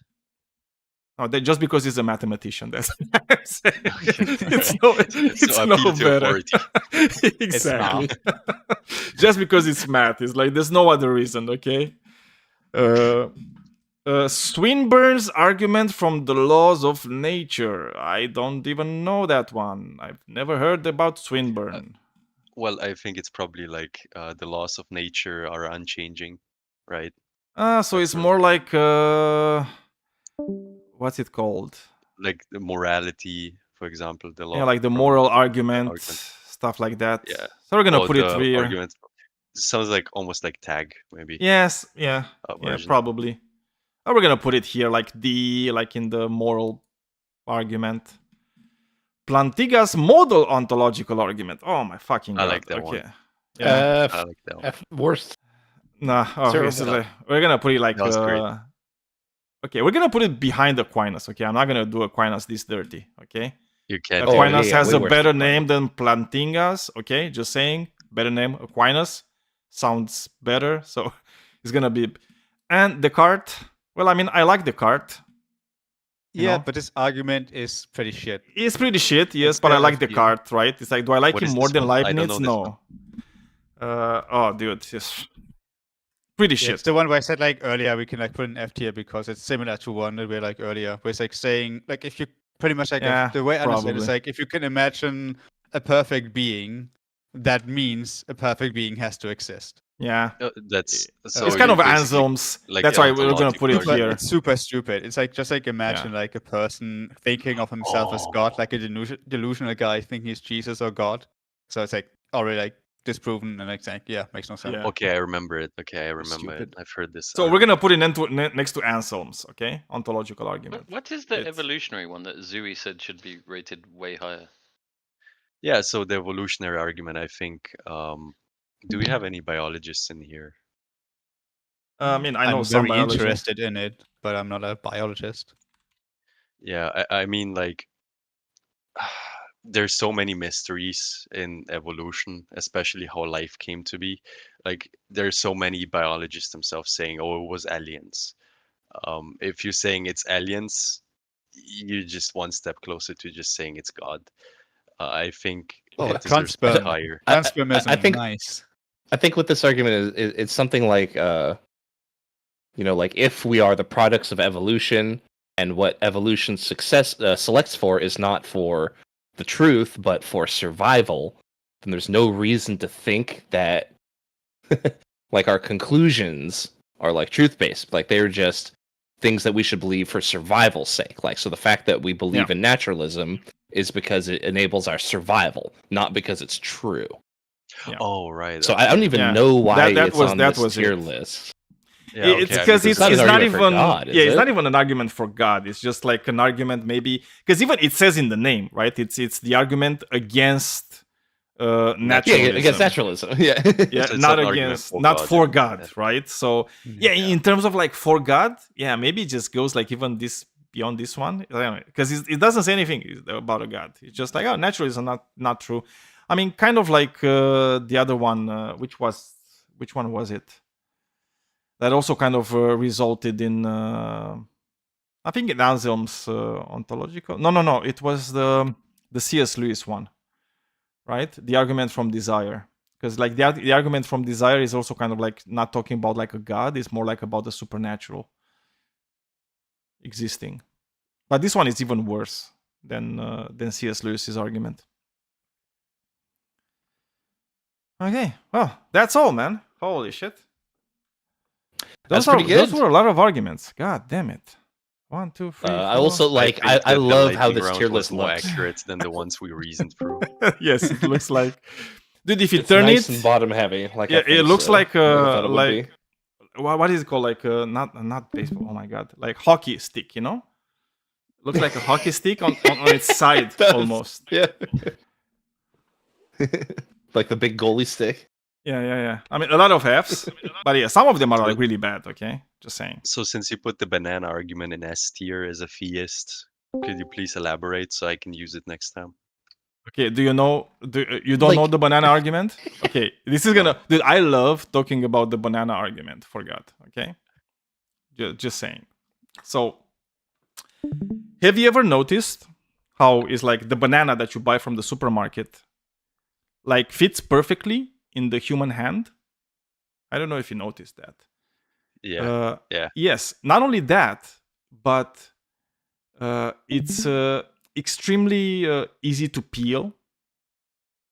Right? It's like you I'm don't need to convinced. struggle. Yeah. I'm already It convinced. doesn't have like big seeds or anything. It's extremely nutritious, including for like small children to like Almost like it was designed. exactly like it was designed, right? It's like the packaging is great. You don't need anything. You don't need like plastic bags or anything. Just a banana, right? And it also appears in the grocery store next to me. Dude, exactly, right? It's everywhere. And not only that, but did you see the colors of the banana? It just goes from like green to black through stages, and at every stage you know exactly it's like how ripe it is and what things it has inside. Like screaming, "Eat me." Exactly, right? It's great. Dude, it's like it was made for humans, right? It was designed for humans. And this is an argument from an apologist called Ray Comfort. He's an Australian apologist that called it the atheist's nightmare, the banana, right? What he didn't consider was the fact that the fucking banana that he was talking about is the product of like thousands of years of human Selection of selective breeding of bananas, right? Like all the other fruits and vegetables, right? I mean, the guy was a dumbass, and everybody just made fun of him, right? So like that's why the banana argument is great. It makes sense though. I'm dreaming about bananas every night. Dude, I also like bananas. Who doesn't like banana? Do you have potassium? You could literally make a nuclear reactor just using bananas. Just think about this. How many other fruits you can say that about? Not many. Rich in potassium, baby. So wait, we forgot about the like one of the most. Sorry, we forgot like one of the most important arguments under this. It's Sid's argument for deterministic stupidity, aka the Pascal free will. The Pascal free will. Okay. Yeah, it's like if determinism is true, I can't choose to believe in free will. So the best I can do is act as if free will exists. Well, that is true. You have to act like it, man. What can I say? But anyway, it's been very long. Holy moly! It's almost 5 a.m. Where I am. Just saying, it's only been 4 hours and 43 minutes. Since, well, good morning. No, actually, it's 4 hours and 54 minutes since we started this this room because I can see the clock. Yes, that was a long one. Holy moly! Okay, but we had fun, and I think that's the most important thing. But yeah, maybe next time we can try the TikTok and everything. Let's see if we can get like people from outside the server to kind of like call in so everybody can hear and have more fun. It's something that we'll have to look into. I think there's some steps that you have to do. Just a second. Yeah. I'm gonna stop the streaming right now. So thank you to everybody that's watching, and see you next week. Okay, I stop the stream. Yay!